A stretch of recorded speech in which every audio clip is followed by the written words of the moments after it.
Hello everyone, I am the Creep's Cabin. I know you use this video to fall asleep, so before that, like the video and subscribe to the channel. Also, where are you from? And what time are you watching? Now get comfortable and relax.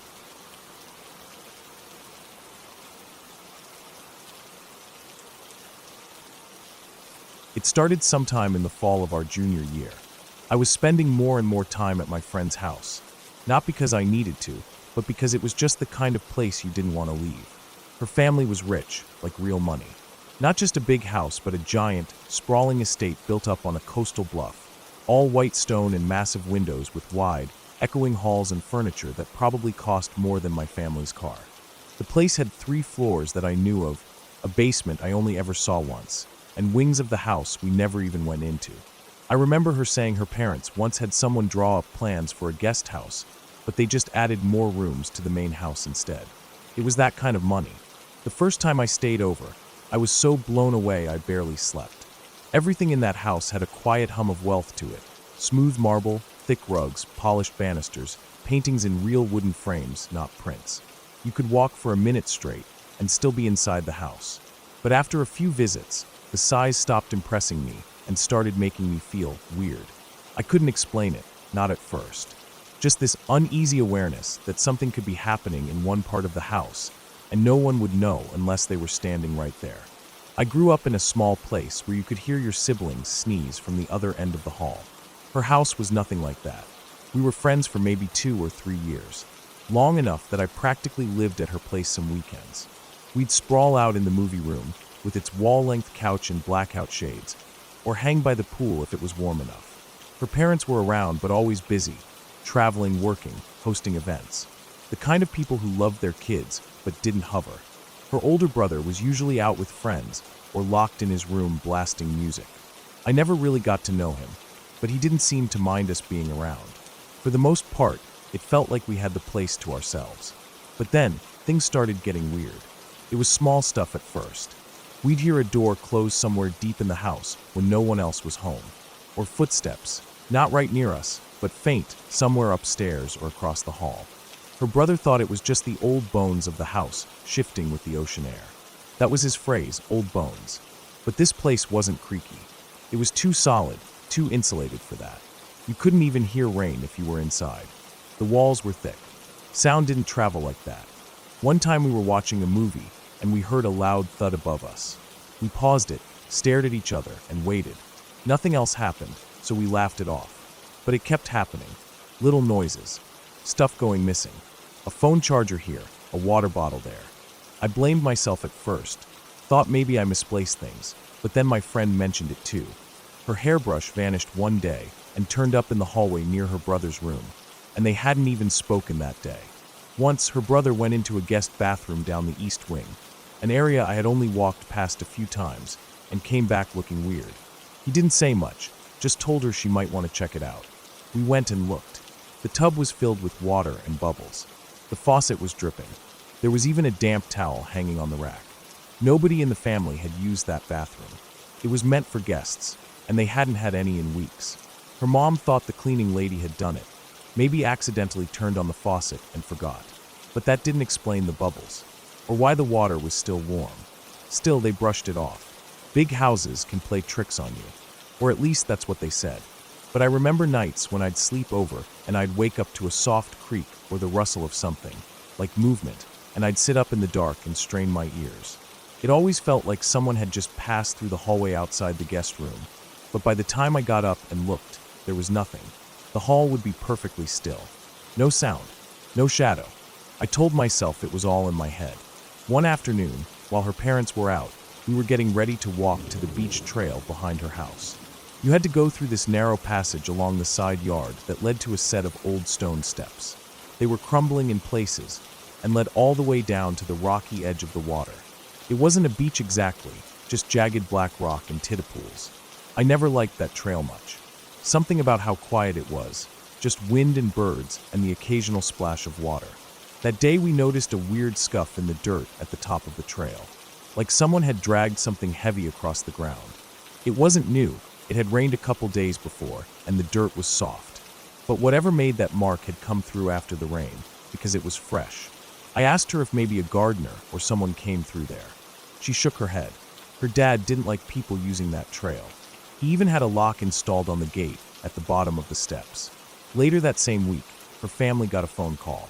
Apparently, this older woman, probably in her 70s, had been found wandering near their property by a neighbor. She was confused, didn't know where she was.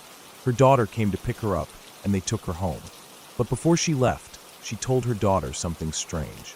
She said she kept walking into a house she used to live in when she was younger.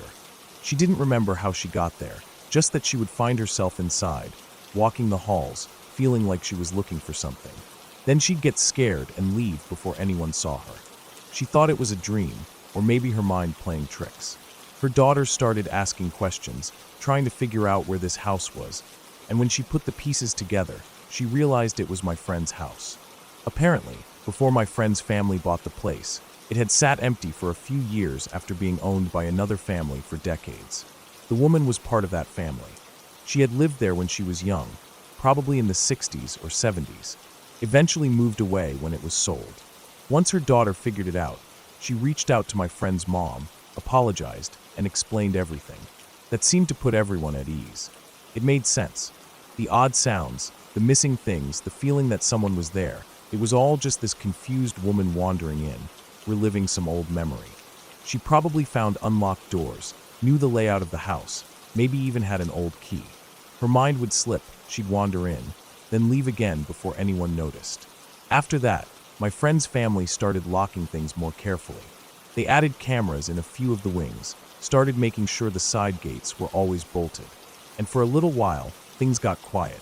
No more weird noises. Nothing went missing. We started joking about it, even calling her the ghost lady, though we knew she was real. Just someone lost in her own head, drawn back to a place that used to be hers. But then one night, everything shifted. It was a quiet evening. Her parents had cooked dinner, just something simple, grilled salmon, asparagus, some kind of wild rice. We were all sitting around the long dining room table that overlooked the sea cliff. The sun had just gone down, casting that deep orange glow across the horizon. The whole room was bathed in warm light, and for once, it felt like a normal family dinner. We were eating, talking about school, college applications, the usual stuff. Her brother was sitting across from me, half focused on his plate, and her dad was talking about the locks, how they needed to get them changed soon, maybe even upgrade the gate system. He said something like, "If some old lady's getting in, we definitely need to switch out the front door lock." Then he paused. The air changed immediately. It wasn't what he said, it was how everyone reacted. The room went completely still. Her mom stopped chewing. Her brother lowered his fork. Even my friend, who'd been laughing a second ago, went quiet. It was like we all realized the same thing at once. The woman couldn't have been coming through the front door. That thing was massive, thick wood with a security panel and a coded lock. Always kept locked at night, and even during the day, you needed someone inside to buzz you in. And the backyard? That was worse. It wasn't a yard so much as a strip of patio, and then a steep drop-off down the cliff. No path, no stairs. Just rocks and shrubs, and a long way down to the ocean. There was no possible way an elderly woman, especially one with dementia, could climb that. The side gates were locked. The basement had no exterior entrance. Every access point was either locked, sealed, or out of reach. And yet she got in, multiple times. We all sat there, silent, letting that realization sink in. That meant one of two things. Either someone in the house had been letting her in, or she never left. After that night, I never stayed over again. I didn't say anything right away. I finished dinner, thanked her parents, went home, and barely slept.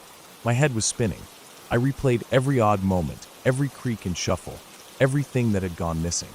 I thought about the bathtub, the footsteps, the marks by the trail, and that weird moment at dinner when the whole family froze, each of them reaching the same unspoken fear. They started checking the house more thoroughly after that, brought in a contractor to inspect the basement, looked into any old crawl spaces, storage rooms, air vents. I don't know if they ever found anything. My friend didn't talk about it much after that. She said it was probably just the wind, the size of the place playing tricks again. But I could tell she didn't really believe it. We drifted apart not long after. Different schools, different priorities. But even now, years later, I think about that night. About how certain she was that the woman had stopped coming. and about how none of us ever asked the most important question. If she wasn't coming through the doors, then where the hell was she coming from?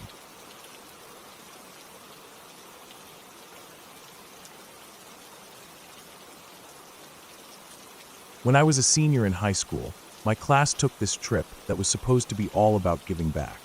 It was part of our school's push for community service hours. 3 days in a rural county a couple hours away, helping out old folks and doing whatever odd jobs needed doing, yard work, painting fences, delivering meals. Most people went in groups, painting porches or pulling weeds for old couples in their backyards.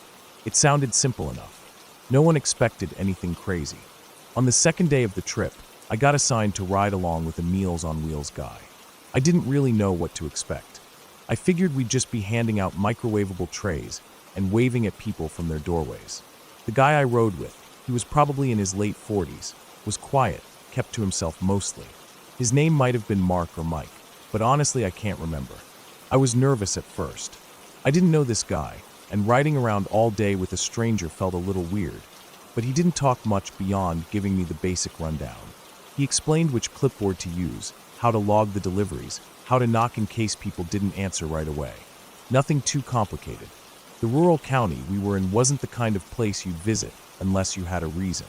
Most houses were old, either run down or barely holding on. Some were trailers that looked like they'd been parked in the same spot for decades. Lots of gravel roads, lots of muddy driveways with broken down cars in the yards. The kind of place where dogs bark from behind sagging fences, and you can hear roosters even in the afternoon. The kind of quiet, spread out emptiness that feels peaceful when you're just passing through, but kind of unsettling when you stop and look around. By mid-afternoon, we'd already dropped off about 10 meals. Most of the people we visited barely opened their doors, just nodded and thanked us or gave a tired smile. A few wanted to chat for a minute, nothing major. Just small talk. Then we pulled up to this little white house on a narrow road surrounded by overgrown bushes and a wire fence. It looked old, like it hadn't been painted in 20 years. A few shutters hung crooked. There was a wind chime barely hanging from the porch, rusted and swaying in the breeze. The yard had more weeds than grass, and a dusty plastic chair sat on the porch like someone had once used it and just never moved it again. We parked on the side of the road. The guy I was with grabbed a tray from the cooler and checked the name on the list.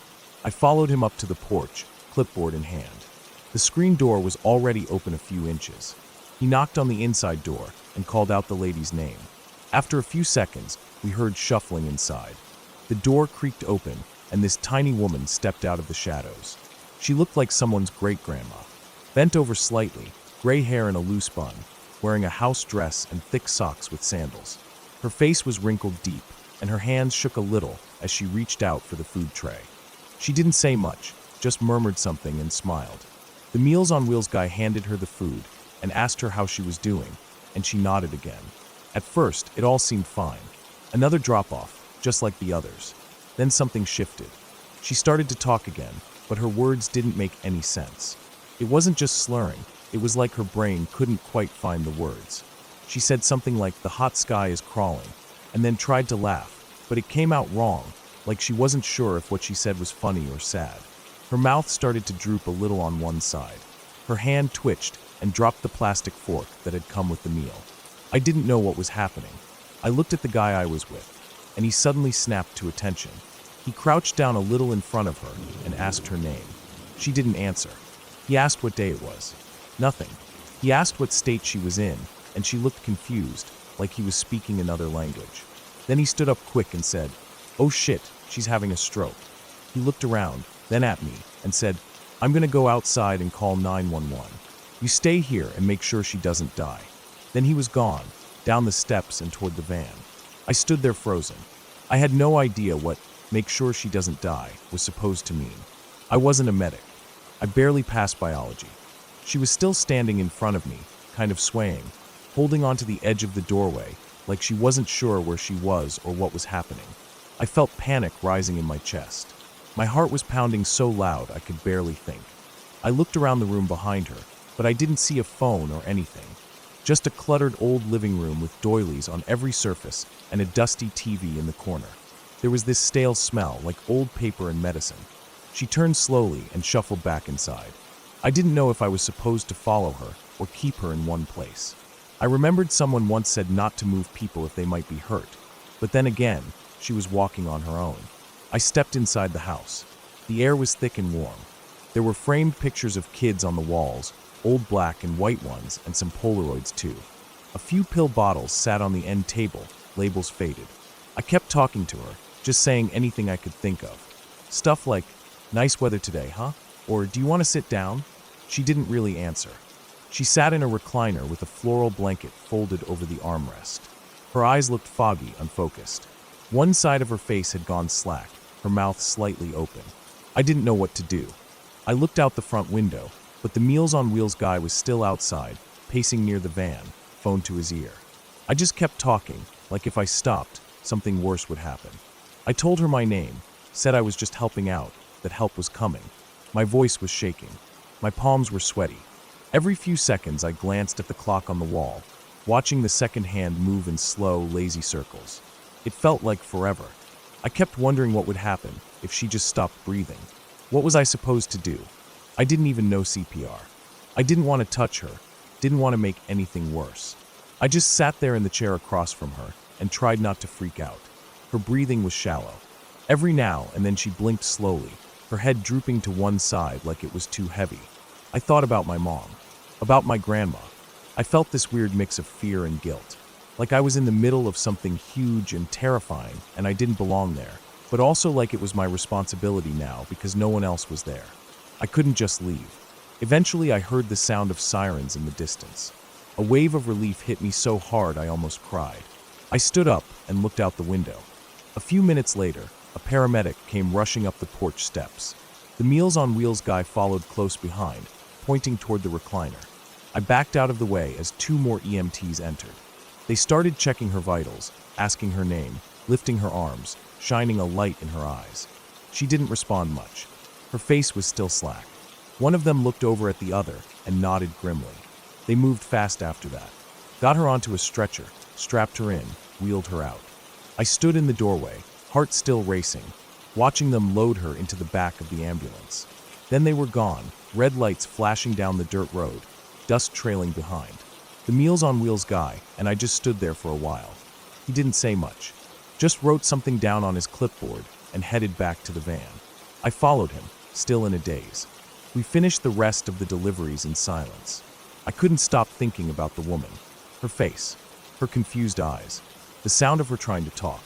That night, back at the school where we were staying, I sat on the edge of my sleeping bag, staring at the floor for a long time. A few people asked how my day went, and I just said it was fine. I didn't want to talk about it. I didn't know how to talk about it. It felt like if I said it out loud, it would become too real. Later that week, one of the trip leaders pulled me aside and asked what had happened at the house. I told him everything, still trying to keep my voice steady. He nodded and told me that she'd suffered a pretty serious stroke. They weren't sure how long she'd been showing signs before we got there. The hospital said the delay in getting treatment meant there was some permanent brain damage. He didn't go into much detail, but he made it clear that it had been bad. I don't know what happened to her after that. I never found out if she went to a care facility or stayed with family or anything like that. I still think about her sometimes. That moment where everything seemed normal, and then suddenly it wasn't. How fast it all changed. How helpless I felt. I've never been that scared in my life. Not because there was a monster or anything like that, but because I didn't know what to do. Because a real person was suffering right in front of me, and all I could do was sit there and talk about the weather. It made me realize how fragile things are. How easily something can go wrong. How sometimes you don't need a ghost or a shadow in the woods to feel real fear. Sometimes it's just an old woman in a quiet house, slowly slipping away while you try to keep her in the world with nothing but your voice. That trip was supposed to be about helping people, and I guess in a way I did. I was there. I stayed. I didn't run. But I've never felt more useless in my life. It wasn't the kind of experience that makes for a good story. It was messy and sad and confusing, but it stuck with me. Still does.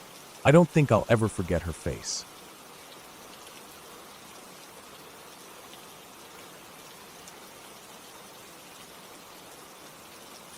I used to have to drive about 40 minutes to and from school every day.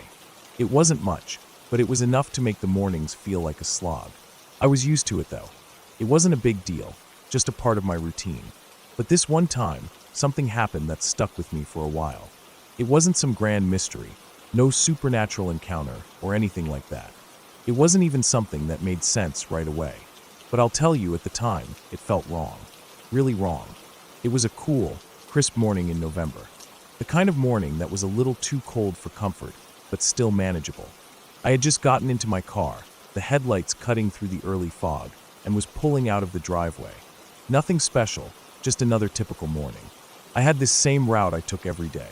There was a stop sign at the end of my street, and I could see it from a good distance as I neared the corner. As I approached the stop sign, I noticed something odd, a guy walking up the street. I didn't recognize him. In a small neighborhood like mine, you got to know the regular faces. Everyone knew everyone. It wasn't a big neighborhood, just a few houses here and there, all spaced out with open patches of grass between. My dad grew up on this street, so there were a lot of old family friends around. That's why it struck me as odd that this guy was here. He wasn't a local. I slowed down a bit, just out of curiosity. The guy looked like he didn't belong here. He was overweight, wearing a brown sweater, glasses perched on his face, and his hair was thinning. He was carrying a small grocery bag from the convenience store on the corner, but it didn't look like there was anything heavy in it. Probably just one item. A soda or a loaf of bread. Nothing of consequence. It was early, too early for him to be out here, and his walk was slow, almost deliberate. As I got closer, I couldn't help but watch him. There was something about him that didn't sit right. It wasn't that he was doing anything particularly strange, but he just seemed out of place, and I kept my eye on him as I passed. That's when it happened. As I drove by, the guy came to a sudden stop. And I mean a very sudden stop. 1 second, he was walking, and then bam, he was frozen in place. He didn't move, not even a twitch. He just stood there, staring directly at me as I passed. I don't know if he saw me looking or if it was just a coincidence, but something about the way he stood there, his eyes locked onto mine, was unnerving. It felt like he was waiting for something. I kept driving, but my heart started racing. It wasn't just a casual glance. It felt more intentional, like he was watching me for a reason. I got to school, and I tried to shake it off. Maybe he was just a stranger out for an early walk. Maybe he was lost or in a hurry, who knows.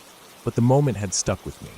I couldn't explain it, but something about that interaction felt wrong. It was like he'd noticed me in a way that didn't feel casual, like there was something deeper going on. The next morning, I was up early again, heading to the stop sign, and I saw him. The same guy. Same brown sweater, same glasses, and yes, same grocery bag. It was almost like the day had reset itself, and I was back in the exact same situation as the day before. The weather was about the same too, cold but not freezing. I didn't know whether to feel relieved or more unsettled, but I couldn't help but watch him again. My eyes were fixed on him as I approached. I didn't want him to think I was staring, so I looked straight ahead, but my peripheral vision was locked onto him. As I got closer, I started feeling that same unease from the day before. And then as I passed him, it happened again. He stopped. This time, it was even more exaggerated than the last time. His entire body froze in place, like he was waiting for me to get closer, like he was preparing for something. His eyes didn't leave mine. He wasn't looking away. He just stood there, watching me. I swear, for a second, I thought he was going to throw himself in front of my car. It was like the way a tough guy might fake like he's about to run at someone, just to spook them. I swerved slightly just to be sure, my hands tightening around the wheel. My heart was pounding in my chest. I wasn't sure if he was just messing with me or if something more sinister was going on, but I was terrified. The whole thing felt staged, too calculated, too deliberate. It didn't feel like a coincidence. I was convinced he was going to throw himself in front of the car, but I was already past him before I could even react. I didn't see him the next morning, which was a small relief. I thought maybe the encounter was over, maybe our schedules had just misaligned, and I wouldn't see him again. But that night, something happened that made everything feel even worse. I was heading home after dropping off a friend around midnight, feeling the kind of exhaustion that only a long day of school could give you. Bon Jovi was blasting on the radio, and I was belting out the lyrics just to keep myself awake. It was a routine drive, just like any other. I had to stop at the intersection right before I turned onto my street, and that's when I saw him again. He was standing at the corner, bending down to tie his shoes. I didn't think much of it at first. It was late, I was tired, and Bon Jovi was demanding my attention. But then, as he stood up, I got a full look at him. It was him. The same guy. Same brown sweater, same glasses, same grocery bag. My stomach sank. How was he here? Why was he here again? This time, though, it wasn't just that I saw him again. It was the way he looked at me. His eyes were different, glowing, almost. I don't know if it was just the street light reflecting off his glasses or something, but in that moment, they looked like they were glowing in the dark. I froze, my foot lifting off the brake, barely able to push the gas. I didn't know what to do. I could barely move. I couldn't stop staring at him. His eyes were locked onto me, just like before, and they were following me, even as I slowly rolled by. I couldn't look away. It felt like my heart had stopped beating. The whole world seemed to slow down.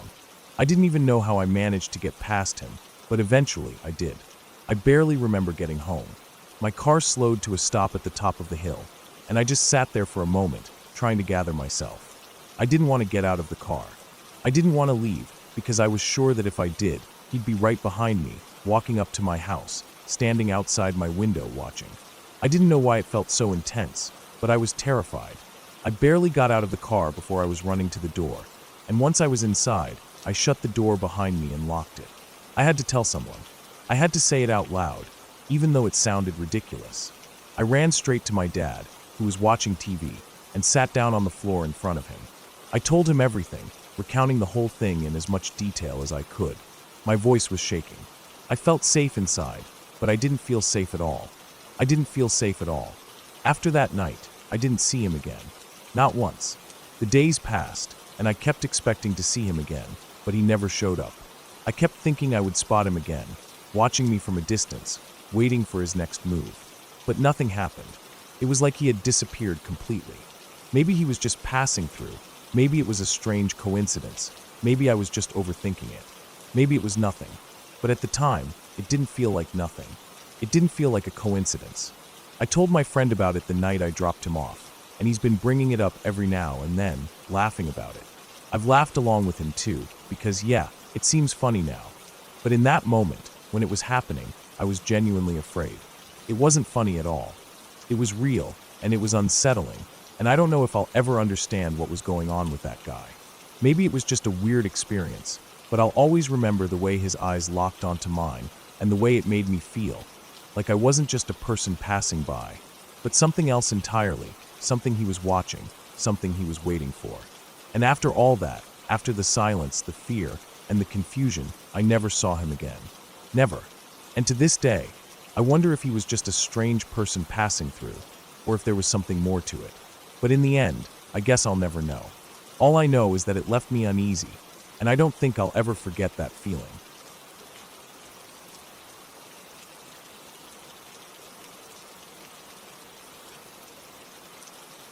I used to work the night shift at a nursing home in a small town. It was one of those places where the halls always smell faintly of disinfectant and something sweeter underneath, like Jell-O or artificial peaches.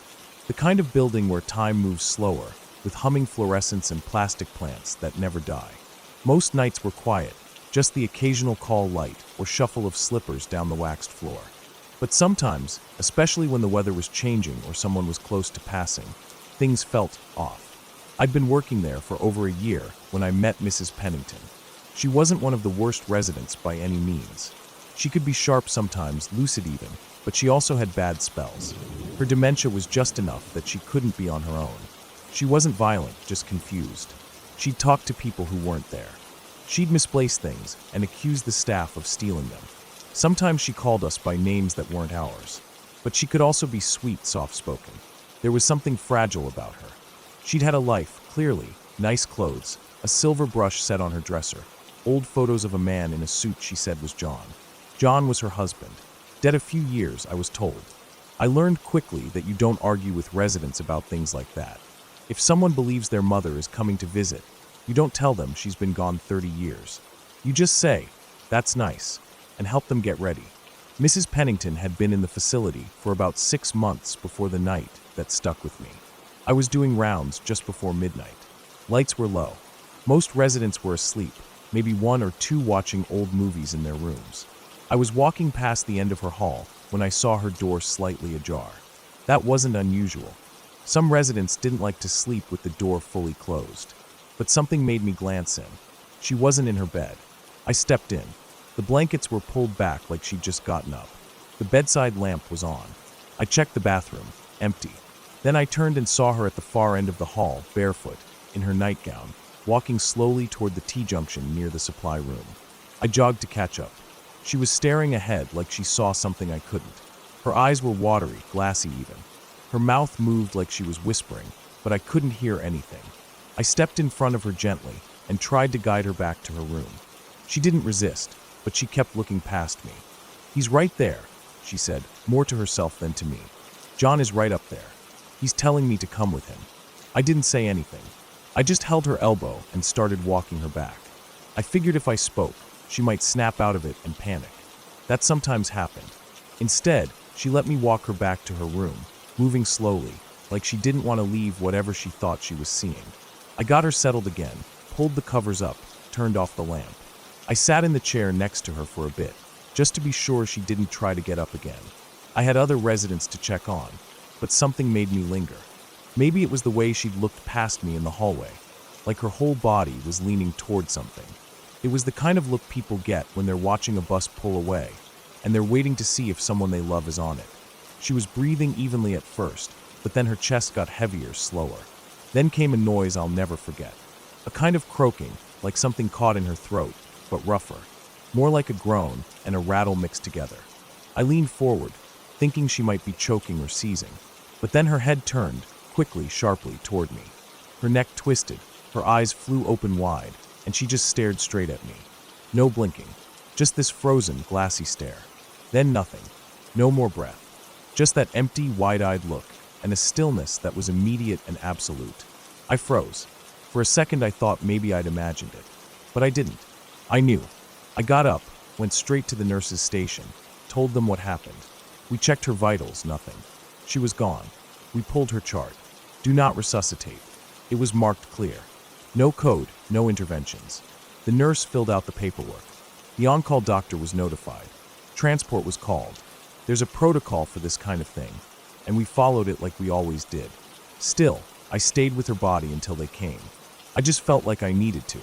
Maybe it was guilt, or maybe just respect. The transport team came about 40 minutes later. Two quiet men in dark slacks and company polos, wheeling the stretcher like they'd done it 1,000 times. They were kind, quick but gentle. After they zipped up the bag and rolled her away, I stayed behind to clean up. It was part of the job.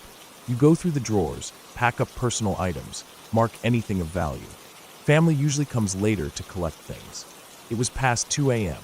The room felt a little too quiet, even for a nursing home at night. The air felt heavier somehow. I started at the dresser, sorting through brushes, a few tubes of lipstick, a little velvet box with costume jewelry. Then I moved to the bedside table. There were 2 books, a tissue box, and a yellow piece of lined paper folded in half. I unfolded it. One side looked like a shopping list. Bread, eggs, milk, potatoes, bread, orange juice, bread. It was strange, the way some things were repeated, like someone wrote it in a hurry. But it wasn't scribbled. The handwriting was careful, deliberate. Then I flipped it over.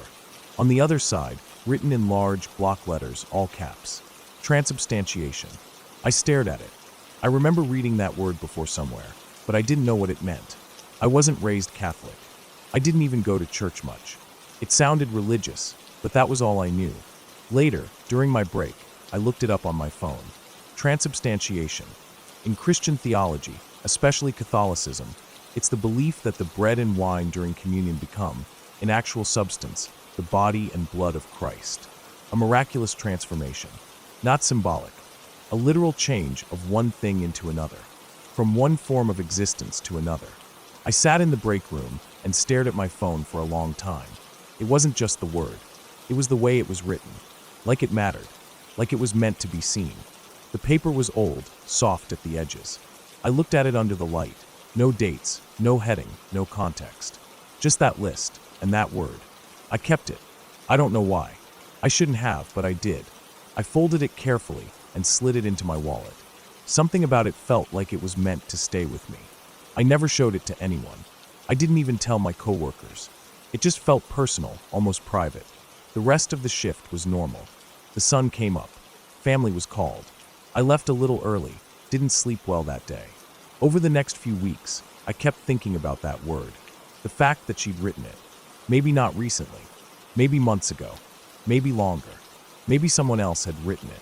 But it was on her bedside table, alone, as if it had been left out on purpose. I tried to remember if she'd ever said anything religious. She had a rosary in her drawer, but lots of residents did. They got donated or came with them from home. I'd never seen her pray or mention church. Still, something about that word, and the look in her eyes right before she died, it got under my skin. A few nights later, I found myself walking that same hallway during rounds. Her room was empty now, the bed stripped, curtains open, ready for the next resident. I stopped outside the door and just looked in. The air felt the same, but I didn't step inside. I just stood there. I remembered the way she had looked past me that night, like something was calling to her, like she saw someone. It made me think of the idea of transformation, not just in a religious sense, but the physical process, the way people change at the end, the slowing down, the stillness, the way they slip out of their bodies so quietly, like breath through a keyhole. She'd said John was waiting. I don't believe in ghosts. I still don't, but I do believe people know when their time is close. I've seen it. They get calm, or they get agitated like she did. Maybe they see something we don't. Maybe it's memory. Maybe it's just confusion. But maybe it's something else. A shifting, a crossing, something changing form, like heat turning to smoke. I think about her more often than I should. Not because she scared me. She didn't. What scared me was how natural it felt. How quiet. 1 minute someone is there, talking, breathing. The next, they're just not. And that paper, that word, it still sits in the back of my wallet, creased and soft, just behind my driver's license. I don't take it out often. I don't need to. I remember exactly how it looks. Bread, eggs, potatoes. Transubstantiation. A grocery list and a miracle. Or maybe a warning. Or a joke only the dead understand. I kept working there another year. More deaths came. Most quiet. A few chaotic. But none like hers. None that left something behind like that. I never told her family. When they came to collect her things, I handed them the bag of clothes and jewelry and nodded politely. I let them take the rest. But that paper? I couldn't let it go. Not because I thought it had power, just because I didn't want it to disappear. Maybe that makes me strange. Or maybe it just makes me human. All I know is this. In that room, that night, something happened. Not supernatural. Not unexplainable. Just something very old and very human. A change. A passing. A transformation. One thing into another. And somehow, in the middle of all of that, I was there. Watching it happen. I'll never forget the way she looked at me. Not with fear. Just with eyes that were wide open, seeing something I couldn't.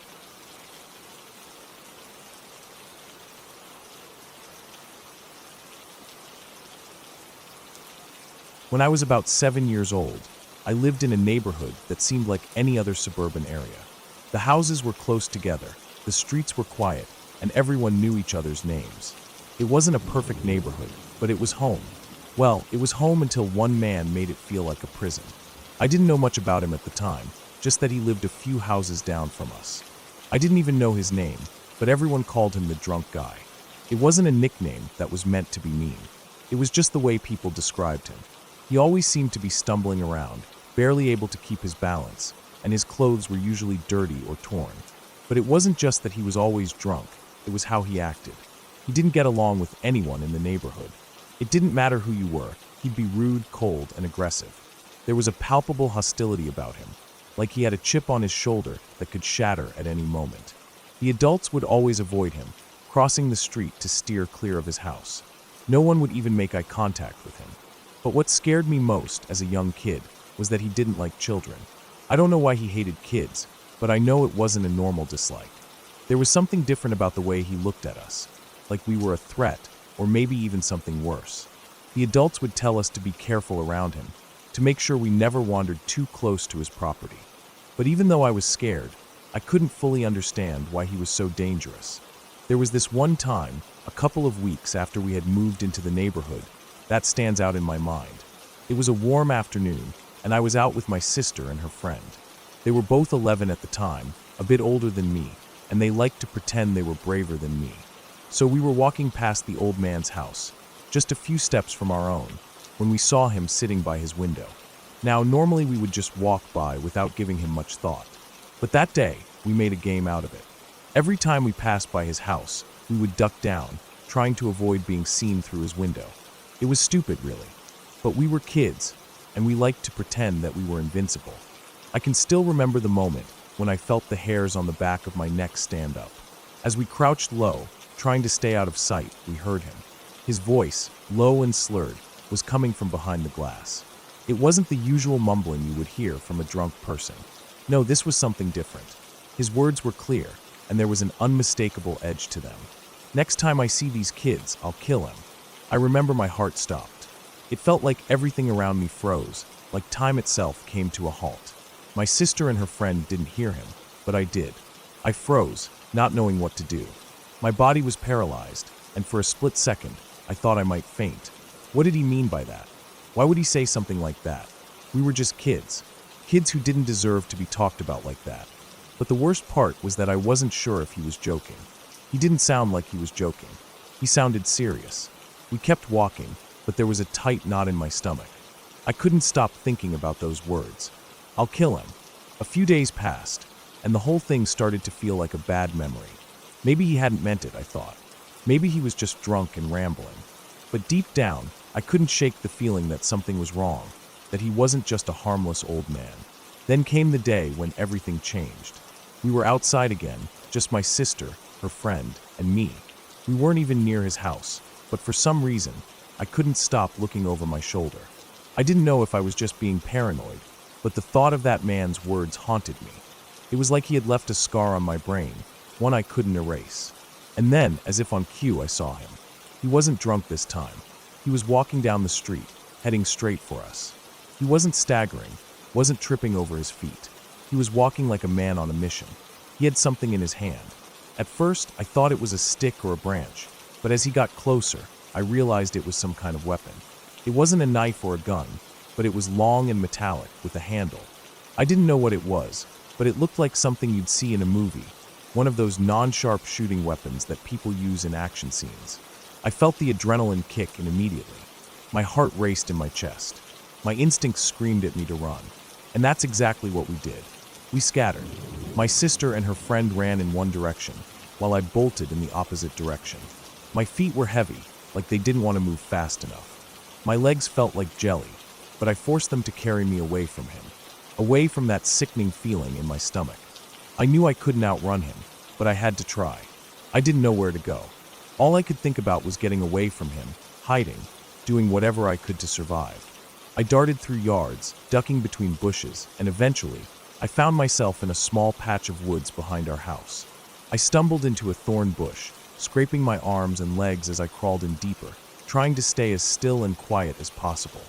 My heart was pounding so loudly in my chest that I thought he'd hear it. I wanted to scream for my sister, to make sure she was okay, but I couldn't make a sound. Through the thorns, I could see him walking past. He didn't stop, but I knew he was close. He was so close that I could hear his heavy breathing. He paused for a moment, just a few meters in front of me, and looked around. I held my breath, praying that he wouldn't see me, that he wouldn't find me. Seconds felt like hours. I watched him for what seemed like an eternity. He kept scanning the area, his eyes darting around, but he didn't look directly at me. After what felt like an age, he finally turned and walked away slowly. I waited for what felt like another eternity before I dared to move. I didn't know if he was still out there, lurking, waiting for me to make a sound. But when I finally dared to peek out from the bushes, I saw that he was gone. I waited for my sister and her friend to come back. I didn't want to leave the safety of the thorns until I knew they were okay. It felt like forever before they reappeared, and when I saw them, I ran toward them, nearly tripping over my own feet. They had hidden too, and we all met up at the back of the house. We didn't waste time. We ran inside and locked the doors. I don't think any of us spoke for a while. The weight of the fear was too much to put into words. My mom, of course, had no idea what had happened, but she could tell something was wrong. When we finally told her, she was furious. She didn't hesitate for a second. We were going to the police. My mom made the call, and soon enough we were sitting at the police station, telling them everything that had happened. The police took us seriously, but nothing really happened after that. They spoke to the man, but there was no real action taken. It was like he had just shrugged it off. No charges were pressed, no fine, no nothing.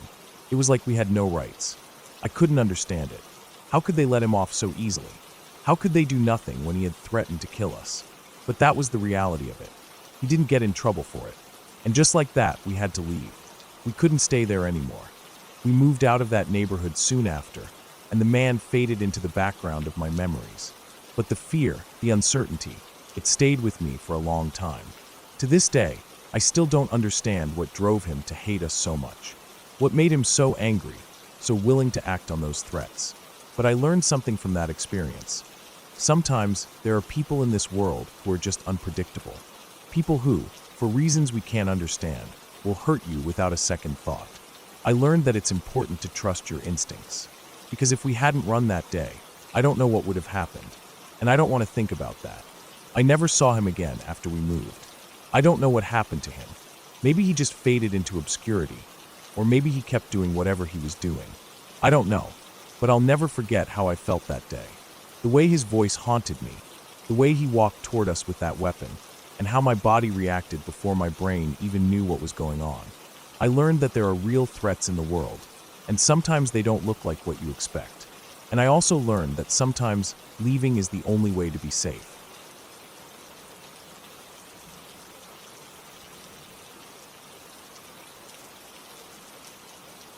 It happened a long time ago, probably about 20 years ago, when I was around 9 years old. My sister was 10.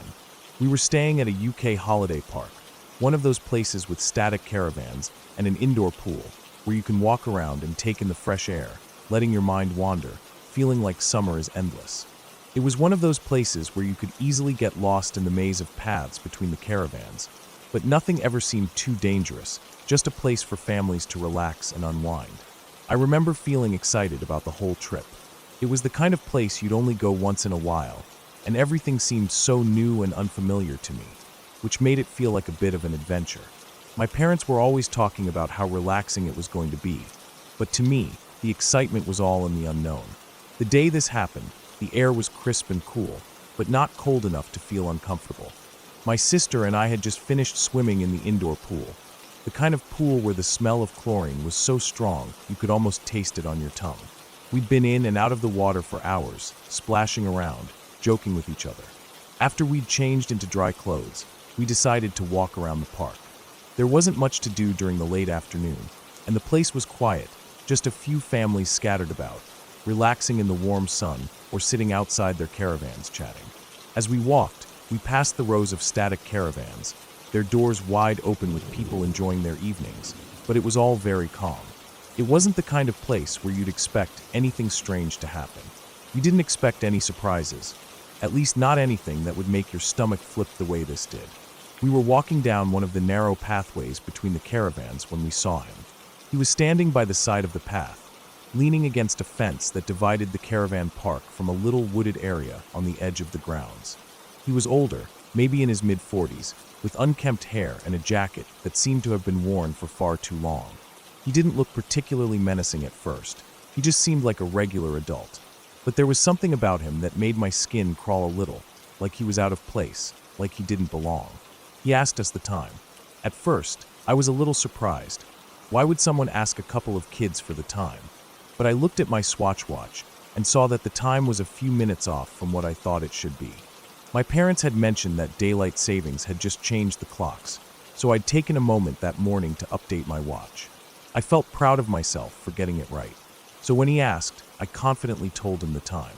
He didn't react like I expected. Instead of just nodding or walking away, he corrected me, saying I was wrong. I remember feeling a little confused at the time. Why had he asked if he already knew? It didn't make sense. It wasn't a huge deal, but it stuck with me, like something didn't quite add up. I remember glancing at my sister, but she seemed just as unsure as I was. After a moment of silence, we quickly moved on, not wanting to stay in one place for too long. We started walking back toward our caravan, but something felt off. It wasn't that he seemed immediately dangerous, but there was a weird tension, like he was watching us. I couldn't shake the feeling that something wasn't right. I turned to look behind us, and that's when I noticed it. He was following us. I don't know why we didn't go straight back to our caravan.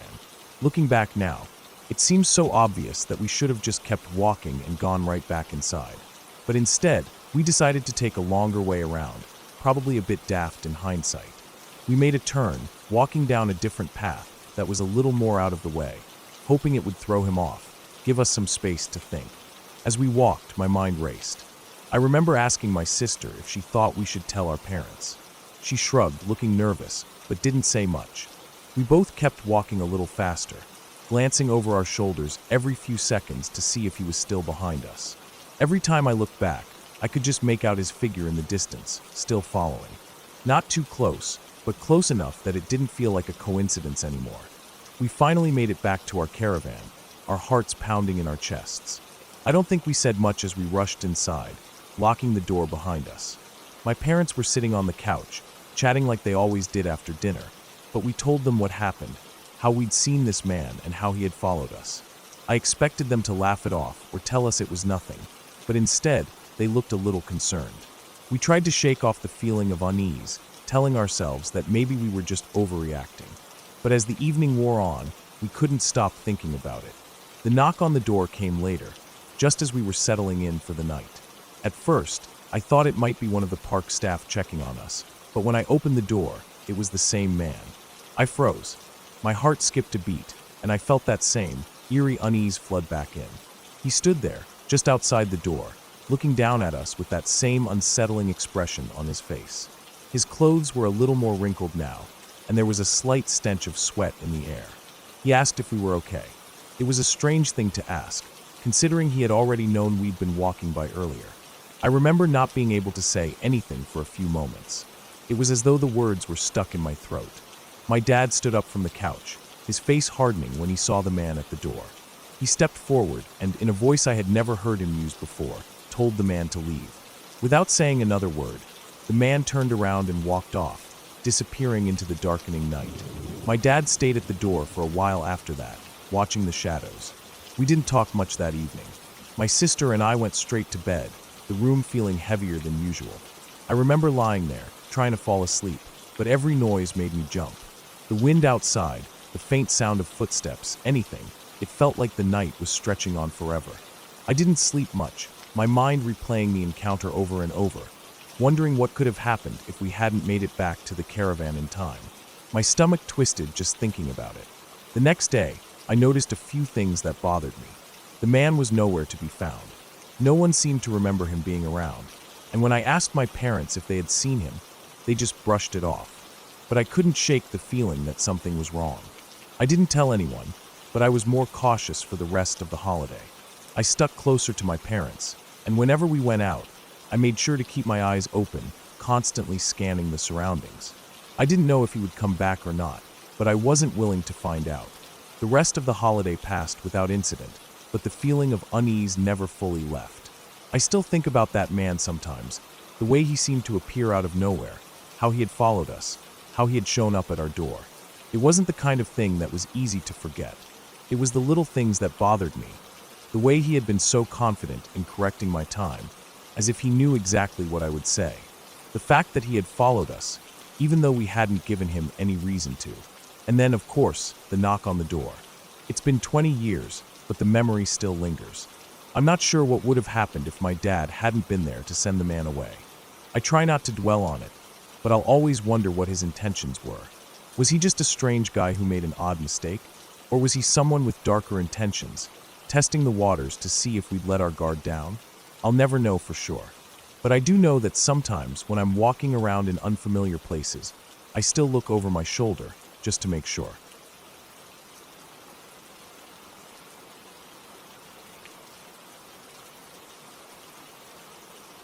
The sun had already risen that day, but the thick forest surrounding me felt unnaturally dim. It was the kind of late morning light that tried to fight its way through layers of leaves, casting a soft, yellowish haze over everything.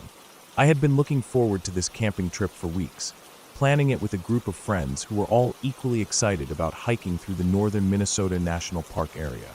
We'd made the plans last minute, but everyone seemed eager to get outdoors, and I was no exception. I've always loved the forest. There's something about it that feels homey, peaceful. At the same time, though, I can't help but be a little superstitious when it comes to the woods. I've read enough stories and heard enough tales to know that not everything is always as it seems. That morning started off like any other day in the woods. We woke up early, packed up camp, and started our hike. The air was cool but comfortable, and the sound of distant birds filled the air. Everything felt pretty standard for the first few hours. We made good time, laughing and chatting as we hiked through the dense forest. My friends were ahead of me as I started to lag behind, the exhaustion from days of hiking catching up with me. My legs were sore from all the hills and uneven ground, and my body felt like it was protesting every step. I could hear my friends ahead, their voices carrying through the trees, and I figured I'd catch up soon enough. But something began to shift as I made my way deeper into the forest. The ground beneath me became more uneven, a thick layer of mud making each step feel heavier. The trees grew closer together, their branches creating a dense canopy overhead. The trail was no longer as clear as it had been, the path narrowing and twisting as it made its way through a patch of swampy underbrush. I could still hear the sounds of my friends ahead, but they were growing fainter, like they were moving farther away. At first, it wasn't alarming. It wasn't unusual to fall behind a little, especially when you're as out of shape as I was that day. But after about 20 minutes, I noticed something odd. I couldn't hear them anymore. I could have sworn I'd heard their voices just moments before, but now there was nothing but the rustling of the wind through the trees and the distant sound of my own footsteps. My stomach turned as a wave of anxiety hit me. I called out for them. "Hey, slow down a second." My voice echoed faintly, but there was no reply. I called out again, louder this time, but only the empty silence responded. I tried to convince myself that they were just out of earshot, that they hadn't gone too far ahead. After all, it was only 10 a.m., and the forest was still bright enough that I didn't feel truly lost. But the longer I walked, the more unnerving the silence became. The heavy feeling in my chest began to grow. My breaths came a little quicker now, and I could feel the sweat trickling down my back, even though it wasn't that hot out. I could hear the occasional bird or rustle in the underbrush, but it was starting to feel like the woods were holding their breath, as if they were watching me. I started walking faster, my senses heightened, scanning the trees for any movement. I couldn't shake the feeling that I was being followed, or that something was lurking just beyond the edge of my vision. I was being paranoid, I told myself. It was nothing. The forest was just messing with me, the way forests tend to do. But that didn't stop the uneasy feeling in the pit of my stomach. I yelled out again, "Hey, wait up." This time, I thought I heard a faint reply, muffled, like they were too far away to hear clearly. I took a few more steps, listening intently. There was no sound. The path, once clearly defined, seemed to blur in my mind. The trees, the mud, the brush, everything started to feel the same. I couldn't tell where I'd been or where I was going anymore. I kept walking, my pace quickening. My heart was racing, and the fatigue was getting worse. Every muscle in my body screamed for rest, but I ignored it, pushing myself to go faster. The path was turning now, twisting around thick clusters of shrubs and rocks. It was so dense here that it was hard to see anything more than a few feet ahead. My watch read 10:15 a.m., but my sense of time was slipping. It felt like I'd been walking for hours, though I couldn't say for sure. The sounds of the forest, the rustling leaves and chirping birds, had disappeared completely. The only thing I could hear now was the steady crunch of my boots on the dirt and the occasional squelch of mud beneath my feet. I was becoming more and more convinced that something was wrong. I stopped in my tracks, listening intently. There was no wind, no birds, no rustling in the underbrush. Just silence. A heavy, oppressive silence that weighed down on me. The hairs on the back of my neck stood up, and I pulled out my small hunting knife, my only weapon, just in case. It was absurd, but it made me feel a little bit better. My legs were aching now, every step feeling like I was moving through wet concrete. I was exhausted, and still, I couldn't shake the feeling that I was being watched. I wasn't imagining it, something was out there. Every rustle, every branch that creaked in the wind, made my pulse spike. I tried to call out again, but my voice was starting to crack. I was thirsty, my throat dry, and my phone was off, had been off for the last hour in case of an emergency. A cold sweat was forming on my forehead as I pressed forward. I had to catch up with my friends. They couldn't be that far ahead, right? But the path just seemed to stretch on forever, twisting and turning in ways that didn't make sense. I felt dizzy, disoriented. My watch had frozen on 11:05 a.m. It didn't seem like a big deal at first. I figured it was just a glitch. But as the minutes ticked by and my anxiety increased, it felt like the watch was mocking me.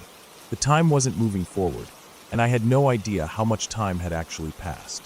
I stumbled on, my steps becoming erratic, my thoughts scattered. I wanted to call out one more time, but I couldn't find the strength to yell. My body was physically drained, and I was losing focus. I pulled my pack off and sat down on the edge of the path, trying to catch my breath. My throat burned, my muscles ached, and my mind was starting to slip. I took a sip of water, hoping to calm myself down. But even as I drank, the gnawing feeling of dread only intensified. Something wasn't right, and I couldn't put my finger on it. Just as I was getting my pack back on and preparing to sprint, I heard something, a rustling from behind me. My heart jumped in my chest. I whipped around so quickly I almost lost my balance on the slippery slope of the path. My eyes darted, expecting to see something terrifying in the trees, but there was nothing. Just the same dense forest, the same overwhelming quiet. And then, out of nowhere, I saw them. My friends. They were standing there, about 10 feet away, looking at me with expressions of confusion and concern. They had come around the bend, seemingly out of nowhere. I stood there, frozen for a moment, trying to process what was happening. My breath came in short, shallow bursts, and I couldn't stop laughing, hysterically, uncontrollably, like I had just lost my mind. My friends asked me what was going on, how I had gotten ahead of them. I didn't know how to explain it. I didn't know how to explain how I had been convinced I was lost, how I had been walking for hours, only to suddenly find myself in front of them. My heart was still racing, my hands shaking as I tried to catch my breath. They told me they hadn't seen me for more than 10 minutes. 10 minutes. My watch, though, told a different story. It read 11:42 a.m. I stared at it in disbelief. I couldn't understand how I had lost that much time.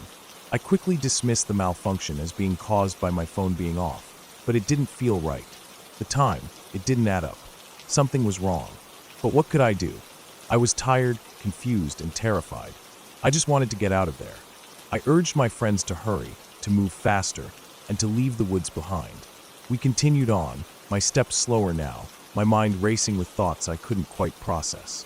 I couldn't explain the time, the silence, or the terror that had gripped me. It didn't make sense. The path, the forest, the watch, my fear. It was all tangled up in a way I couldn't understand. I'll never know what happened that day, but I'm not sure I want to. Sometimes I think about that lost time, about how everything felt so wrong.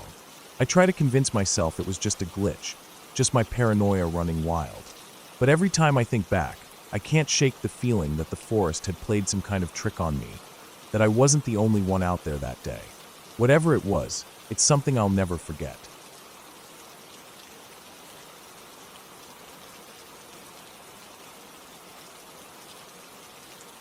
I was about 15 or 16 when this happened, so maybe a freshman or sophomore in high school. It's been a few years now, but I remember everything about that night way too clearly. It wasn't the kind of thing you forget. Even now, sometimes, when I think about it, I feel that same cold weight settle in my chest like it did back then. I've lived in the same house most of my life, and this happened in my old bedroom before I completely rearranged it. I don't know why I never noticed how vulnerable the layout made me feel until that night. But after it happened, I couldn't even sleep the same way again. My room back then was kind of narrow, with my bed shoved up against one of the longer walls, but not completely flush. There was maybe a foot or so of space between the bed and the wall. Not enough to easily slide in and lie there, but just enough for someone to maybe wedge themselves down into if they were determined, or I don't know, not fully aware of what they were doing. It wasn't something I ever worried about before. That space just collected dust, and maybe a sock or two. I'd even drop my phone down there sometimes, and have to fish it out. Anyway, it was late, probably between 10 and 11 at night. I had already brushed my teeth, and changed into a t-shirt and shorts. The house was quiet. My parents were in their room, probably already asleep. I'm not sure where my sister was earlier in the evening, but I assumed she was in her room doing her own thing. I didn't see her much that night. We weren't super close at the time. We got along okay, just didn't talk a lot unless we had to. I remember turning off the ceiling light and just letting the soft glow from the TV fill the room. It cast those kind of bluish flickering shadows across the walls, the way it always did.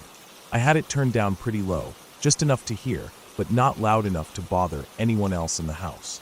I think I was watching some rerun of a cartoon, or maybe a late-night YouTube video.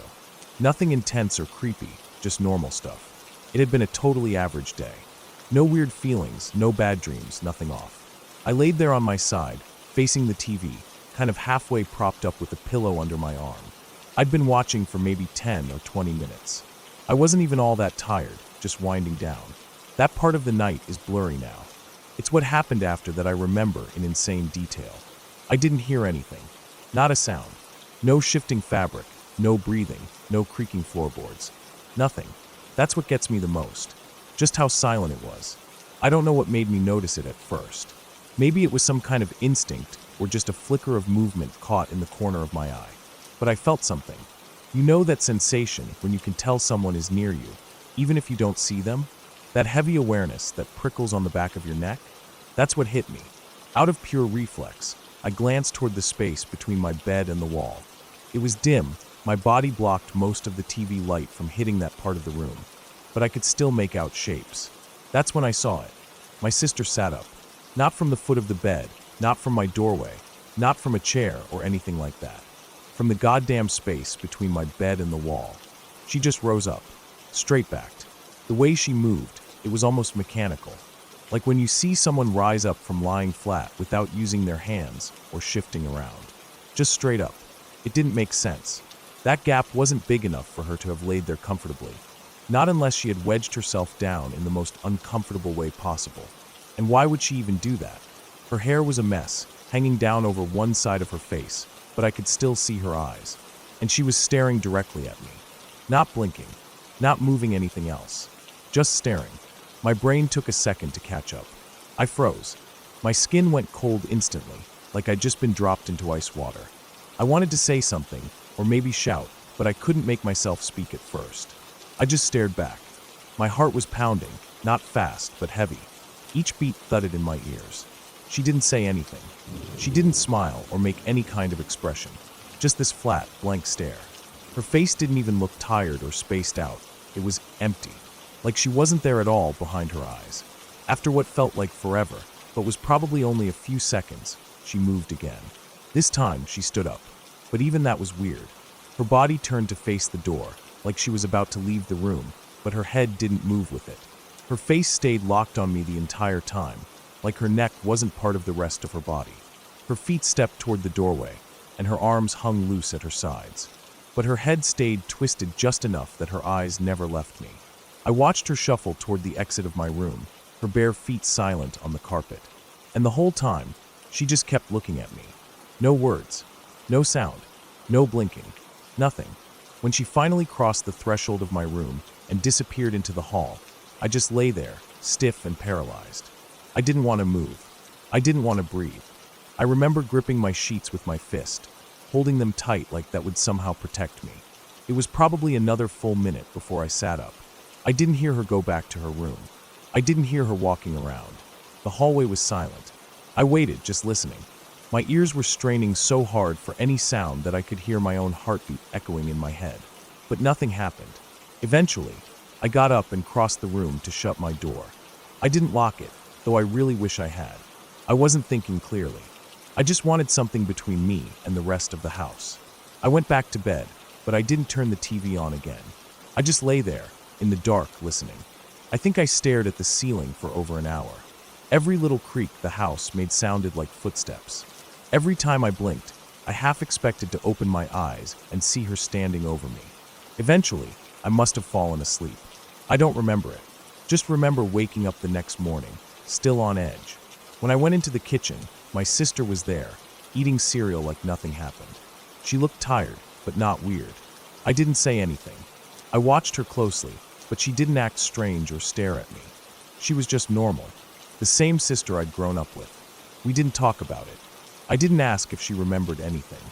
I didn't even bring it up. I don't know why.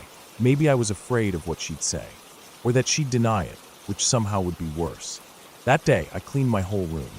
I pulled my bed away from the wall, vacuumed everything, and shoved the bed to the center of the room so there was no space behind it anymore. That little gap haunted me. I couldn't stand the idea of someone, or something, being down there again. I also moved my nightstand and cleared out the drawer. I don't even remember what I kept in it before, but now it holds a small folding knife. Nothing big, nothing illegal, just something that makes me feel a little more in control. I've never had to use it, haven't even touched it since putting it there. But just knowing it's close makes it easier to sleep. I told a couple close friends what happened, and most of them just laughed nervously or shrugged it off. She was probably sleepwalking, they said. That's all. And yeah, I know she's sleepwalked before. When we were younger, she once walked into our parents' room in the middle of the night and started rearranging shoes on the floor, then went back to bed without saying anything. Another time, she sat in the hallway for like 30 minutes in the dark and just hummed to herself. But this was different. She had never come into my room during one of those episodes.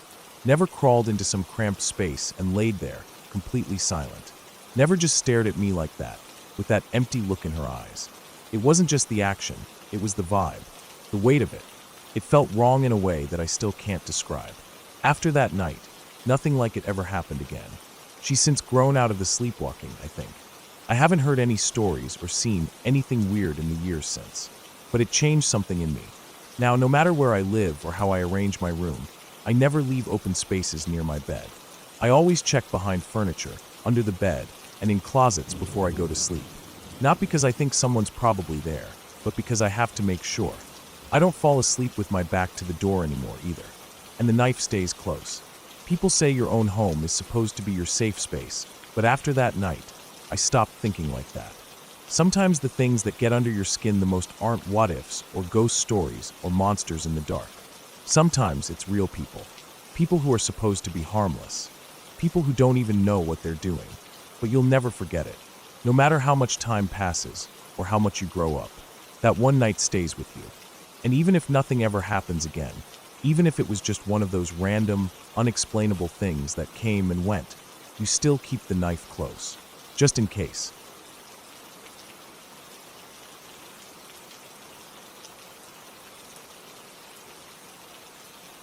When I was really little, so small my feet didn't touch the ground when I sat on a chair, I used to spend weekends with my grandparents. My parents would drop me off Friday evening and pick me up late Sunday afternoon. I remember the scent of their house before I even got out of the car, a mix of old wood, dust, and something sweet and warm like baked apples and tea leaves. Their house was old, one of those red brick ones with small windows and uneven floors. It creaked when you walked through it, and the walls seemed to hold on to every sound a little longer than they should. My grandparents didn't have many lights on at night. They said it was a waste of electricity, but I think they just liked the quiet shadows. Most of the time, only a lamp in the living room stayed on after sunset, with the rest of the house falling into soft darkness. The bathroom, just off the hallway near the guest room where I slept, was lit by a single yellow bulb that buzzed softly. Grandma had a bedtime routine for me. After dinner, we'd sit for a while in the living room. She'd knit, and I'd play with a few old toys she kept in a small chest, wooden blocks, a couple of rubber animals, a puzzle missing a few pieces. Around 8, she'd tell me it was time to get ready for bed. I'd go brush my teeth, use the toilet, and then wait while she made up a hot water bottle to tuck into the bed. On this night, nothing seemed different. I was sitting on the toilet, singing softly to myself. I had this little habit of kicking my legs while I sat because they didn't reach the floor. I liked the way my heels made a dull tap against the cabinet under the sink. The rest of the house was quiet except for the ticking of a clock somewhere deeper in the hallway and the low creak of floorboards from Grandma walking to the kitchen to boil water for the hot water bottle. The door to the bathroom was open, as it always was. They didn't close doors in that house unless they had to. There wasn't any need. We were the only ones there, and everyone moved quietly and gently, like the house would complain if you were too loud. I was mid-song, something silly I'd made up, and looking down at my feet swinging back and forth, when I glanced up. There was a woman standing a few feet away, just beyond the bathroom door. She wasn't in the hallway, not quite.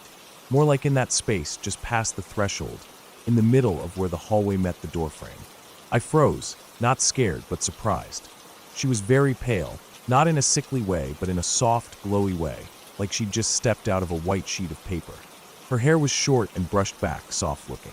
She wore clothes that seemed out of place in the house, neatly pressed slacks, a pale pink blouse. It looked like something from a photograph, from a time before I was born. She was smiling at me, not a wide grin or anything unsettling, just a warm, content smile. Her eyes were kind, almost amused, like she was watching something she understood, but didn't need to explain. I didn't say anything.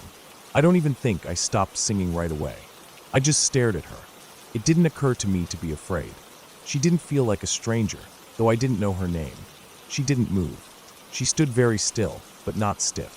It was like she was waiting for something, or just passing through a moment that I happened to catch. I can't remember how long I looked at her. I don't remember blinking. I don't remember her walking away or turning. She was there, and then she wasn't. What I do remember is the way the hallway looked afterward, darker than before. Just shadows and that one bulb over the sink casting a weak light across the tiles. The spot where she had stood felt empty, but not cold. Just ordinary again.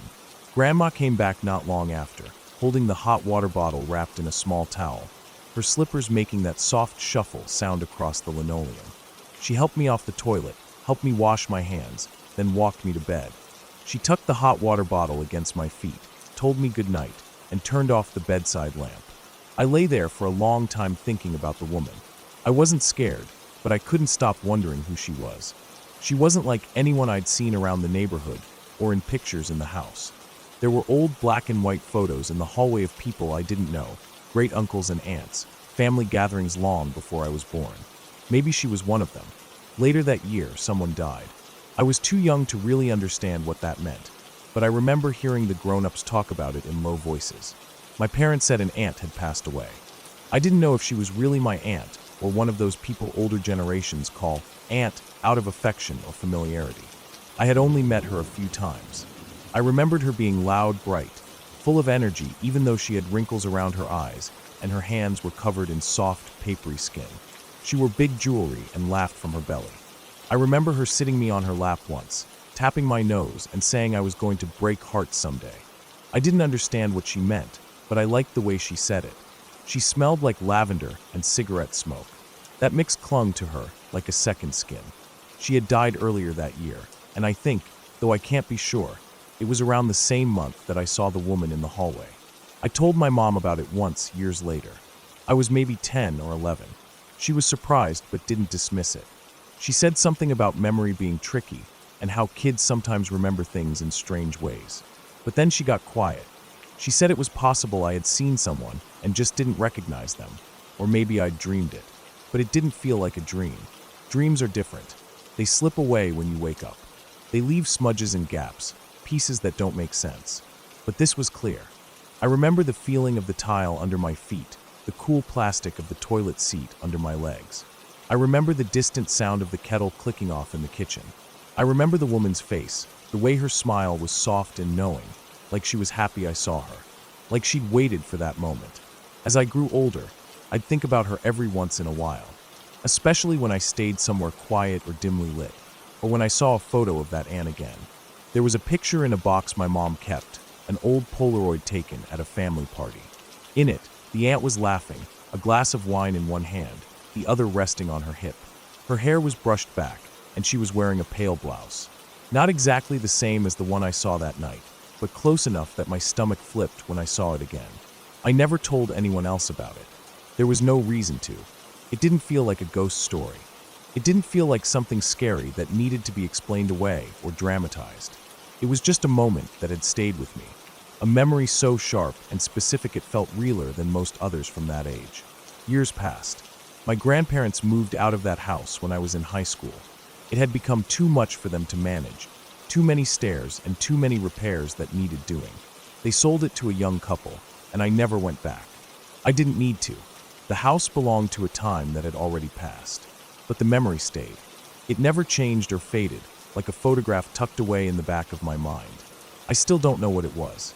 Maybe it was just a child's imagination, a dream tangled up with real life. Maybe I was tired and my brain filled in the gaps.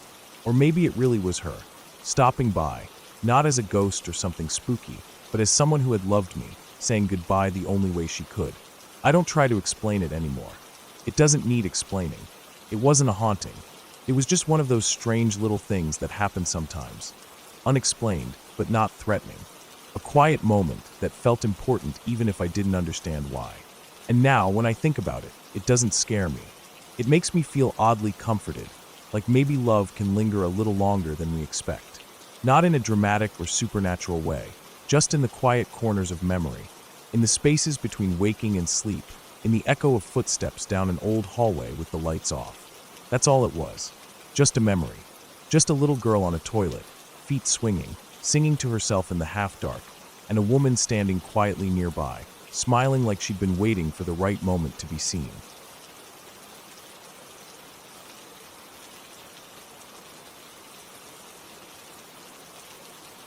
It was back in middle school when the world around me started to shift in a way I wasn't ready for. It was the year everything seemed to change, when things became less simple and more complicated than I had ever imagined. My cousin, the one who was like an older sister to me, passed away.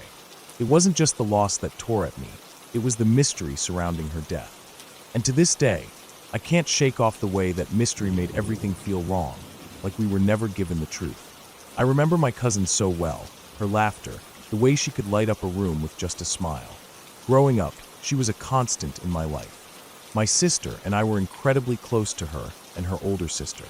We spent countless hours together, playing, talking, growing up side by side. She wasn't just family.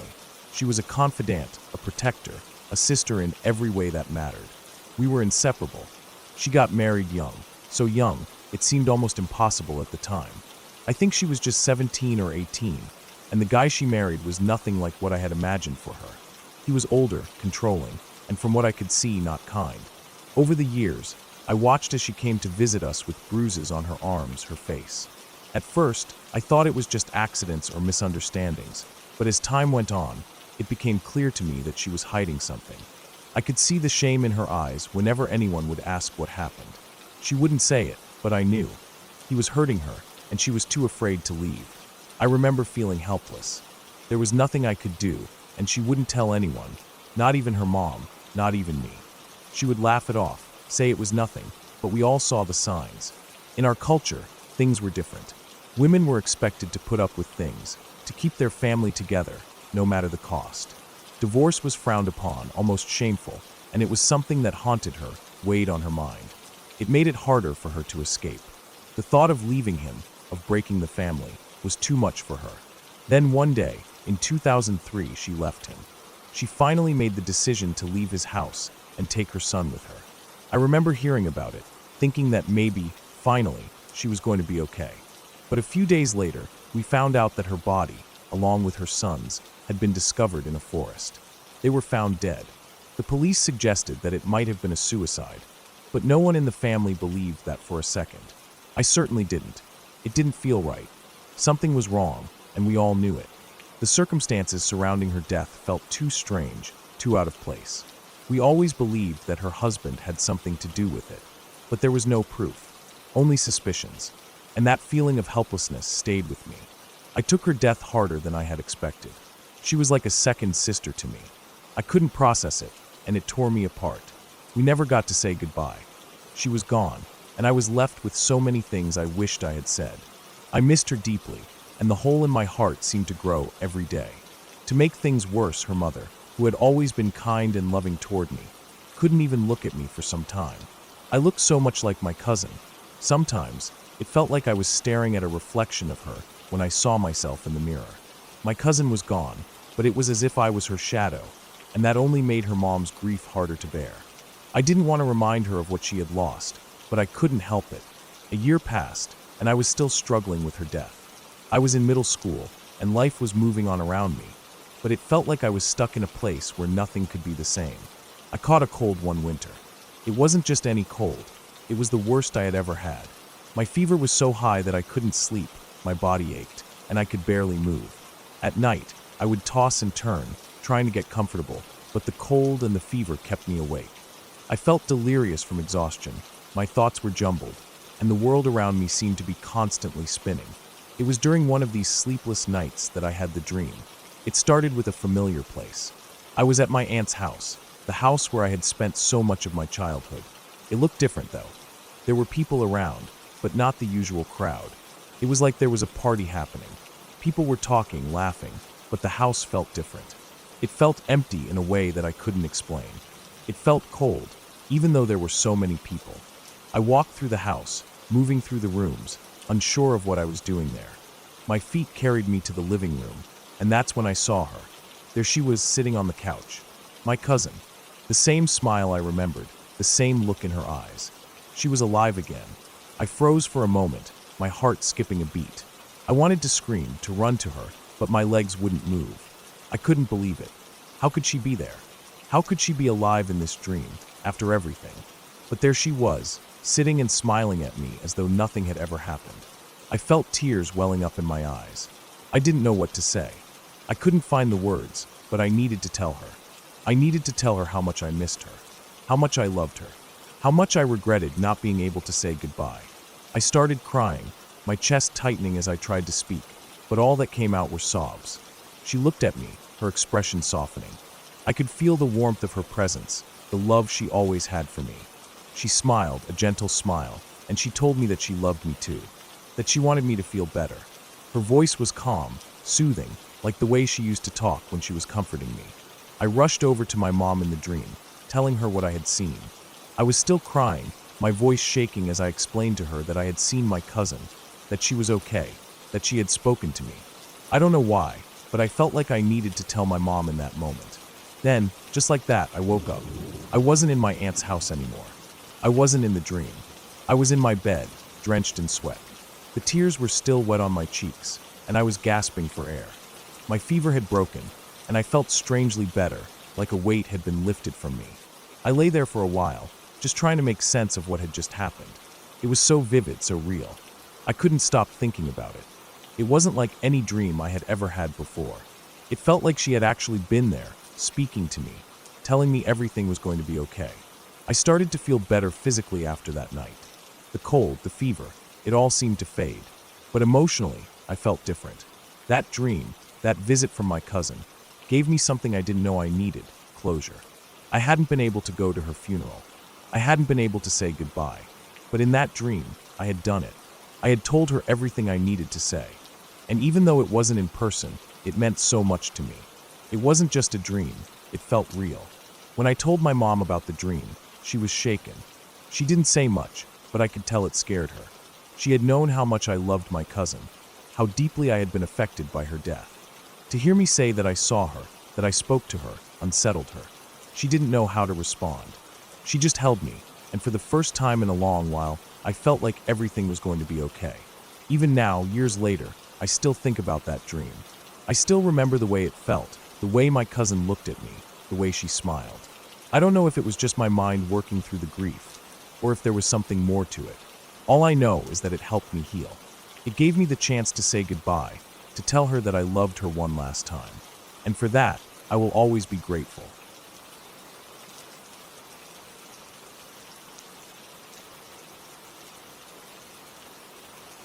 I'd been to these woods plenty of times before, but this time felt different. The air seemed a little heavier, the silence a little thicker, almost as though the trees were holding their breath. It was a remote part of the woods, far from the main roads and tucked away from any nearby homes or businesses. I had the truck up on a well-worn dirt path that only a four-wheel drive could manage, and I'd chosen this spot for its peace. No people, no distractions, just the vastness of the trees and the quiet hum of nature. I could get away from everything here, including the worries of everyday life. My girlfriend was with me this time. She wasn't exactly a seasoned outdoorswoman, but she enjoyed the occasional trip. This one, though, felt like a bigger deal. I guess I was a little nervous. Maybe it was just the unsettling feeling I had about the place. The woods had become a hotspot for mischief in recent months, especially with the local police cracking down on illegal activities. There had been whispers that a body was found out here not long ago, and honestly, I had a bad feeling about it. I couldn't shake the image of some car I'd passed a few weeks ago with a weird sign on it. I didn't stop to look at it closely, but I couldn't help but imagine what it might have said. Something like "body inside," or something just as grim. I know it sounds paranoid, but I wasn't about to stick around to find out. But there we were. I had a few different guns with me, including my trusty .22 rimfire for some casual target practice. That's usually all I need, but today I decided to bring something heavier, just in case. I wasn't expecting trouble, but in the back of my mind, I knew this was a place that had seen trouble before. So I also brought my .44 Magnum rifle. It wasn't something I normally carried, but it was comforting to know it was there, just in case. My girlfriend seemed a little uncomfortable when I pulled it out, but she knew me well enough to know I wasn't just paranoid. I wanted to make sure we were both safe. I set up a target about 50 yards away, and we started shooting. I let her have a few turns with the .22, showing her how to line up the sights and squeeze the trigger. She was a good sport about it, even though she wasn't particularly into guns. She was more about enjoying the day than shooting, but it was nice to spend that time with her, away from everything. As I shot my .22, I kept an eye on the surroundings. I've always been a little aware of my environment when I'm out in the woods. I guess that comes from years of hunting and shooting. The silence out here could be eerie, and sometimes you just get a sense that you're being watched. It wasn't that I had anything to hide, but I've learned to trust that gut feeling. We were about an hour in when I heard the unmistakable sound of a truck coming up the hill. It wasn't the usual sound of an ATV or a car, but a full-size truck struggling over the rocky, uneven ground. I glanced toward the noise and saw the truck coming into view. I wasn't too worried at first, thinking it was just another person driving through. It wasn't unusual for people to wander up here.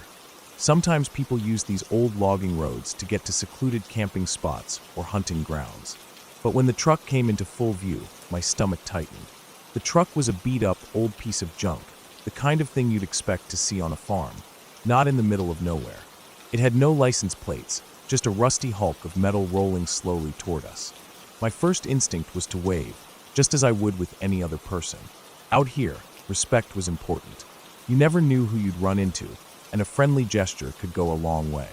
I wasn't worried at first, but something about these guys didn't sit right with me. The truck came to a stop, just a little ways from where we were shooting. Two men climbed out, looking like they hadn't showered in days. Their clothes were torn, stained with something dark and crusty that I didn't want to think about. They were both on the skinny side, twitchy.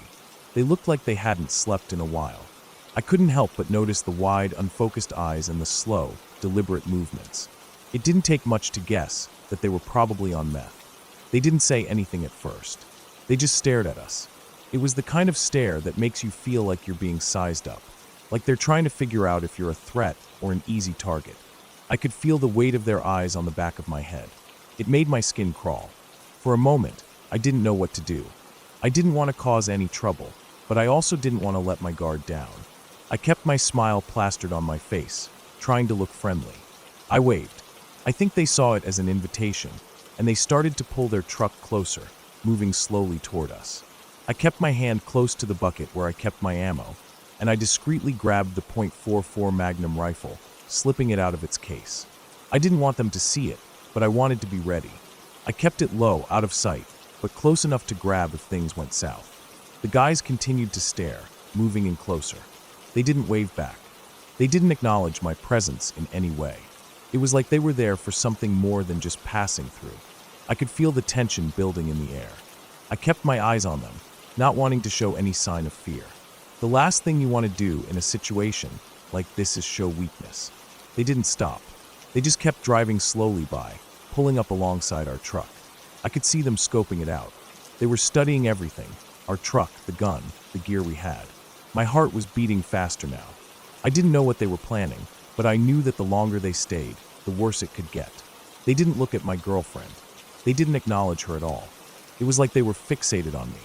As they drove past, they glanced over at me, their eyes lingering for a moment too long, before they slowly turned the truck around and headed back down the hill. They didn't speed off. They didn't look back. It was almost like they were trying to figure out if I was a threat, but they didn't want to risk anything. I waited until they were out of sight, and then I exhaled, realizing I'd been holding my breath for the entire encounter. My girlfriend looked at me, her face pale. I could tell she was nervous, but she didn't say anything. She knew something wasn't right too. We didn't wait around. I packed up the gear, and we got into the truck. I didn't want to take any chances. I wasn't sure if they were coming back, but I wasn't going to wait around to find out.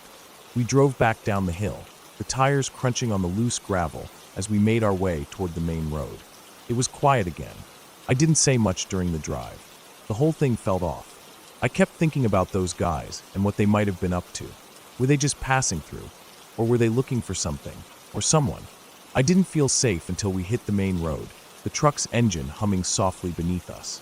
I glanced in the rearview mirror, half expecting to see that beat-up truck trailing behind us. But there was nothing. No sign of them. When we finally reached the highway, I let out a breath I didn't realize I'd been holding. It felt like a weight had been lifted from my chest. We didn't talk much after that. It wasn't until later, when we were back home, that I realized how close we had come to something bad. If I hadn't been armed, if I hadn't been aware of my surroundings, things could have gone very differently. I'm not sure what those guys were up to or what their intentions were. I'll never know. But I do know this: being prepared, staying alert, and having the right tools made all the difference that day. It wasn't just the guns. It was the awareness, the gut feeling that told me to be ready. And it was the reason we both walked away from that place unharmed. The woods, as peaceful as they can be, are not always safe. Not every person you meet out there has good intentions. And sometimes, being armed isn't about seeking trouble. It's about being ready if trouble comes to find you.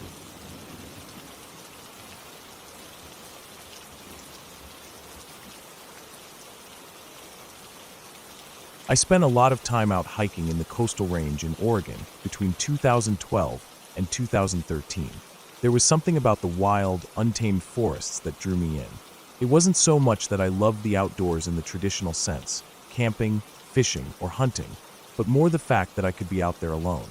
In a world where everything's constantly moving, buzzing, and overstimulating, I found peace in the quiet isolation of the woods. I'd often go out for days at a time, sometimes restocking in small towns along the way, and then head back out to whatever remote spot I'd chosen. Most of the time, the trails were so poorly marked, they barely seemed like trails at all. They looked more like deer paths winding through thick underbrush and trees that were years, if not centuries, old. I wasn't interested in the more popular spots where other hikers went. I preferred the solitude of places where the only visitors were the occasional animal, or maybe a few campers, if I was lucky. I didn't bring much gear. A tent, a small backpack, a stove for cooking, and a sleeping bag. I only carried a cell phone for emergency use. It wasn't like I was totally reckless, but I definitely didn't take any of the modern precautions that are available today. No GPS, no beacon, just a phone that would die after a couple of days with no signal. I had learned to trust my instincts, knowing the woods in a way that made me feel more secure than any technology ever could. Looking back, I realize now how foolish I was sometimes. But at the time, the feeling of being alone in the forest with nothing but the sounds of nature surrounding me was enough to make me feel like I could handle anything that came my way. One of my usual restocking trips in May 2013 set the stage for an experience that still haunts me. I had spent most of the day in town, grabbing supplies and checking in with a few people, and by the time evening rolled around, I began my trek back to my camp. It was about a 4-hour walk, half of it along dirt roads, the other half along the deer trail that had become my regular route. The sun had just dipped below the horizon, and I knew I would be walking in near total darkness soon enough. I don't wear headphones while hiking. Some people do it to block out the world, to make the solitude feel more peaceful, but I never trusted that. I wanted to be aware of everything, especially in the woods, where a lack of attention could be the difference between safety and danger. Predators, human or animal, could easily be lurking just out of sight. So I kept my ears open, listening to the wind through the trees, the occasional rustle in the underbrush, and the distant calls of animals. As I walked, my mind started to wander. I was calculating the distance I'd walked and the distance I still had to go, thinking about the next day's hike, mentally going over what I needed to do to restock on food the next time I was in town. It was all pretty routine, really. But then something strange happened. It wasn't a sound. It wasn't a sight. It was just a feeling. I can't explain how or why it happened, but all of a sudden, I was sharply aware that I wasn't alone. The woods, which had always felt so familiar and comforting, now felt like they were closing in on me. I hadn't heard anything, no footsteps, no rustling of leaves, but I knew in that moment that something was behind me. I couldn't explain it. I just knew. It wasn't fear that gripped me at first, though. It was more like a prickling sensation, like when you feel someone's eyes on you even if you can't see them. But this was more intense. My heart started to race. I stood frozen in place, listening, straining for some sound that would confirm what I was feeling. There was nothing. No wind, no animals, no birds, not even the distant hum of the highway. Just dead silence. Then came the oddest part. I turned around slowly, scanning the trail behind me. It was clear out. The moon was high in the sky, casting enough light for me to see a good 30 yards down the path. There was nothing. No one. But I could still feel it. Something was there, and I knew it was aware that I knew. It was almost like being taunted, as if whatever was behind me was daring me to make the next move. I stood there for a moment, my mind struggling to make sense of it. Should I call out? Should I turn around and keep walking like nothing was wrong? It felt ridiculous, but at the same time, my gut was telling me that something was wrong.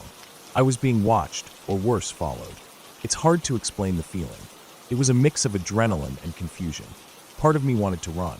The other part of me kept telling myself that I wasn't seeing anything. There was no logical reason to panic. But another part of me, the part that had been in the woods long enough to know how things worked, was screaming to get out of there. I started walking again, slowly at first, then quicker as I moved further down the trail. My heart was pounding in my chest, and I could feel my breath coming quicker. I didn't look back. I couldn't look back. It was as if I knew the moment I did, I would see something that would break me. So I kept walking, faster now, my eyes fixed straight ahead. But then came the sound. It was a rushing sound first, almost like wind, but sharp, unnatural. It was followed by a dragging sound, like something heavy was being scraped along the dirt. It was faint at first, but it came closer. The air felt heavy, and I could feel a sense of dread seeping into my bones. The sounds happened in quick succession, back to back, so close that I could feel the air move around me. I didn't stop walking. I didn't want to hear it any longer than I had to. Every few steps, the sounds would come again, rushing air, scraping, too close now. It was as if something was following me, its presence becoming clearer with every passing second. But there was no rational explanation for it. No footprints. No sound of footsteps. I didn't know if it was a person, an animal, or something else entirely. But I was certain that something was moving just behind me. I didn't know what it was, but I didn't want to find out. The trail twisted and turned, but I didn't dare look back. I just focused on moving, keeping my pace as quick as I could without running. I could feel the sweat on my neck, the hairs on my arms standing straight. Every muscle in my body was on high alert, yet I couldn't escape the feeling that something was behind me, lurking, waiting for me to make the wrong move. I was sure that whatever it was would be on me the moment I showed any sign of weakness. Eventually, after what felt like hours, but was likely only a few minutes, the feeling started to subside. The sounds behind me stopped. The heavy feeling lifted. My breathing slowed, but I didn't stop. Not until I was almost back to my camp did I dare to look over my shoulder. Nothing. The trail was empty. I stumbled into my camp, my heart still racing. I had no idea what had happened, but I couldn't shake the feeling that whatever had followed me was still out there, just beyond the trees, watching. I didn't sleep that night. Every crack of a branch, every rustle in the leaves had my pulse spiking, my mind replaying the feeling of being hunted. The next morning, I packed up and left. I didn't bother making breakfast or sticking around for the usual exploration. There was nothing that could have convinced me to stay in those woods a minute longer.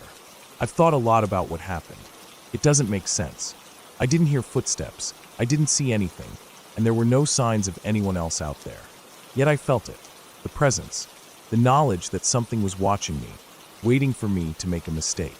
To this day, I have no answers. I don't know what it was. I don't know if it was a person, an animal, or something else entirely, but I've never gone back to that trail. I've been back to the coastal range a few times since, but I haven't ventured anywhere near that place. Maybe it was just my imagination, or maybe I really did encounter something I'll never fully understand. All I know is that I was never more certain of my instincts than in that moment, and I've never ignored them since. Sometimes, I still feel the weight of those moments when I'm out hiking, alone in the woods. I don't know if what I felt was real, but the fear I experienced was. And that's something that's never left me.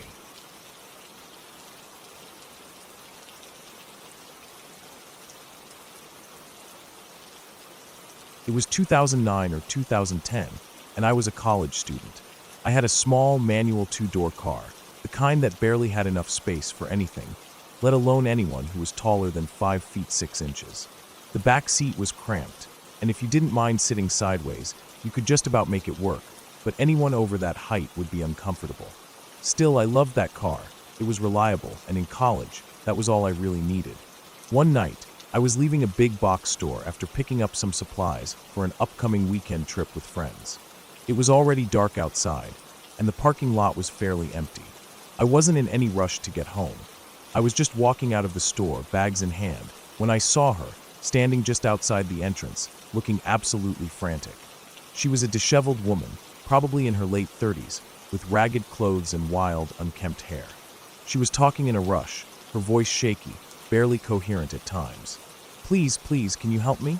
My boyfriend, he took my paycheck, he went to get high, and now I can't get home. Please, she begged, tears streaming down her face. I stood there, momentarily unsure of what to do. It's not like I had never seen someone in distress before, but something about this felt different. She was desperate. It wasn't the kind of thing you see every day. My gut told me to be cautious, but at the same time, I couldn't just ignore her. She was clearly in trouble, and it seemed like she had no other options. Well, where's home? I asked, trying to keep my tone calm, but I already felt uneasy. She wiped her eyes, trying to compose herself. It's about 20 minutes from here, just outside of town. I just need a ride. Please. The whole situation seemed a little odd, but I figured I could give her a ride. It wasn't that far out of my way, and she sounded like she really needed help. Plus, I wasn't the type to leave someone in a situation like that. I didn't know what had happened, but I wasn't about to leave her stranded either. I told her I'd give her a ride, and she immediately started walking toward my car, almost like she was in a hurry to get away from the store, but also keeping a careful eye on the surroundings. I threw my bags in the trunk and unlocked the passenger side for her. The moment she got into the car, she seemed to calm down a bit, but it didn't last long. Her hands were jittering, and she kept fidgeting in her seat. Her eyes were darting everywhere, and her speech started to ramble a bit. It was as if she couldn't focus on one thing for too long. I've been through a lot, with the drugs and my boyfriend. He's so abusive. I don't know how I'll make rent this month. She trailed off, shaking her head. I just want to go home. My kids are waiting for me. I nodded along, trying to be sympathetic, though I wasn't sure how much of her story was real. She told me about her history with drug abuse, how her boyfriend was constantly taking advantage of her, and how things just never seemed to improve. As she spoke, I could tell she was still in a high-stress state, but I wasn't sure if it was from a panic attack or something else. The drive was taking longer than I expected. As we left the well-lit, more populated part of town and entered darker, quieter streets, I started to wonder if I should have been more cautious. She had mentioned that she lived with her kids and her mom, but now we were heading towards some pretty isolated areas. It felt like we were heading farther and farther away from anything resembling a neighborhood. She was still talking, but her words were starting to blur together. There were mentions of mental illness, bipolar disorder, schizophrenia. She said they ran in the family. My stomach dropped when I realized that maybe everything she had told me wasn't entirely accurate. I tried to shake off the feeling, telling myself it was just nerves and that I was probably overthinking things. The car ride dragged on, the streets growing emptier, the houses few and far between. My hands tightened on the wheel, and I found myself checking the rearview mirror more often than usual. There was an unsettling feeling in my chest, something that I couldn't quite shake. Finally, after what felt like forever, we turned onto a gravel road.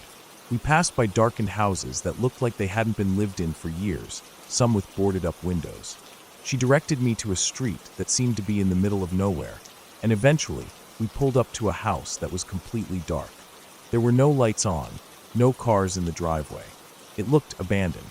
I stopped the car, and she quickly reached for her purse, fumbling around as though looking for something. "Here for gas," she said, holding out a crumpled bill. "I know I can't pay you for the whole ride, but here, at least for the gas." I waved her off, telling her it wasn't necessary.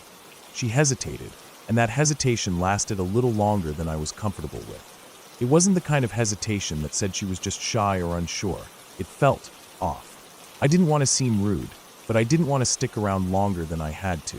The house in front of us was empty, and the whole area felt off.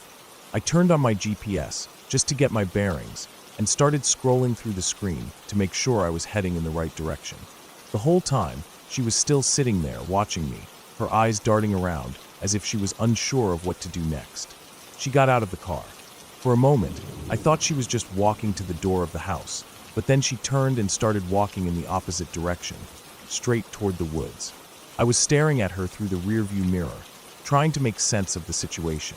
She was walking fast, not toward the house where she said she lived, but into the woods, as if she had something else on her mind. I felt a chill run down my spine. I didn't move for a moment, just sat there, heart pounding. It was like something clicked inside me.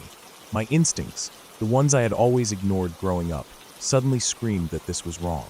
I sat there, engine idling, for what felt like forever. My fingers tightened around the wheel. Then I finally made up my mind. I wasn't going to sit there like an idiot, waiting for something bad to happen.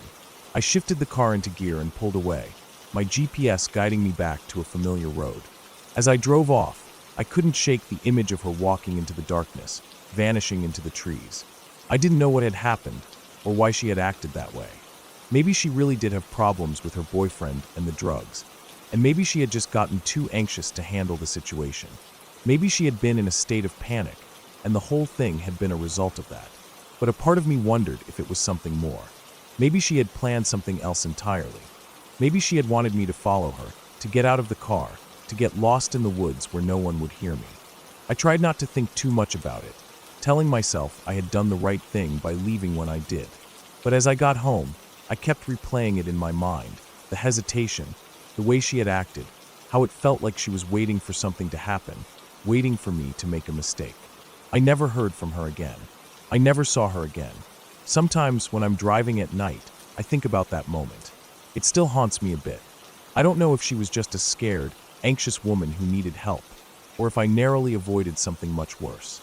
But that night, I learned a lesson about trusting my gut and being more aware of my surroundings. I'm not sure what her intentions were, and I don't think I ever will be. But I do know one thing. That night I drove away, and I never looked back.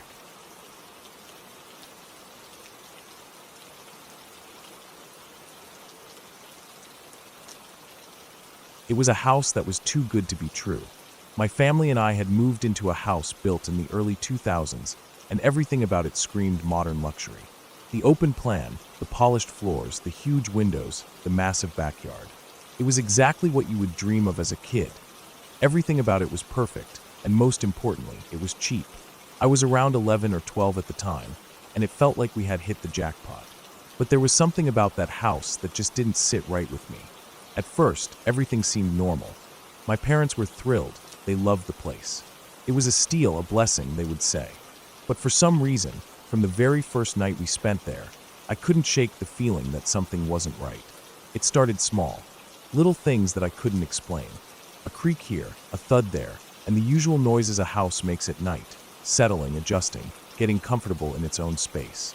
But after a few weeks, I began to notice a pattern. Every night, without fail, around midnight, I would hear heavy boots on the stairs. Slow, deliberate, almost like someone was pacing up the stairs, one step at a time. It wasn't frantic running, but it was constant, purposeful. I could feel the thumping of the steps vibrating through the walls. My parents were always fast asleep, oblivious, but I couldn't get away from the sound. I used to tell myself that it was just the house settling, that it was an old house, and that it was probably the pipes or the floorboards. But the sound was so distinct, so real, that I couldn't ignore it. The first few nights, I tried to convince myself that it wasn't anything. I covered my head with my blankets, hoping it would go away. But the boots would keep walking up the stairs slowly, steadily, like whoever was doing it had all the time in the world. Sometimes, it felt like the boots were coming closer to my bedroom door. That's when I would freak out, completely lose it, and start crying. I would bury my face in my pillow, whispering to myself, begging whatever it was to go away. My parents would eventually come rushing in, asking me what was wrong, and I would try to explain, but I knew they didn't hear it. They didn't hear the boots. They never did. At first, I figured I was just imagining it. Kids are prone to overactive imaginations, right? But after a few weeks, I realized that this wasn't just in my head. It was real. Every night, the boots. Every night, my panic. It went on for months. Then it started to get worse. Some nights, I wouldn't hear the boots at all, which would have been a relief if it wasn't for the whispering. It started softly at first, like a low murmur, and it would be the faintest sound. I couldn't make out the words. It was like there were crowds of people right next to my ear, whispering all at once. The sounds would come from nowhere, all around me, but still, no one would be there. It wasn't just one voice, but many, talking over each other. It was constant and frantic, like 1,000 conversations happening at once. But no matter how hard I tried, I couldn't understand a single word. The closer the whispers got, the more terrified I became. The noise was so intense, and the pressure of it, the sensation that something was suffocating me with sound, was unbearable. I would scream, cry, beg for it to stop, but no one would hear me. Eventually, when my parents would come running in, it would stop. The room would fall silent. But I knew it would come back the next night. The whispering continued for weeks, and eventually, I started yelling at whatever it was. I told it to shut up. I told it to leave me alone, because I had to sleep. And strangely enough, it would stop. It didn't make sense, but in that moment, the whispers would just stop. But the boots? They never stopped. Every night, like clockwork, the boots would be back.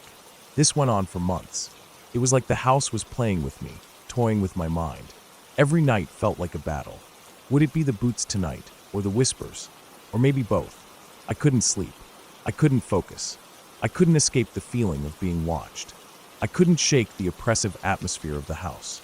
There were days when I was alone, like on weekends when I'd be sitting in front of the computer, playing Sims, trying to distract myself from the constant unease. But no matter how hard I tried, I would feel it, the sensation of someone watching me. It wasn't just a feeling. It was like I could sense eyes on me, constantly observing, waiting for me to look around. But whenever I did, there was never anyone there. I'd turn my head, scan the room, and everything would be just as it should be, but the feeling never left. It was suffocating. Then came the darker days. There were moments, especially at night, when everything would feel off. The whispers would stop, the boots would stop, but something else was there. A heavy, unsettling presence that made everything feel wrong. I started having thoughts I didn't recognize. Thoughts that didn't belong to me. Thoughts that I didn't want. At night, I would lay in bed, my mind racing, and I'd start to think that maybe it would be better if I didn't wake up at all.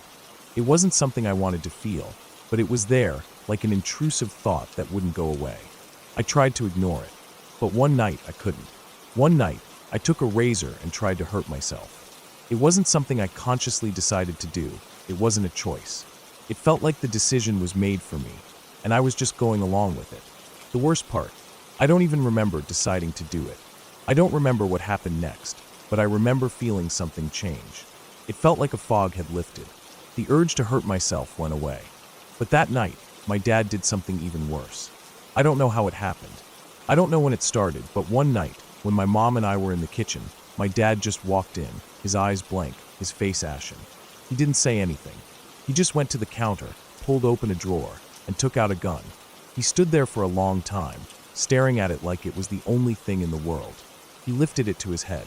I don't know how long we stood there in silence, but my mom was the first to move. She talked to him, calmed him down, and eventually he put the gun down. When I asked him about it later, he didn't remember anything. He didn't remember deciding to do it. He didn't remember what had pushed him to that moment. He didn't even remember standing there, holding the gun. I wish I could say that was the last straw, that we left right then and there. But we didn't. My mom loved that house. She couldn't see what I saw. She couldn't feel what I felt. To her, it was just a house. A nice, big house. It was perfect for us. But every time I walked into that house, I felt like I was suffocating. Every time I walked down those hallways, I could feel the weight of it on me. The oppressive, ever-present feeling that something was just out of sight, watching, waiting. Finally, 3 years later, my parents decided to move. We packed up, left the house behind, and I never looked back. I didn't even feel bad about it. I never wanted to go back. Even though my mom missed it, even though she thought it was the best place we'd ever lived in, I knew I couldn't stay any longer. When we left, it was like a weight had been lifted off my chest. The whispering stopped. The boots stopped. The feeling of being watched disappeared. It was as if the house had finally released me, and I was free. But I'll never forget the terror it instilled in me. I'll never forget the way it made me feel like I wasn't in control, like something else was pulling the strings. I don't know what it was. I don't know why it happened. But I do know this, that house was never right. And I'll never understand why it took so much from me. But I'm glad I'm free of it.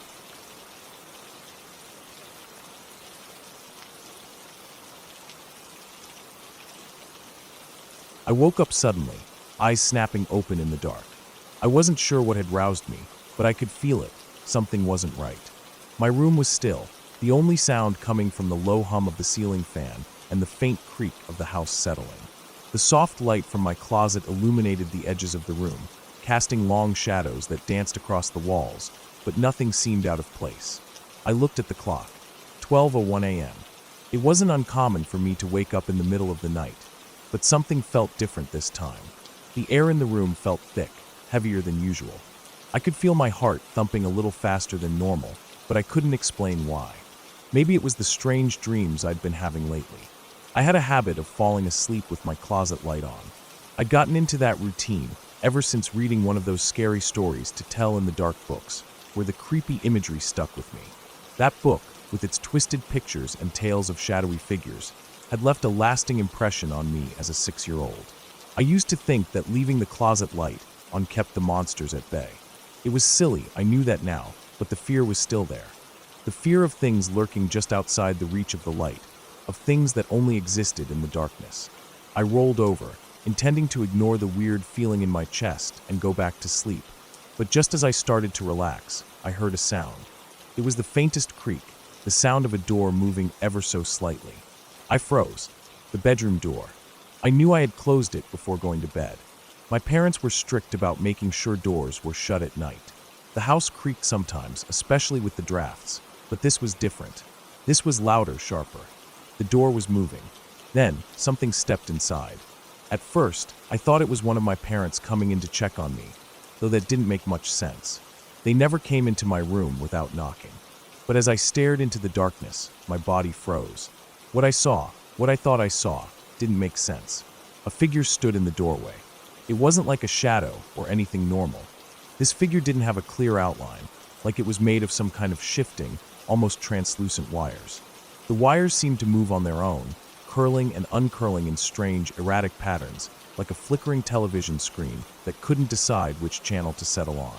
It wasn't like anything I'd ever seen before, nothing human, and certainly not something from a dream. My heart raced as I lay there, barely breathing, not knowing what to do. Every inch of my body was telling me to scream, to move, to get up and run. But I couldn't. I was paralyzed with fear, my body too heavy to move. I couldn't even blink, it felt like. The figure didn't approach me directly, but it did move across the room, heading toward my closet. Its arm extended, impossibly long, and then with a slow, deliberate motion, it reached for the light switch. I could see the faint outline of its arm against the pale glow of my closet light as it flicked the switch off. The room went dark. I don't know how long I lay there after that. Minutes? Hours? I felt like time stopped entirely. My mind raced, but my body still wouldn't move. Eventually, I must have fallen asleep, because the next thing I remember was waking up in the exact same position I had been in before. The room was completely still again. I wasn't sure if what I had seen was real or just a bizarre dream, but my instincts told me it wasn't just my imagination. I looked at the clock again. 7:45 a.m. Morning had come, and I was still alive. That should have been a relief, but the dread in my chest wouldn't go away. I glanced around the room. The closet light was off, just like I'd seen it when the figure had flicked the switch. My heart skipped a beat. The closet light, which I'd left on before I went to bed, was off. I was sure of it. I told myself it was just a burned-out bulb, that there was a logical explanation for it. Maybe the light had malfunctioned somehow. I convinced myself that it had to be a simple mistake, that I must have forgotten to turn it on properly, or that it had flickered out in the middle of the night. But deep down I knew that something wasn't right. At breakfast, I tried to act normal. I pushed my food around on my plate, barely tasting it. I needed to ask, just to make sure I wasn't losing my mind. I asked my parents, casually, if either of them had come into my room the night before and turned off the closet light.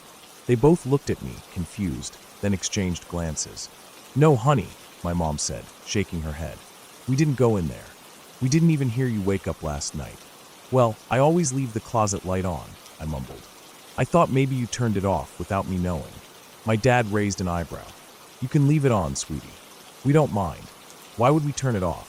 I shrugged, trying to hide the sinking feeling in my stomach. The rest of the day passed slowly, like a blur of trying to pretend nothing had happened. But every time I looked at my closet, I couldn't shake the feeling that something had been in there with me. That something had come into my room during the night, turned off my light, and then left. I had no answers, just an eerie feeling that refused to go away. For days, I kept thinking about it. I tried to come up with an explanation, anything that made sense. Maybe it had been one of my parents, even though they swore they hadn't been in my room. Maybe it was a dream I had while I was half awake. But no matter how hard I tried to rationalize it, the memory stuck with me. It felt too vivid to be a dream, too real. The more I thought about it, the more I realized how strange it was that the figure hadn't approached me directly. It had just moved across the room, like it was going somewhere, doing something, but not interacting with me. It wasn't aggressive, and yet I felt an overwhelming sense of dread when it turned off my light. It wasn't like any dream I had ever had, and that's what still bugs me to this day. I stopped sleeping with my closet light on after that night. I couldn't bring myself to do it again, not after what happened. It didn't feel safe anymore. The idea of something coming into my room and doing something so simple, so insignificant, like turning off a light, had left me with a feeling I couldn't explain. I never saw the figure again, but every now and then, when I'm lying in bed, I get that same feeling again. The one I had when I woke up at 12:01 a.m., the one where everything felt wrong. And I can't help but wonder if I'll ever get an answer to what happened that night. Was it just a weird dream, a glitch in my mind, or something else entirely? I don't know, and maybe I never will, but it still bugs me, even now, all these years later.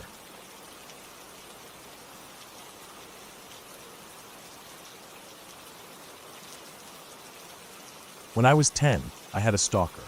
I know it sounds like something out of a movie or a crime show, but it happened to me, and it was terrifying in a way that's hard to explain. The man, who called himself Dr. Ramsey, first noticed me at a grocery store. I don't remember the exact day, but I do remember feeling his eyes on me. It wasn't anything obvious, but looking back, it makes sense. There was this cold, unsettling feeling that crawled under my skin as I passed by him in the aisles. It was as though he was studying me, sizing me up in a way that made my stomach churn. At the time, I had no idea what was coming, what would unfold over the next 18 months of my life. My family didn't either.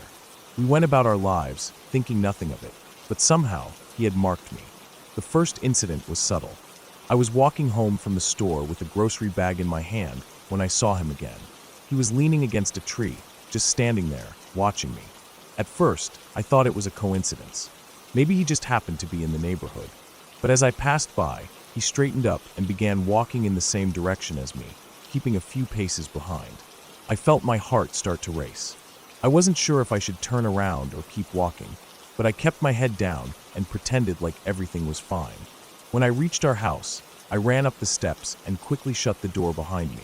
I didn't say anything to my parents about it. They wouldn't have understood. They would have brushed it off as a coincidence, but my gut told me something was wrong. The next few days passed without incident, but then he showed up again. This time, it was later in the evening. My mom was in the kitchen, and I was playing with my sister in the living room. The sound of a knock at the window made me freeze. It was soft, almost tentative, but it was enough to send a jolt of panic through my body. I didn't know who it was, and I didn't want to know. I hesitated, hoping it was just someone who had the wrong house. But when I peeked through the curtains, I saw him standing there, staring at the house. My heart skipped a beat. The man, Dr. Ramsey, was there, standing in the dark with the streetlight casting an eerie glow around him. His face was shadowed, but I could make out the outline of his features. His eyes seemed too wide, his expression too blank. It felt like he wasn't just standing there. He was waiting for something. Waiting for me. I backed away from the window, my breath coming in quick gasps. I don't know how long I stood there, frozen in place, but eventually, my mom came over and pulled me away from the window. She didn't see him. She never did. But that didn't matter. My own skin was crawling, and I knew deep down that he was out there. I don't remember how much time passed between the first and second time he showed up, but I know it wasn't long. It became a pattern, him showing up when we least expected it. Sometimes it was at night, other times in broad daylight. He would walk around the yard, sometimes knocking on windows, other times just standing there. I tried to tell my parents, but they didn't believe me at first. My dad would say, "It's probably just a neighbor or someone who got lost," but I knew it wasn't. There was something about him that made me sick to my stomach. One day, he took it further. I was playing in the garage when I saw him standing at the edge of our driveway. I didn't know how he'd gotten there without me noticing, but there he was, just watching me. I froze in place, and he smiled. It wasn't a friendly smile, but a twisted, almost predatory grin. He waved at me, and I could feel the hairs on the back of my neck stand up. I tried to run inside, but my legs wouldn't move. It was as if my body was telling me that I couldn't escape, that he had already won. But then my dad came out, and I don't know if he saw the look on my face, or if he just sensed something was wrong, but he immediately told me to go inside. I never went near the garage again, and from that moment on, it was clear that Dr. Ramsey wasn't just some weird guy. He was obsessed. The terror didn't stop there. He started calling our house at all hours of the day and night. He would hang up when my mom answered, and when my dad picked up the phone, he would speak in a low, almost guttural voice, making threats. He said things that I can't even bring myself to repeat. But the worst was when he told my dad straight up that he was going to rape and kill me. He said it in such a calm, matter-of-fact way that it made my blood run cold. My dad, usually so composed, became frantic. He called the police, but they couldn't find anything. The phone calls stopped as abruptly as they had started, but by then it was too late. The damage had been done. In the months that followed, we lived in a constant state of dread. We would double-check the locks on the doors every night, and sometimes in the middle of the night, I would wake up to the sound of something scratching at the window. It was always him, always Dr. Ramsey, lurking in the shadows, waiting for the right moment. He seemed to know when we were most vulnerable. He would strike when we were least expecting it. One time, I woke up in the middle of the night to the sound of my sister crying. I bolted out of bed, terrified, thinking something had happened to her. But when I reached her room, she was just sitting on the edge of her bed, shaking. She had heard him too. She had heard Dr. Ramsey outside, and she had seen him through the window, standing there, watching us. That's when I knew that I wasn't imagining things. This wasn't just some creepy guy. This was someone who was intent on destroying us, piece by piece. He was doing it slowly, methodically, and it was killing me. The fear seeped into every part of my life, making everything feel unreal. I was never fully awake. Then one day he was gone. Just like that.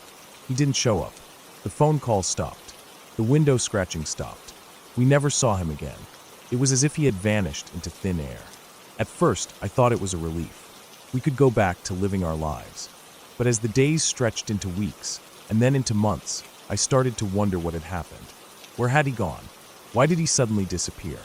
It wasn't until years later, when I came back home to help my parents after my dad's health started to decline, that I had the chance to ask my dad about it. We were sitting at the kitchen table, and I brought it up, though I wasn't sure if he would even remember. He seemed to be trying to brush it off, like it was something in the distant past. But then he mentioned something about my uncle being released from prison around the time it all stopped. That's when everything clicked. My uncle had always been fiercely protective of my dad. He wasn't a man you crossed, and he wasn't loyal to just anyone. But he would do anything for my dad. I never got the full story from my dad.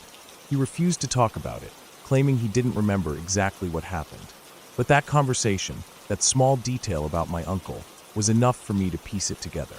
I don't think my dad handled it, but I suspect my uncle did. He had a way of making problems go away. And I think he handled Dr. Ramsey in his own way. I'll never know for sure. My dad would never tell me, and my uncle, well, I never had the chance to ask him. But I know this. After my uncle was out, we never saw Dr. Ramsey again. It was over, but it still haunts me to this day. The fear, the helplessness, it never really goes away. And sometimes late at night, I wonder if he's out there, somewhere watching again.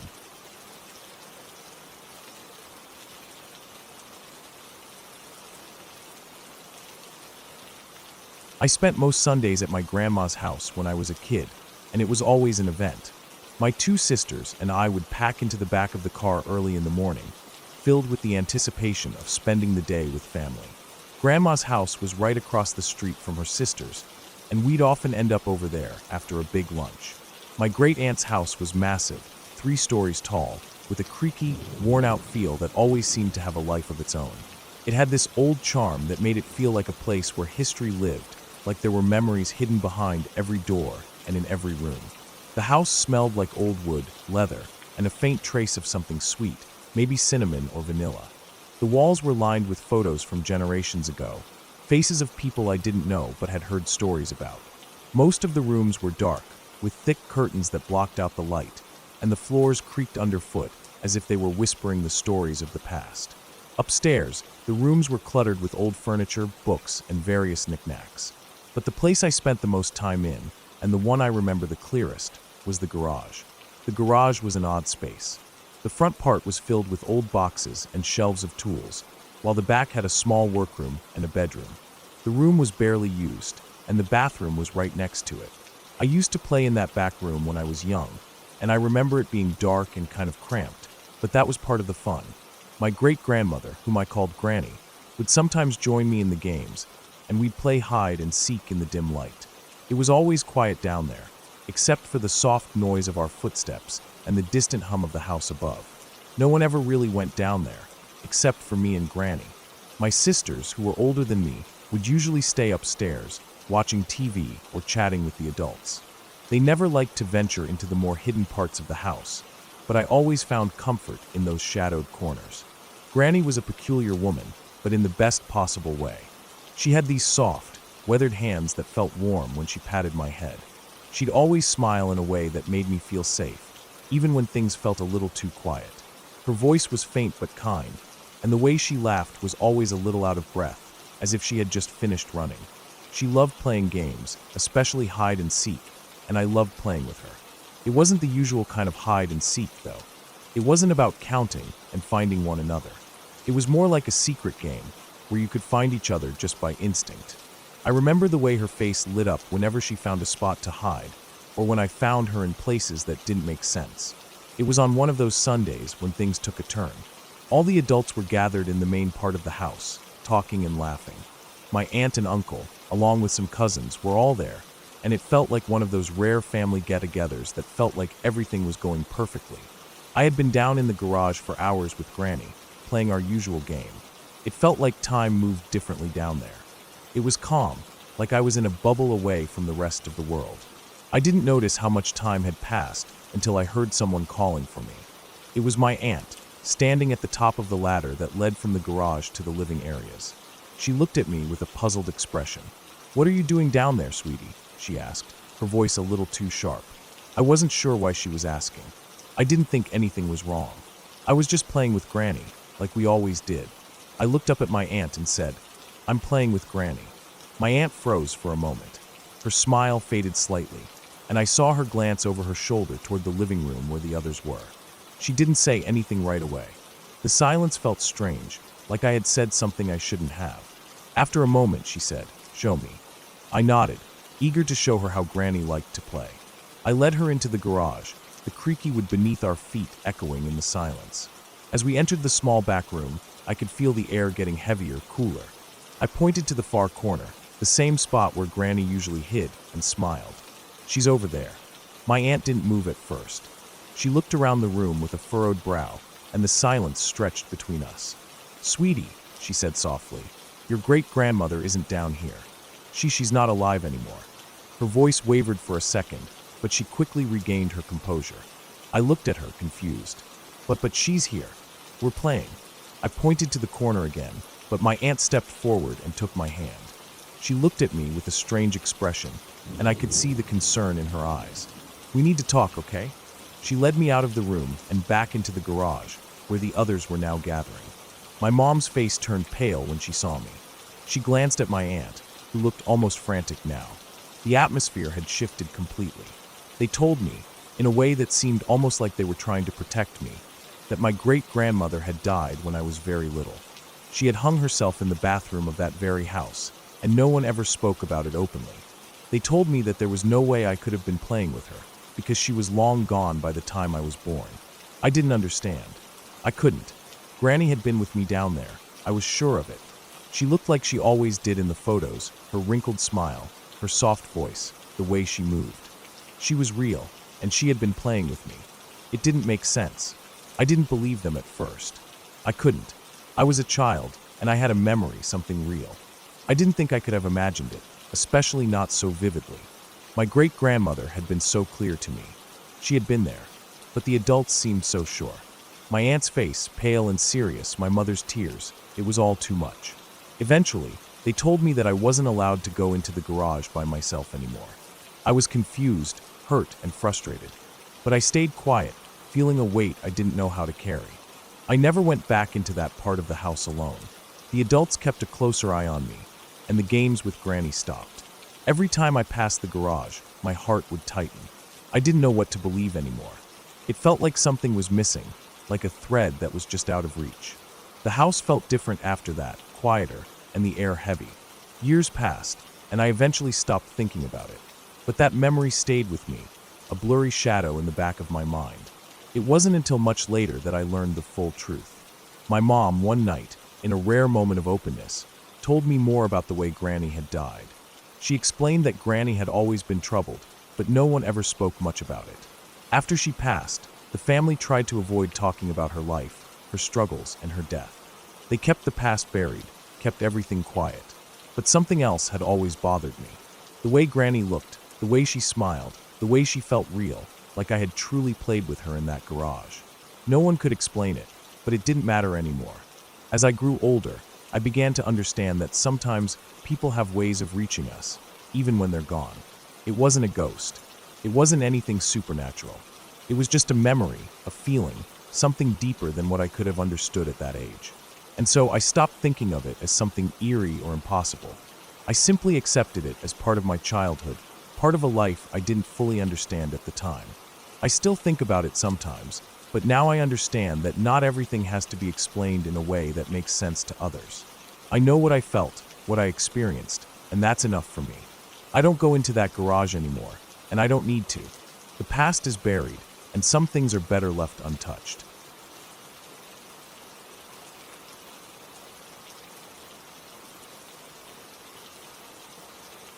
I was a freshman in high school, staying at UC Berkeley for a summer academic program. I remember the day I arrived. It was my first time being away from home for anything like this. I was both nervous and excited. I had always been shy, and being in a new place with strangers made me feel uneasy.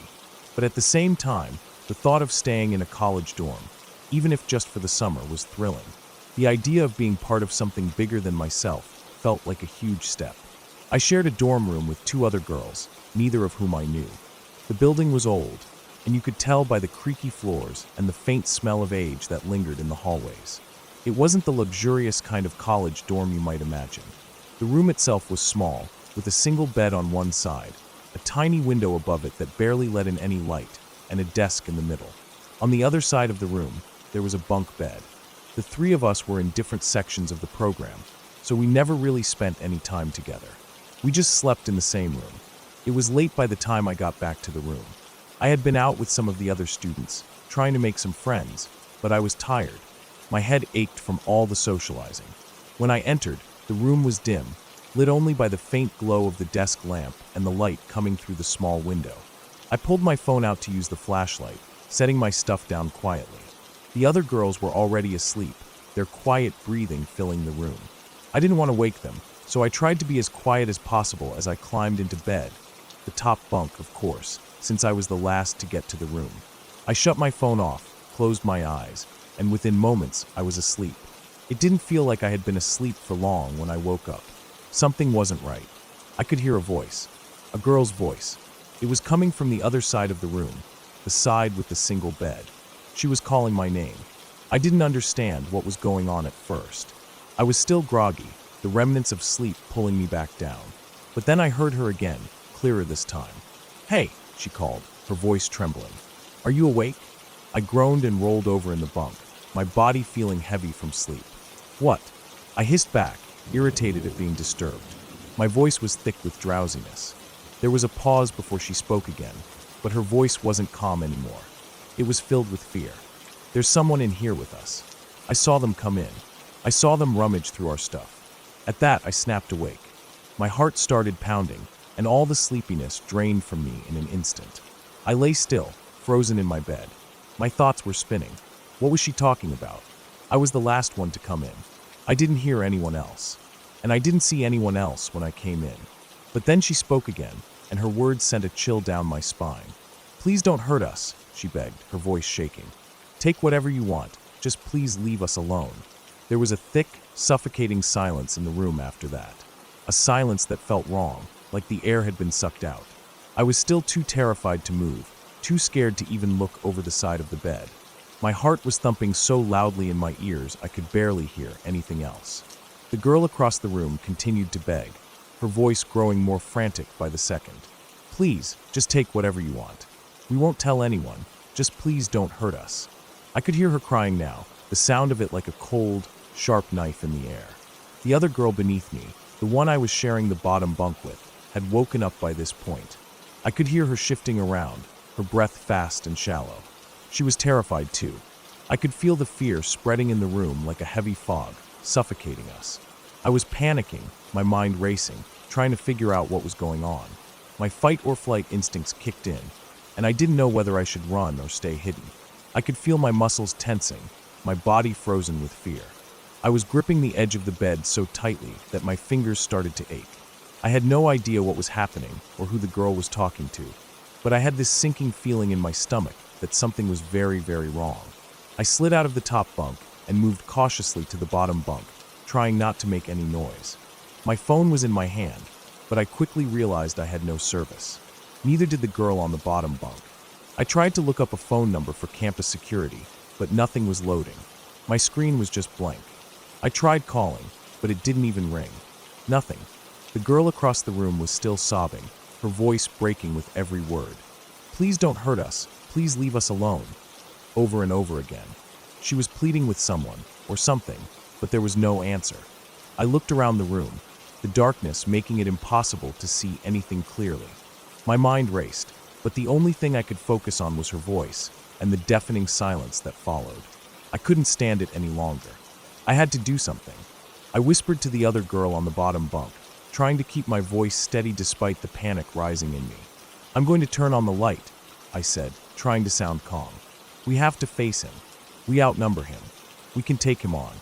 The girl beneath me was shaking, her fear palpable in the way she clutched the blanket around her shoulders. She didn't answer me, but I could tell she was too scared to move, too scared to do anything. I was already halfway out of the bed when I stopped. The other girl across the room was still crying. She hadn't stopped pleading with whoever was there. I turned back to the bottom bunk girl and said, "I'll go. You stay here. I'll hold the door open, and you two can run out." The words felt like a desperate plea, but I was so frightened that I was ready to take on whatever was in that room myself. But then something happened. The girl beneath me, she was trembling, but she looked at me with wide, terrified eyes. Her lips moved in a shaky whisper. "No," she said. "I won't let that happen. If we run together." And then, without any further warning, she grabbed my hand, and we were both pulling the other girl out of the bed. I didn't know if I was more afraid of what was in the room with us, or of running in the dark down the hall. But something about her words made me feel like I wasn't alone anymore. We locked arms, all three of us, and in one swift movement, we sprinted for the door. The hallway outside the room was dark, but it felt safer than being trapped inside the room. We ran down the narrow hall, our feet pounding against the old wooden floors. I could hear our breathing, fast and panicked, filling the space as we ran. We made it to where the leaders of the program were staying. We knocked on their door, breathless, wild-eyed. They took one look at us and immediately called security. The whole building was checked, room by room. But when security came to our dorm, they found nothing. No intruder. No sign of anyone. Just us, three girls who had run out of the room in terror. We were shaken, unable to process what had just happened. The whole night felt like a blur. What had we experienced? The security team went through the room thoroughly, but there was no one there. The door had been locked. There were no signs of forced entry. There was nothing. The three of us moved to a different dorm the next day. We couldn't shake the feeling that something had been in that room with us. We didn't talk about it much, but I could tell we were all still on edge. For a long time, I thought we had barely escaped something terrible. I thought I had narrowly avoided death or worse. But as time passed, I started to realize the truth. It wasn't an intruder at all. It was me. I had come in late, set my stuff down, and climbed into the top bunk. The girl across the room had assumed I was already in bed, that I had been there the whole time.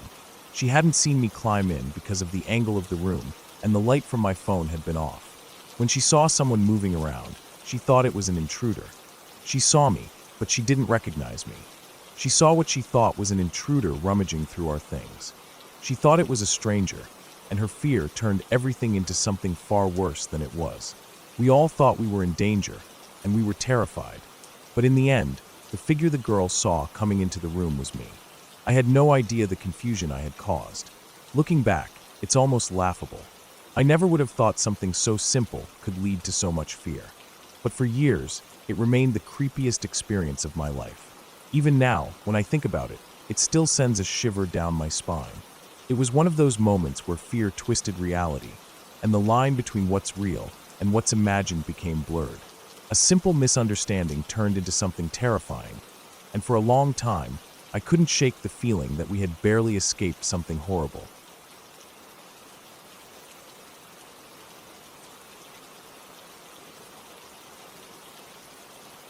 I was hesitant to tell this story at first. It's not mine, but it's a story from someone I know, and I'm sharing it because it's unsettling and unexplainable in a way that keeps you up at night. It's one of those stories that feels so eerie that it doesn't seem real, but at the same time, there's something about it that makes you believe every detail. Anyway, here's what happened. The guy who experienced all of this is a friend of a friend. Let's call him Ben. So Ben met this girl online. She was from Austria, and they'd been chatting for a while. From what he said, he wasn't looking for anything serious. He just thought it'd be fun to meet up with her and see where things went. I guess she seemed normal enough over text, at least at first. Ben drove for about 3 hours to get to her place. She lived in a quiet town on the outskirts, right next to a huge forest, far from anything bustling. When he arrived, it was close to 2:30 in the morning. The town was so quiet that it almost felt wrong. The streets were completely dark. The streetlights weren't on, and there wasn't a single car in sight. Ben said that the place felt too still, like the whole world was asleep, or maybe even holding its breath. He pulled up to the house, and there she was, standing outside, waiting for him. It wasn't like she was waiting on the porch or anything. She was right by the door, just standing there. She seemed totally fine, but when Ben stepped out of the car, he got this odd feeling, like something was off. She greeted him, then told him she was out of drinks at home, and asked if he could go with her to grab something. Ben said he didn't mind, so they hopped back in the car and drove to a nearby store. They bought some drinks, then headed back to her place. Once they got inside, she surprised him by suggesting they bake cupcakes. Now, I don't know about you, but that felt a little out of place, right? I mean, it's 3 a.m., and you're just hanging out with a girl you met online. You wouldn't exactly expect cupcakes to be the next move. But Ben figured maybe she just wanted to pass the time and have something to do, so he went along with it. They made their way to the kitchen. Ben was on his phone, scrolling through something, just mindlessly passing time while she worked on making the cupcake dough. It was when he was on the phone that things started to feel weird. He heard her mumbling to herself. At first, he thought it was just her talking to herself, but it sounded different, like she was saying something in a language that didn't make sense. Not just random words, but like she was speaking a chant or something. Ben couldn't make out any of it, but it didn't sound normal. He asked her, "What are you saying?" She looked up at him, then just shrugged and replied, "Oh, I wasn't talking to you." That right there was when Ben started to feel uneasy. It wasn't the kind of response anyone gives when they're just casually chatting. Ben didn't push it, but he couldn't shake that strange feeling building in the back of his mind. Then, she turned around and just stared at him. Ben said it was one of those stares that sent chills down your spine. She wasn't saying anything. She wasn't even moving, just looking at him like she was seeing something through him. He called out her name a couple of times, but she didn't respond. She didn't blink. She didn't move. Ben got up, walking over to her, his heart starting to race.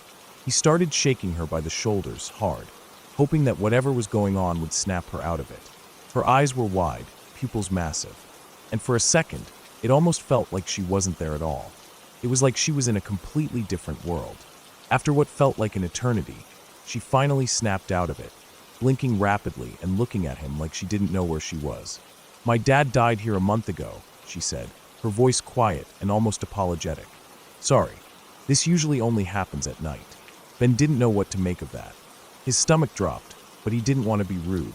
It was 3 a.m., after all, and he had driven a long way. So, he just nodded and tried to shake off the unease. They finished making the cupcakes, and he thought maybe they could go sit in the living room and just chill out for a bit. But as soon as they went to the living room, it happened again. She just stopped, her eyes went wide, and she stared at him again. Same thing. He said her pupils were huge, almost unnaturally so, and once again, she wasn't responding to anything. He tried shaking her again, this time even more violently, but it felt like nothing was getting through to her. She didn't even flinch. After a few seconds, she blinked rapidly and looked around, disoriented. "I don't feel well," she said softly, her voice shaky. By then, Ben was freaked out enough that he suggested they go to bed. At this point, he just wanted to get some rest and maybe forget about everything that had been happening. He went up to the bedroom and sat down on the bed, still on his phone, just trying to distract himself. He hadn't realized how much time had passed until he glanced at the clock. She had been in the bathroom for almost 30 minutes. That's when things took a turn for the worse. Ben got up, walked to the bathroom, and knocked on the door. No answer. He knocked again, louder this time, but still nothing. His unease started turning into panic, and he pushed open the door. It was empty. He was confused. She couldn't have left the bathroom without him hearing her.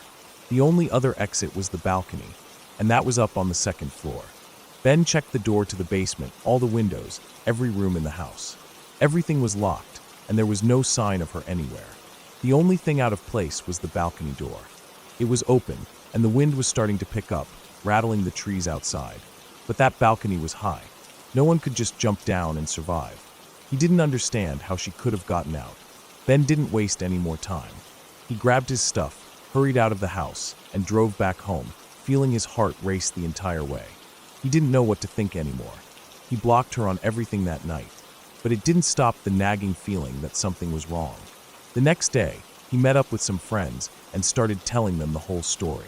They all thought it was a weird situation too, but one of them suggested he check her social media again, just to see if he missed something. Ben opened up Instagram, and to his shock, her profile didn't show up. He searched for her on Snapchat, and again, there was nothing. He tried calling her number, but it didn't work. It was as if she never existed at all. It was like she had vanished. The weirdest part, no one had ever heard of her. No one knew her. She didn't exist on any of the apps, and after everything that happened, Ben could never find anything about her. It was as if she had just disappeared into thin air, leaving behind nothing. Ben still talks about that night, and every time he does, it's with the same unsettled tone in his voice. He can't explain it. No one can. It wasn't like she was some supernatural entity, but something about the whole situation, her behavior, the way she vanished, feels like it wasn't entirely real. And I can't help but think there's more to the story than anyone will ever understand. But no one knows. No one ever will.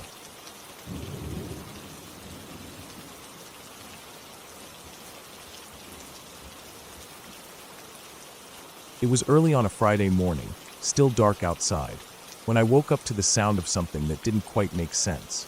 My head was foggy with sleep, still clinging to the remnants of a dream I could barely remember. I could hear the rhythmic pounding of what sounded like a fist against my door, jolting me awake. My first thought was that it was one of my housemates playing around, or maybe even the neighbors being too loud. But then I heard it again, and this time it wasn't a joke, the voice cutting through the air sharply. "Location, police. Open this door." The voice barked, louder and more forceful than anything I'd ever heard before. I froze. My heart skipped a beat, my eyes snapping open in confusion. I had no idea what was happening. My mind raced, still trapped in that sleepy haze, trying to process the command. Was this some kind of prank? Maybe they had the wrong house? It took a few seconds for me to even move, but the pounding didn't stop, and neither did the shouting. "Police, open the door now." The voice was sharper, urgent, and I realized that this wasn't a joke. Something was wrong. With my heart pounding in my chest, I stumbled out of bed, my limbs slow from sleep. My mind raced to catch up with what was happening, but it was too scrambled to understand. I reached for the door, and without thinking, opened it. The hallway outside was dimly lit by the early morning light coming in through the windows, and standing there was a man in full police gear, his face hard and stern. "Show me your hands," he yelled, his voice booming, sending a wave of panic crashing over me. In an instant, the officer raised his gun, pointing it straight at my chest. The cold, heavy steel of the weapon felt like it was pressing against my ribcage, even though I knew it wasn't. My body froze, and I couldn't move, couldn't even think. I could barely breathe, my mind completely blank, consumed by that terrifying moment where I realized what was happening. A cop was standing in front of me with a gun aimed directly at me, yelling at me to show my hands like I was some kind of threat. For a second, I just stood there, staring at him, the weight of the gun almost suffocating me. Time seemed to stretch out, like it was moving in slow motion. I don't know how long we stood there in that silent standoff. My hands were by my sides, unspoken panic crawling through my veins. I felt my palms grow clammy, my body shaking, but I forced myself to remain still. Finally, after what felt like an eternity, I lifted my hands, slowly, trembling. The officer's gaze never wavered. He kept the gun pointed directly at me as I followed his orders. It took me a moment to even realize that my hands had somehow been hidden from his view. Maybe I'd been holding something, or maybe it was just the disorientation of being jolted awake. But I quickly complied, showing him my hands, trying to be as calm as I could. He didn't lower the gun right away. His eyes scanned me up and down, calculating, maybe wondering if I was a threat. I didn't know. I just stood there, too scared to move, too scared to even speak. I couldn't even remember what I had planned to say. After a tense moment, the officer finally lowered his weapon, though he didn't relax. The tension in the air was thick, and I could still hear my own heartbeat pounding in my ears. The officer spoke again, his voice a little calmer, but still intense. "Go downstairs. Your housemates are downstairs. They'll tell you what's going on. And make sure you announce yourself when you go downstairs so the other officers don't think you're a threat." I nodded, my mind still reeling, my hands still shaking. Without a word, I stepped back and closed the door behind me. For a second, I just stood there in the silence of my room, trying to process what had just happened. My brain was stuck in that moment where I thought I was going to be shot. The fear hadn't worn off yet, and I could still feel the weight of the gun in the air. I took a deep breath and made my way downstairs, my legs unsteady, my feet barely able to carry me. I felt like a zombie, disconnected from my body, still lost in the panic of the situation. I didn't want to move too fast, didn't want to make any sudden moves that could be mistaken for aggression. I stayed calm, even though everything inside me screamed to run or hide or scream.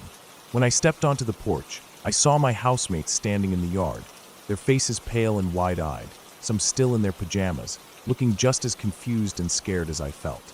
They quickly gathered around me, each one speaking over the other, their words tumbling out in a jumble. "You won't believe it, someone broke into the house. 2 TVs are gone. It happened last night. They're saying the whole house was robbed." It hit me like a ton of bricks. Someone had broken into our house. They had stolen 2 TVs, and we were left here, shaken, unsure of what to do next. But honestly, as terrifying as the idea of a robbery was, the thing that terrified me the most in those first moments was the police. The way the officer had pointed that gun at me, the way he yelled at me to show my hands, it was like something straight out of a nightmare.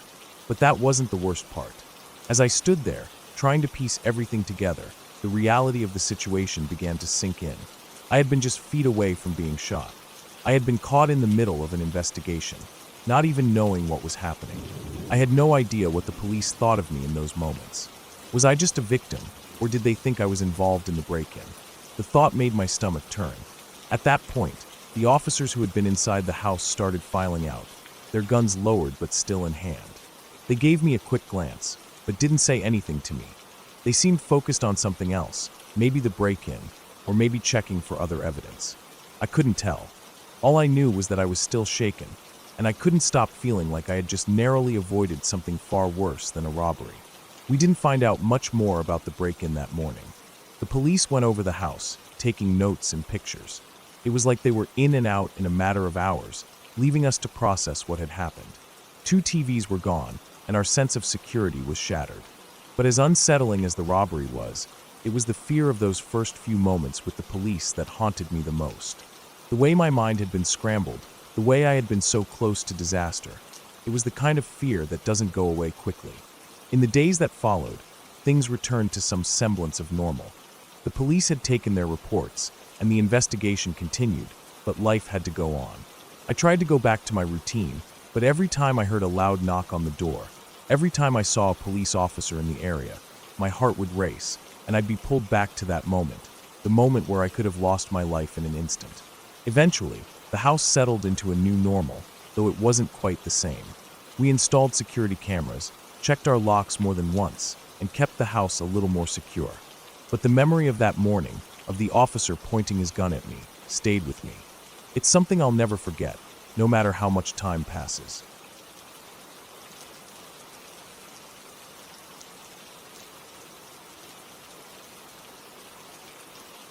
It was one of those suffocating July nights. the kind where the heat doesn't let go even when the sun dips behind the horizon. My family lived in a fourplex, a row of identical houses, split into separate units. We were on the lower level, tucked away in the basement, my sister and I. The heat had been unbearable, so we decided to try and escape it by bunking down there for the night. It was a place that always seemed to hold the faint smell of must, a little bit damp and dark, but it was cooler than the rest of the house, so we made do. I remember drifting off, the humid air making it hard to breathe, but sleep crept in slowly. Then, I was jolted awake by the sudden flash of light, a beam cutting through the darkness. At first, I thought I was dreaming. The light moved erratically, almost frantic, dancing around outside the basement window.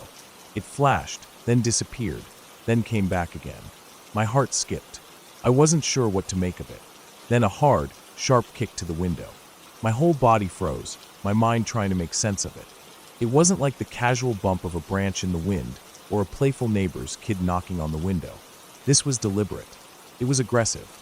I blinked, trying to pull myself out of the fog of sleep, and then another kick. This one was harder.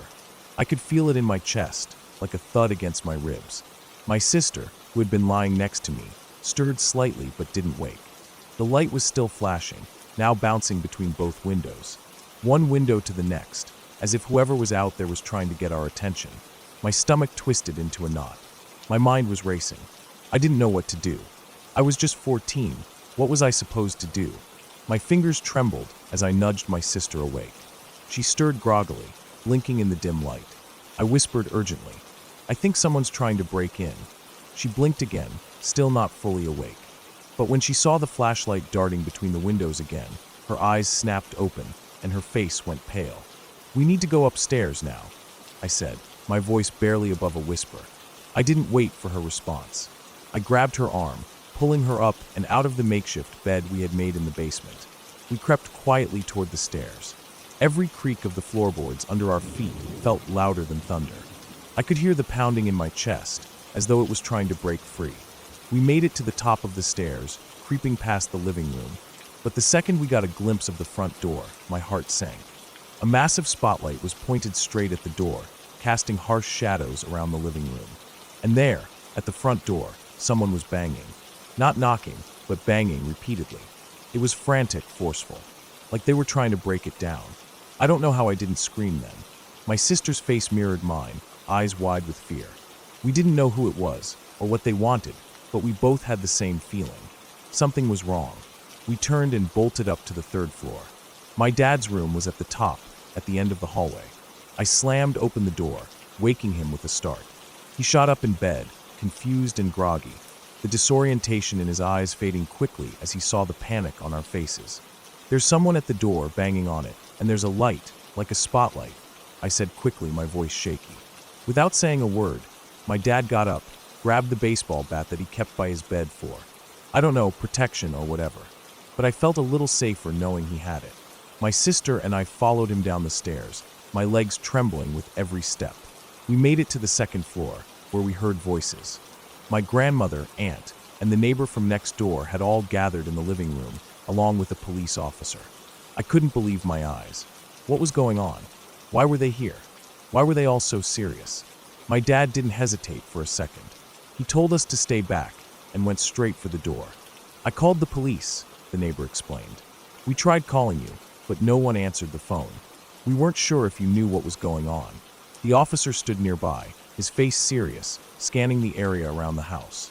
The atmosphere was tense, thick with something I couldn't quite name. It was as though everything had shifted, and we were no longer safe in our own home. The banging continued, now louder, but it wasn't just random. There was a purpose behind it. My dad opened the front door just a crack, holding the bat in front of him. The officer stepped outside, keeping his hand near his holster. The light that had been shining on the house wasn't a flashlight anymore.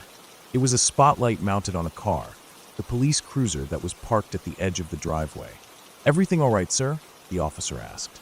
My dad nodded, though I could see the confusion in his eyes. "That's when we found out why they were here." My aunt spoke up, her voice low, filled with concern. "Turns out, the reason for all the chaos had nothing to do with some criminal trying to break in. My newborn little brother, who had been in the ICU for a few days due to some complications, had started seizing. My parents hadn't been able to get the phone to work in time to authorize an airlift to a better hospital. The doctors needed their permission. The medical team, unsure of what to do next, had contacted the police for assistance. The officers hadn't wanted to break in or cause alarm, but with no response from my parents, they had gone ahead and sent a unit out to make sure we knew what was happening. They were worried we might be unaware that our baby brother needed immediate care. I couldn't believe it. My heart was still pounding, but the fear now felt different. It wasn't about someone trying to break in anymore. It was about our family, our little brother needing help, and we hadn't even known. The whole thing had been a miscommunication, a desperate attempt to get us to respond. We sat together, waiting for the airlift team to arrive, as the tension in the room slowly began to dissolve. My dad lowered the bat, the officer backed up into the cruiser, and the neighbor went back home, shaking her head. It felt like forever before we finally got the word that my brother had been safely airlifted. It was one of the most terrifying nights of my life, but it wasn't because of an intruder. It was because my family needed to act, and no one could do anything until the police showed up. They were our lifeline in the chaos. Without them, I don't know what would have happened. Looking back, I realized that my fear hadn't been misplaced. That night, my instincts had been right to wake up my sister, right to check the windows, right to run upstairs and wake my dad. It could have been so much worse if I hadn't decided to act. I guess you never really know when something might happen, and sometimes being a little scared can save your life. I can still hear the faint sound of that pounding at the door sometimes, like it's echoing in my head, reminding me of how quickly everything can change and how important it is to trust your gut. You never know when you might need to make a decision that will affect everyone around you. But that night, we were all safe, and in the end, that was the most important thing. I'll never forget the fear, the way it felt to stand there, frozen in the dark. But I'll always be glad that I didn't let that fear control me.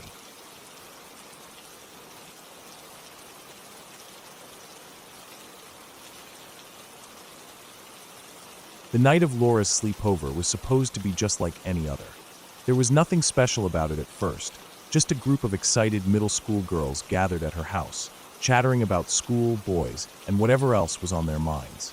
The house was the same as it always was, a little too cramped with everyone crammed into Laura's room, but that wasn't unusual for her sleepovers. Her parents didn't mind, as long as we stayed out of trouble. We'd have pizza, watch movies, and maybe play a few rounds of truth or dare if we were feeling adventurous. That was how the evening started, just a typical night for a group of preteens. But then things started to change. I remember how everything shifted when Laura suddenly pulled out a box from under her bed. It wasn't like any board game we'd ever played before. The box was dark, almost ominous in the way it was designed. The letters on the front weren't inviting. They felt like something we should avoid, but none of us paid attention to that at the time. We were middle schoolers, curious, easily influenced, and wanting to fit in. I was the one who noticed it first, the name on the box. Ouija, it said in bold, unsettling letters. I had heard of them before. Whispers in the halls, stories from older kids, things people joked about during sleepovers. Some of the girls giggled nervously when they saw it, but no one questioned it. At least, no one except me. I had heard enough stories to know better than to play with something like that. People talked about strange occurrences, about things happening that couldn't be explained. I didn't want to be a part of any of that. But of course, no one else seemed to care. Laura was so excited about it. She insisted that we try it out, saying it was going to be a fun experience. As everyone gathered around, she placed the board down on the floor, the edges of the cardboard box crinkling as she carefully set it down. There were letters and numbers scattered across the surface, along with a small, triangular piece called a planchette. It looked innocent enough, but I knew better. Something in me told me this was a bad idea. "Come on, you can sit out if you want," Laura said with a teasing grin, but her voice had a tinge of excitement in it, the kind that always made you feel like you had to join in, whether you wanted to or not. But I didn't. I wasn't about to be part of something I thought was dangerous. So I sat on the bed, just a little away from the circle of girls that gathered around the board. I could see their faces lighting up with excitement as they took their positions. They started asking the usual questions, the ones you've heard a million times. "Is anyone here with us?" one of the girls asked. The rest of us sat there, half amused, half nervous. I could feel my heart rate picking up, but I told myself it was just the anticipation. For a moment, nothing happened. Then, the planchette began to move. At first, I thought it was one of the girls playing around. Everyone seemed so tense, and the air felt thick with expectation. But no one was touching the planchette. It was just sliding across the board, moving in strange patterns. "What's going on?" someone whispered, their voice shaking. No one responded. Everyone was too caught up in the strange movements. They kept asking the same questions, trying to get the board to respond. "What is your name?" one of the girls asked, her voice a little less sure than it had been before. The planchette moved again, this time slowly, until it rested on a letter. The girls gasped, and I felt a chill run down my spine. I wasn't the only one watching, though. Every single one of us was fixated on the board. It felt like the room was holding its breath. But it wasn't until Laura asked a question that everything started to spiral out of control. "Are there any spirits here with us?" she asked, her voice quieter than before. There was an odd thrill in her voice now, a strange determination, like she wasn't just curious anymore. She was trying to provoke something. That's when the atmosphere shifted. It was subtle at first, just a slight change in the air. But then, it became impossible to ignore. The planchette moved quickly across the board, jerking from one letter to another like someone was hurriedly spelling something out. Then it stopped on the word yes. That's when Laura stood up. We all thought she was just getting up to go grab a drink or something, but instead she froze. There was something off about her now, something in the way her body was stiff, her movements jerky, almost unnatural. Then, without any warning, she screamed. It was a sound that I couldn't even describe. It wasn't a normal scream, the kind you let out when you're startled or scared. No, this was something deeper, something primal. We all jumped back in shock. I thought for a second she was just messing around, but the look in her eyes told me this wasn't a joke. She wasn't in control of herself anymore. She ran out of the room. Everyone rushed to follow her. I stayed behind, frozen to the spot, my heart pounding. I had a bad feeling about this, but I couldn't bring myself to move. My body was telling me something was wrong, but my legs wouldn't obey. By the time I caught up with the others, Laura was in the kitchen. She had stopped by the fridge, staring at it with an almost blank expression. It was like she wasn't even aware of what she was doing. Then, in one swift motion, she grabbed the refrigerator and threw it across the room. I'm not exaggerating. She picked up the fridge, an industrial-sized fridge, mind you, one that weighed at least 250 pounds, and hurled it like it was nothing. It slid across the kitchen floor and slammed into the wall, making a sound that could have shaken the house apart. The noise was deafening, and we all stood there, too stunned to move. This was beyond anything we could explain. No one could physically do that. No one could pick up a refrigerator and toss it like it was a toy. But Laura had just done it. We rushed to her, trying to grab hold of her, but she fought us off with unnatural strength. She was screaming in a language none of us understood. It wasn't English, or any language we'd ever heard before. The words were garbled, a mix of guttural sounds and whispers that seemed to echo in the air. We managed to get her to the bedroom, where we all threw her onto the bed, trying to hold her down. She was still fighting us, her body thrashing violently, but there was no way we could overpower her. None of us were strong enough. That's when my mother's instincts kicked in. She grabbed the Bible from the nightstand, holding it high above her head, and began to pray. We all joined her, terrified but determined to do something, anything, to stop whatever was happening to Laura. It felt like hours went by as we prayed. The air in the room grew thick with tension, and I could feel the fear rising inside me. I couldn't understand what was happening, but I knew something had to be done. Finally, Laura stopped. Her body went limp, and she collapsed back onto the bed, breathing heavily. Her chest rose and fell with shallow breaths, and for a moment, I thought she was going to pass out. But when she opened her eyes, they were filled with confusion. She didn't know what had happened. She didn't remember any of it. We helped her sit up, and she looked around at all of us with wide eyes. "What's going on?" she asked, her voice shaky. We didn't answer her right away. How could we? We had no answers. What had happened to her? Was it the board, or had something else taken over? I don't think any of us truly knew, but we all had the same feeling. This wasn't just a game anymore. We called Laura's parents, who came over immediately. We didn't stay for long after that. My friends and I left the sleepover, not saying much to each other as we walked out of the house. In the years that followed, my mother unfriended Laura. They never spoke again. As for me, I couldn't bring myself to trust that girl the same way. I always wondered what happened that night, what caused her to act the way she did. Was it just the power of suggestion? Or was there something more to it? To this day, my mother is grateful she didn't touch the board, and sometimes late at night, when she lies awake, she wonders about the consequences of that decision. What would have happened if she had joined in? Would she have been taken over too? Would she have thrown the refrigerator across the room? Some questions, I suppose, are better left unanswered.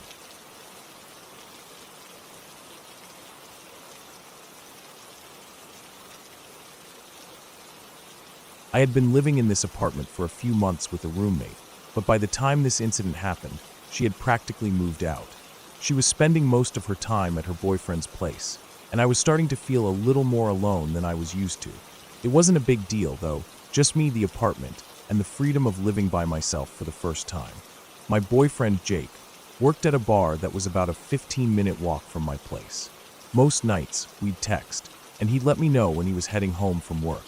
On this particular night, Jake texted me around 11 p.m. to let me know he forgot his key. I could tell he was frustrated because he knew I'd probably be asleep before he got back. He usually didn't get home until about 3 a.m., and I'd never stay awake that late on a weeknight. "Can you leave the door unlocked for me?" he asked. I replied, "Sure. I'll leave it unlocked, don't worry." We had a kind of townhouse set up. The apartment had its own private entrance, but it was still part of a larger building. There was no lobby or anything, just the door leading up to the apartment. The place was small, cozy, and honestly, it felt safe. The neighborhood was quiet, and the only noise I really heard at night was the occasional car passing by. I went to bed that night around midnight, trying to get some rest before Jake came back. The apartment was dark and quiet, the kind of peaceful stillness that only comes at night. The only light was from the street lamp outside that filtered in through the blinds.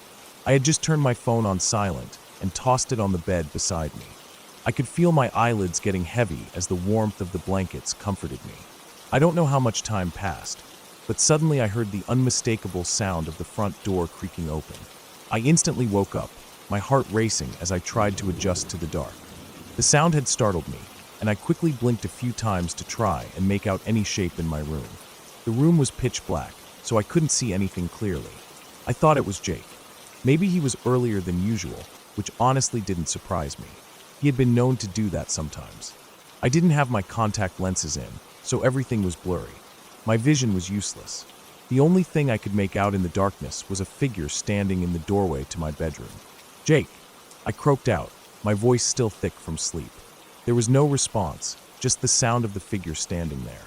It felt like a long pause. I could hear a faint sound, but I wasn't sure what it was. The figure didn't answer, and instead, they stepped closer. My mind was still groggy from being woken up, and I couldn't process what was happening.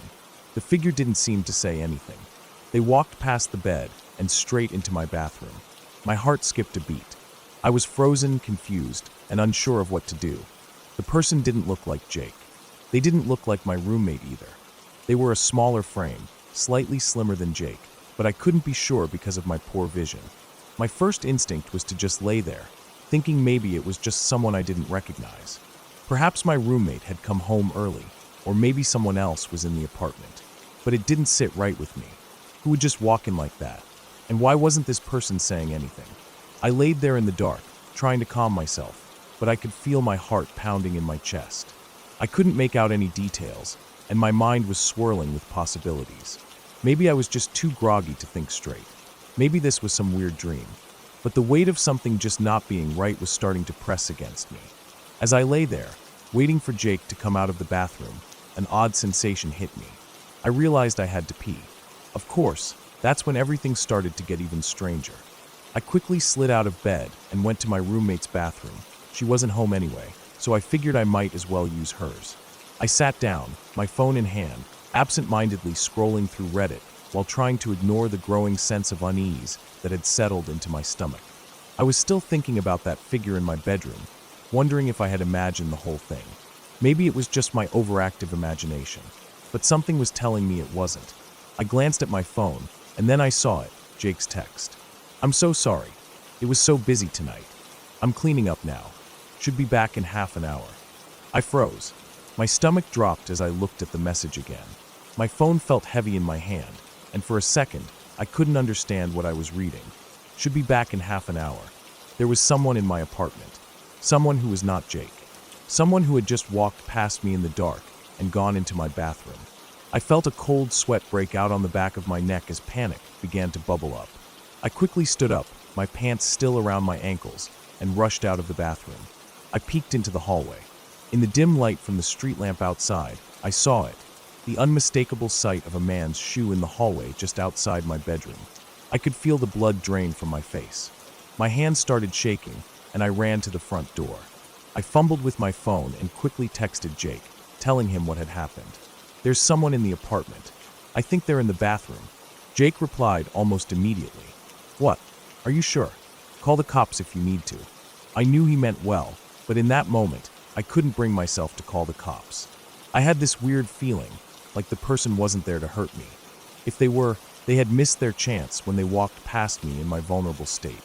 I figured I was probably safe, but I couldn't explain why I felt that way. I just had this gut instinct telling me to wait, just a little longer. I texted Jake again, telling him about the shoe. "I'm outside waiting. Come as fast as you can." Jake immediately reassured me, telling me he was heading over.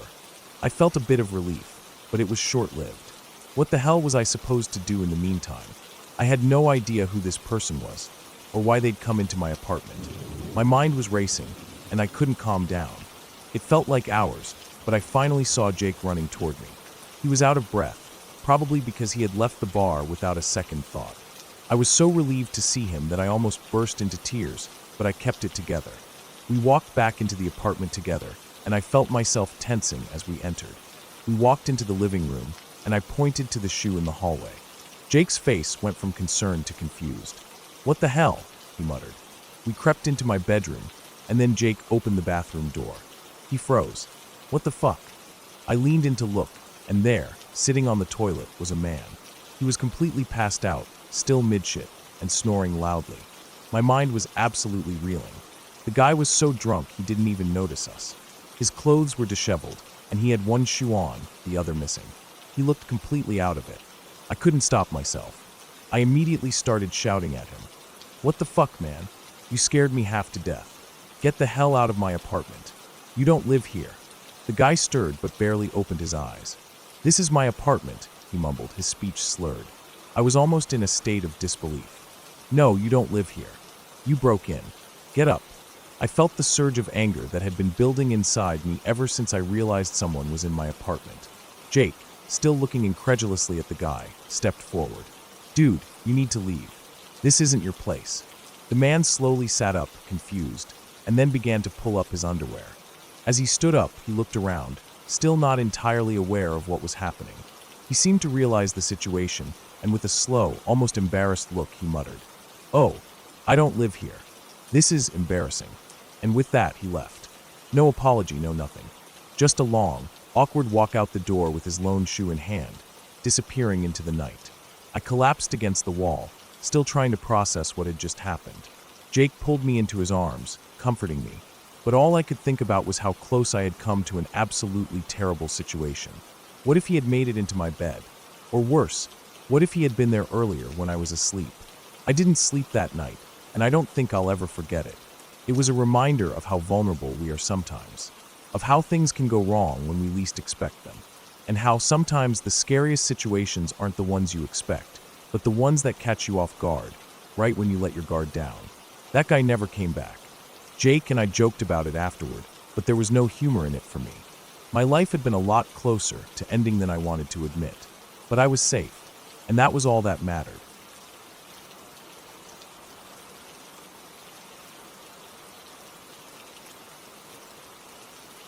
I woke up with a jolt. The air in my room was thick, almost suffocating, but it wasn't the heat from my blankets or the stuffy air in my room that caused the feeling. It was something much worse. The walls of the house were shaking. There was a deep thudding noise, and I could hear the unmistakable sound of something banging on the door, loud and fast. My heart started to pound in my chest, the rhythm matching the thuds, almost like the noise was alive, something with intent, something meant to shake me up. I lay still for a second, wondering if I was dreaming. My brain scrambled for some sort of explanation, but nothing made sense. It was 2 a.m. I just drifted off to sleep after a long day, and now this. I could hear the sounds of the pounding getting louder, more frantic. Whoever was out there was determined. But who could it be? I slowly moved my head to glance at the clock. 2:02 a.m. This was real. This was actually happening. I could feel my throat tighten as I tried to breathe. But no matter how deep I tried to inhale, the air in my room felt thick and heavy. I knew my brother and sister had moved in with us recently because of some money issues. They were both older than me, and I'd never really had to share a room with my brother before. It felt strange at first, but it was fine. We didn't talk much. My brother was the quiet type, mostly keeping to himself and disappearing into his own world when he wasn't playing video games or hanging out with friends. My sister, on the other hand, was around more. She'd sometimes stay up late talking on the phone or hanging out with me, but right now, she was asleep in her room down the hall. I couldn't think straight. My eyes darted to the window that was half covered by the blinds. The faint glow of streetlights from outside barely filtered through the cracks in the curtains. The only light in my room came from the hallway lamp, casting long, warped shadows on the walls. I reached for my broken BB gun, lying next to my bed. It wasn't much of a weapon, but it was the closest thing to a defense I had. I tried to calm myself down, telling myself it was probably some prank or a random person knocking around, but that noise didn't sound like a prank. It sounded like someone had a purpose, and that purpose was to break in. I slowly crept to the door of my room, peeking through the small crack where the door didn't quite meet the wall. From my position, I had a perfect view of the back door, which was on the opposite side of the house. I could see it clearly through the hallway window. The sound of banging intensified again, a violent strike that made my stomach churn. Then I saw him. A huge man, bald and covered in tattoos, was standing by the back door, getting ready to throw something.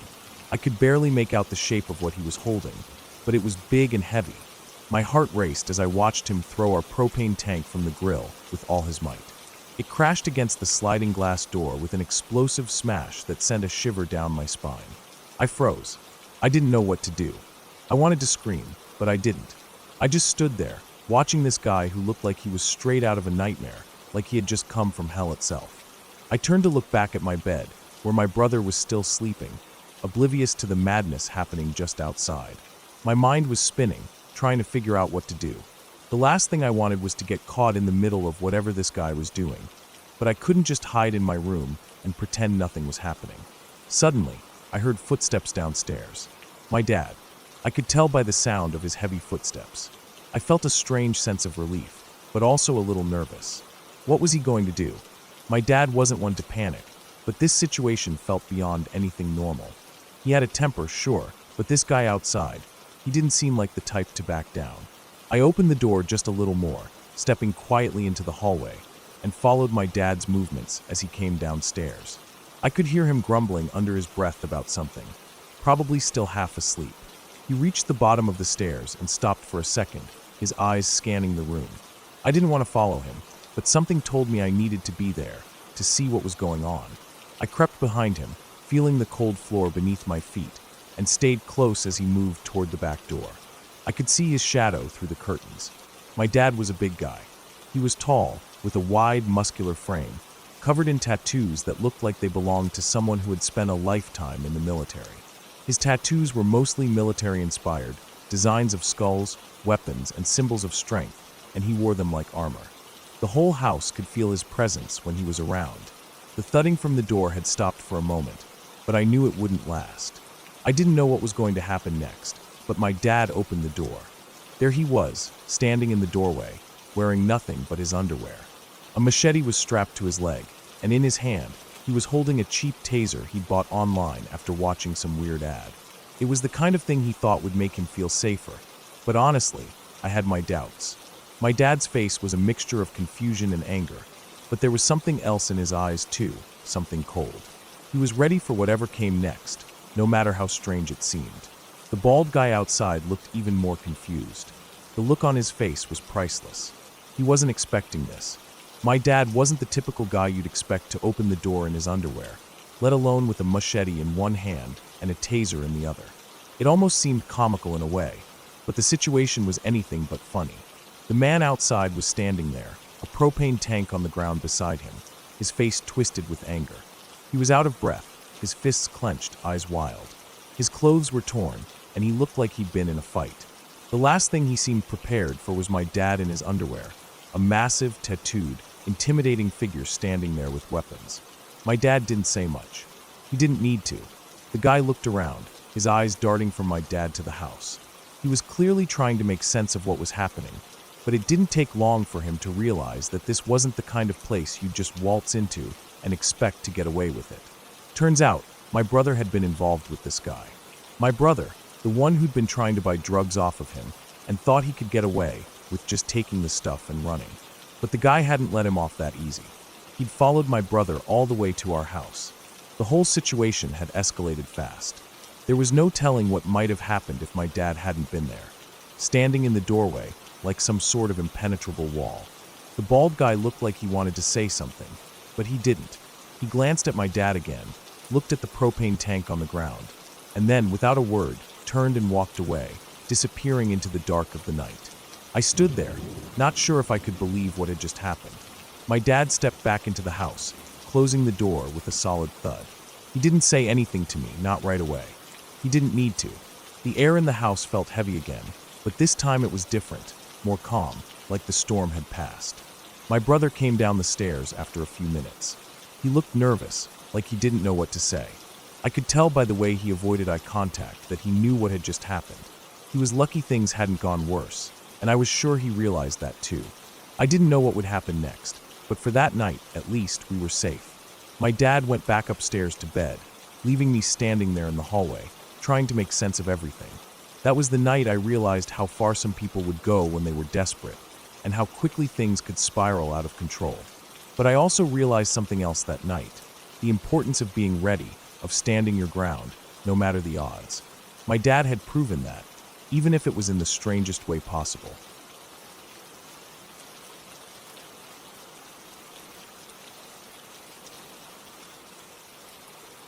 When I was 17, I saw the scariest thing of my life. It was a Friday night, and my parents had gone out of town for the weekend, something that wasn't all that unusual for them.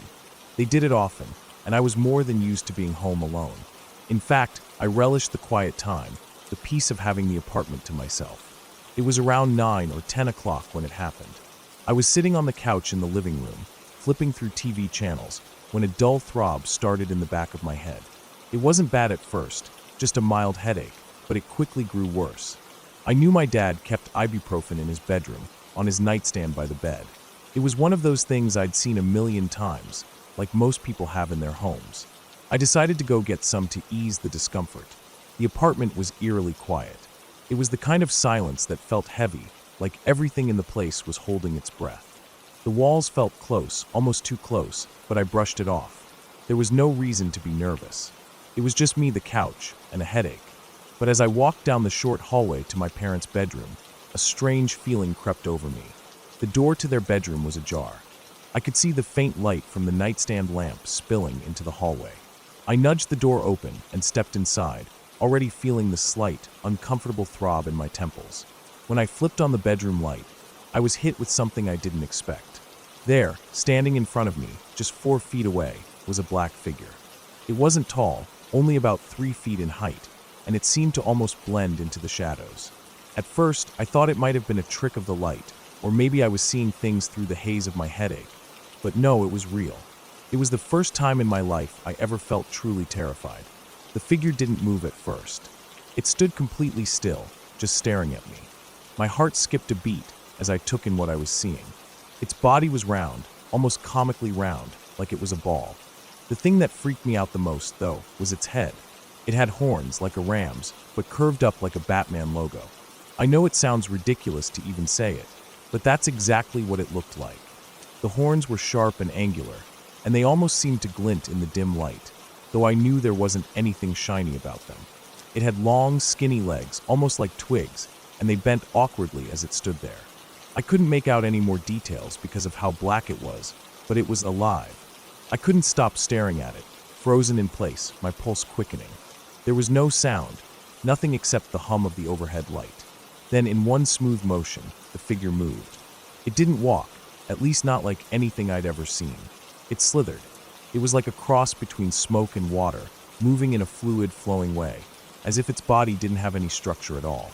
It didn't shuffle. It just flowed from where it stood to the other side of the room, around the bed, in a way that defied all logic. I was still standing there, paralyzed, too scared to even think straight. My breath caught in my throat as it reached the wall at the far side of the room. It didn't stop, though. The figure moved right into the wall, as if it was passing through it. 1 second it was there, and the next it was gone. My stomach turned, and my mind was racing, trying to make sense of what had just happened. My first instinct was to run, but I couldn't move. I stood in the doorway, staring at the spot where it had disappeared, trying to convince myself that maybe it was just a trick of the light. Maybe I was hallucinating because of the headache. But deep down, I knew that wasn't it. I knew what I saw, and I didn't want to believe it. I didn't want to accept that something that terrifying could exist in the world. I didn't get the ibuprofen. I didn't want to stay in that room for another second. I slowly backed out of the bedroom, not taking my eyes off the wall where the figure had vanished. I didn't sleep that night. I couldn't.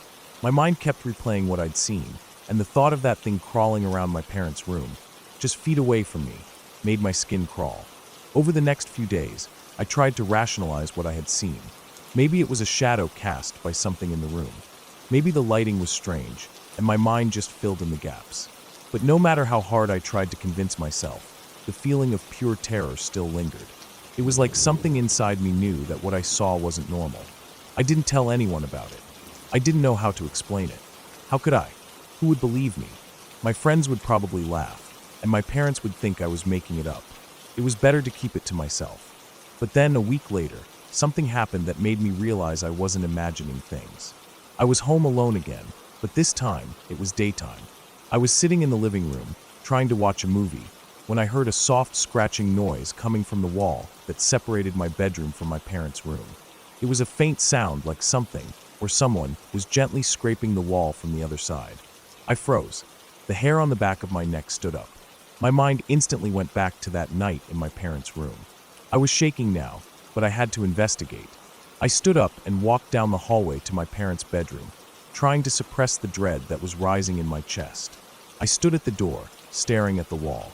The scratching continued for a few more seconds, and then it stopped. I felt my heart pounding in my ears. I didn't want to open the door. I didn't want to see anything else that might confirm my worst fear. But I had to. I had to know if it was real. I slowly opened the door to my parents' bedroom. The room was empty, just like I expected. The bed was undisturbed, and everything looked normal. I glanced at the wall, the one where the figure had vanished, and there was nothing there. No marks, no signs of any kind of disturbance. But the scratching, I could still hear it, but this time it was coming from behind the wall. It wasn't just random noises. It was purposeful, like something or someone was trying to get through. My pulse raced as I backed out of the room. I couldn't take it anymore. I decided to leave the apartment for the rest of the day, staying with a friend for the night. I wasn't going to spend another minute in that place. When I returned the next morning, everything was quiet. I still felt uneasy, but I had to face the reality of what happened. Maybe it was a dream. Maybe it was stress. But I knew deep down it was real. I never saw the figure again, but I always felt it lingering in the back of my mind. It wasn't just what I saw, it was the feeling of dread that followed me. I moved out of that apartment the following year, and I haven't stepped foot inside it since. I still don't know what I saw that night, but I know it was real. And whatever it was, I'm not sure I ever want to know more about it. Some things are better left unknown.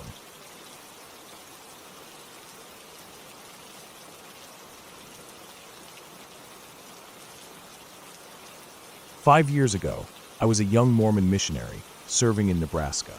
I had just finished my studies at the Mission Training Center and was assigned to a small town where I would spend the next year and a half of my life. It was a time in my life when I was deeply focused on my faith, my calling, and my mission. My companion and I spent our days preaching, teaching, and visiting families in the area.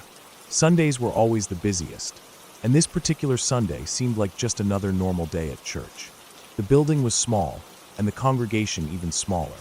There weren't many families, but we knew everyone by name.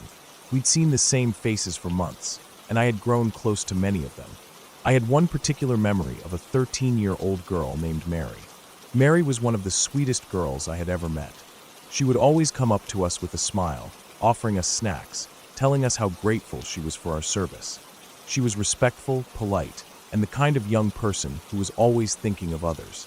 Every Sunday, without fail, Mary would have something ready for us: cookies, muffins, or whatever snack her mother had made that week. It was always such a thoughtful gesture, and it made us feel appreciated in a place where we were the ones doing the serving. But that Sunday, something felt different. As my companion and I walked through the hallways, greeting families and chatting with the people in the foyers, I saw Mary. Normally, she would have spotted us from across the room, and she would have immediately walked over with her usual cheerful expression. But this time, she was different.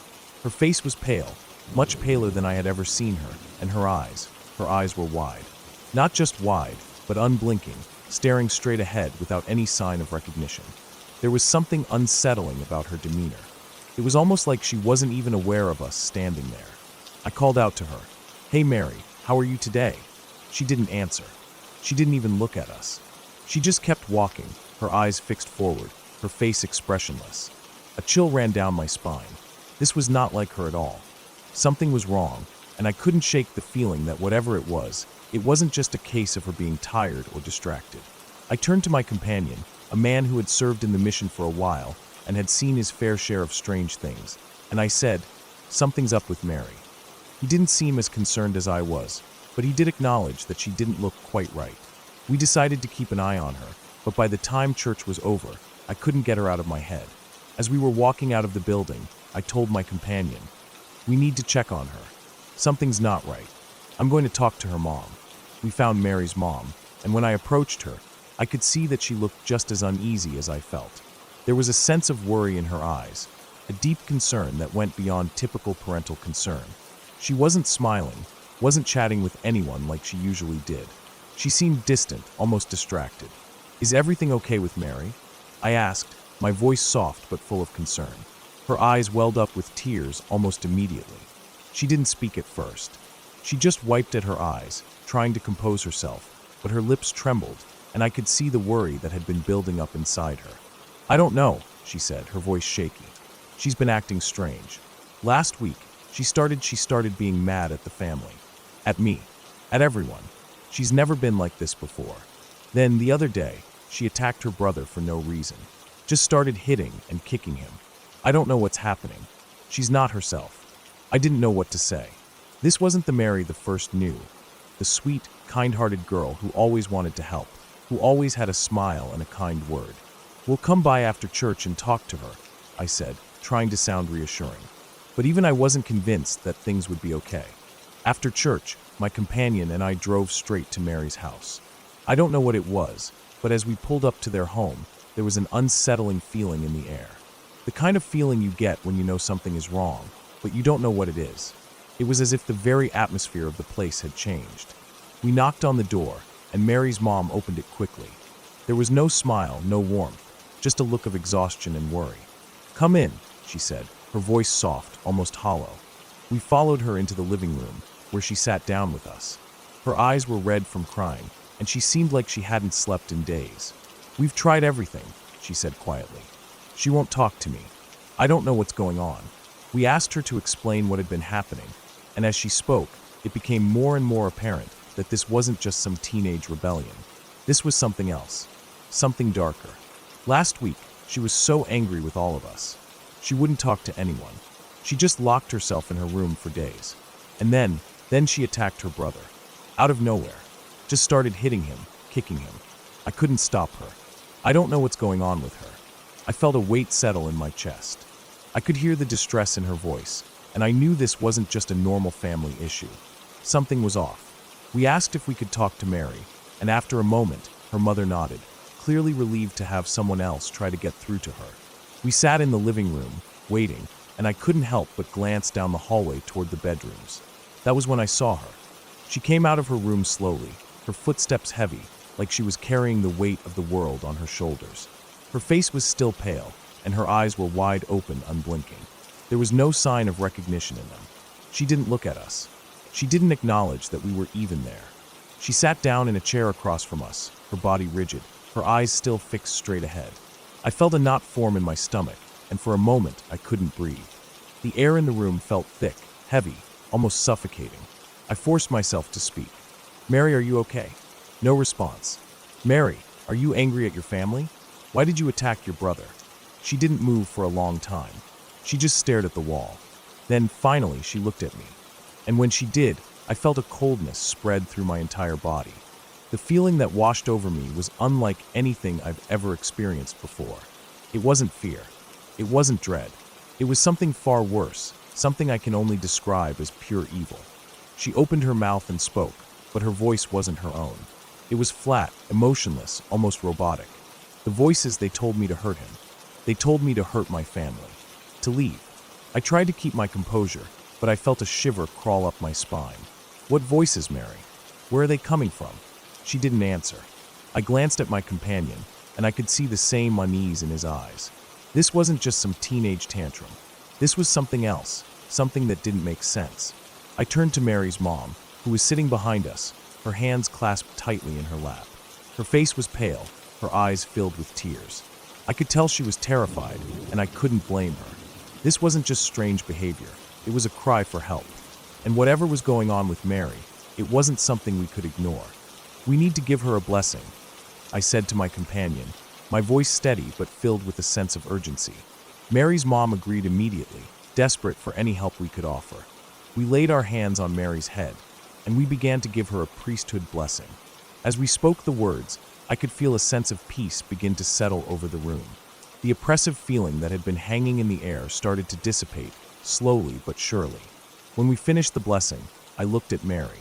Her face had already begun to change. The wide-eyed, glazed expression was gone. Her skin started to regain its color. She breathed heavily, almost as if she had been holding her breath for too long. The change was dramatic, almost instantaneous. The eerie feeling that had filled the room melted away, and I felt lighter. It was as if a great weight had been lifted from the room, and from Mary herself. Mary looked up at me then, and in that moment, she was herself again. She smiled faintly, as if waking up from a deep sleep.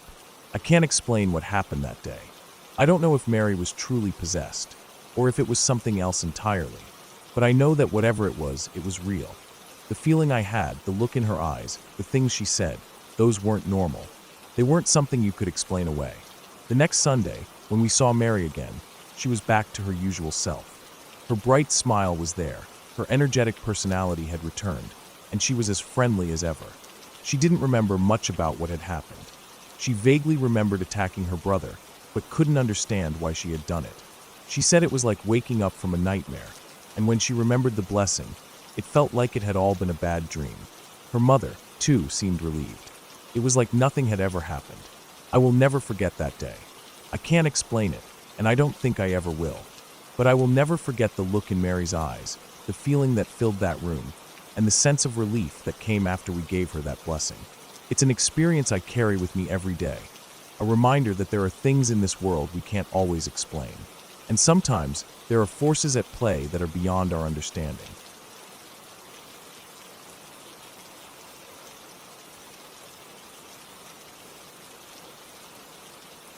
We had just moved into our first house off base in North Carolina, near Footbragg. It was late February when the rental company gave us the keys, and my wife and I were both excited. She had just graduated college, and I had been stationed there for a while, so we were finally going to live together in a place that was our own. The house wasn't anything fancy, but it had plenty of space. 3 bedrooms, a small yard, a decent-sized living room, and a garage. It felt perfect for us at the time. The house wasn't new, but it wasn't old either. It had a certain charm to it, some quirks, sure, but overall it was cozy. It sat on a foundation with carpet floors throughout, which I found a bit strange for a place in North Carolina, but I wasn't picky. It had been painted a neutral off-white color, and the living room had these big windows that let in plenty of natural light. The only thing that struck me as odd was the fan in the spare bedroom. It had been painted in a way that made it look like a small child had lived in that room. But when I asked the rental agent about it, she assured me that no children had ever stayed there. She seemed almost too sure, but I didn't press it. At the time, I thought maybe it was just a personal touch left by the previous tenants, or perhaps it was some kind of theme. My wife and I didn't live together at first. She was finishing up her final year of school, and her college was about a 3-hour drive away. So, for the first few months, I lived in the house alone. At first, I didn't think much of it. I mean, it was a little weird to be living by myself in a place I wasn't familiar with, but I was used to that. What started to get under my skin, though, were the little things. It started with the doors. I'd leave the house in the morning, lock everything up, and when I came home later that night, some of the doors would be wide open. I'd check the house, and nothing seemed out of place. I'd tell myself I had just forgotten to close them properly. After all, I wasn't the most organized person, but it kept happening. One day, I was sure I'd closed the garage door when I left for work, but when I got back that afternoon, it was wide open. Again, nothing was missing, nothing was disturbed. I just couldn't explain it, but I wrote it off. I didn't want to overthink it. It was probably just me being forgetful, and I didn't want to make a big deal out of it. Then my wife moved in. She graduated in May, and finally, after months of being apart, we were going to live under the same roof. At first, everything seemed great. She settled in, we unpacked the rest of our things, and life started to feel normal. But then things got strange, stranger than before. I hadn't mentioned any of the odd occurrences to her, and she didn't notice anything at first. But soon enough, she started to point out things that seemed off. Her cat, a gray tabby with an odd personality, started to act weird in the house. It wasn't just your average cat behavior. This cat would sit and stare at walls for long periods of time, completely motionless. And then out of nowhere, it would suddenly leap at the wall as if something invisible had caught its attention. It wasn't a playful thing. It was as if the cat was trying to attack something we couldn't see. At first, I laughed it off, thinking maybe the cat was just being, well, a cat. But it kept happening, and not just once or twice. Every day, the cat would act like this, getting more and more erratic. Then one night, we both woke up to the sound of footsteps in the house. It wasn't just the normal creaking of the house settling. These were distinct, heavy footsteps, like someone was walking around inside. I didn't think much of it at first, but then I heard them again. I grabbed my gun and moved silently through the house. I wasn't sure what I expected to find. Maybe an intruder, maybe something else, but there was nothing. The house was empty, and everything was locked up tight. Still, the sound of footsteps continued to echo in my head. This wasn't the only strange thing. It got worse after that. My wife and I would hear things moving around, like furniture being nudged across the carpet, but we never saw anything. I would check every room, every closet, every nook and cranny, but there was nothing out of place. It was like the house was alive in a way, making subtle noises that shouldn't have been there. It wasn't just the sounds that were unsettling. It was the way things started to feel. There was a presence in the house. It wasn't threatening or malicious, but it was there. The air felt heavier at times, like something was watching us. There were moments when I'd be sitting on the couch in the living room, and I would feel the unmistakable sensation of being stared at. My wife would feel it too, and we'd both turn to look at the same time, only to find nothing. But it wasn't always like that. Sometimes it felt as though we were just imagining things, and I tried to convince myself of that.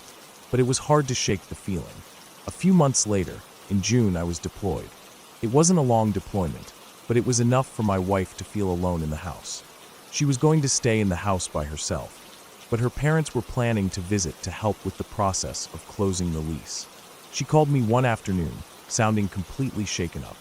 The steam cleaner had arrived to clean the carpets, and everything had been going fine, until he started cleaning the living room. After he cleaned the spot where our couches had been, a dark brownish-red stain about 5 feet long and 3 feet wide came up. It didn't make any sense. My wife was freaked out. She had no idea where it had come from. She called me immediately, her voice cracking with concern. I tried to calm her down, telling her it was probably just something from the previous tenants. Maybe it had soaked into the carpet over time, I reasoned.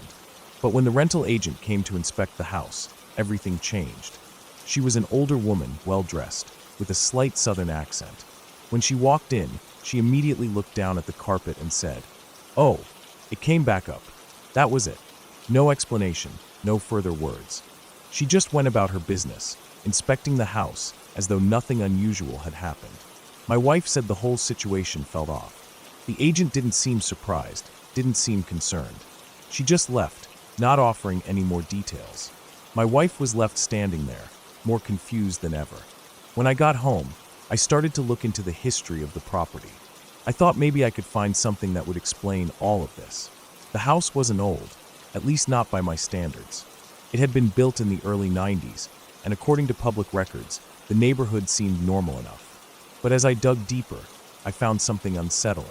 The rental history of the house showed that no one had stayed there for more than 4 or 5 months at a time.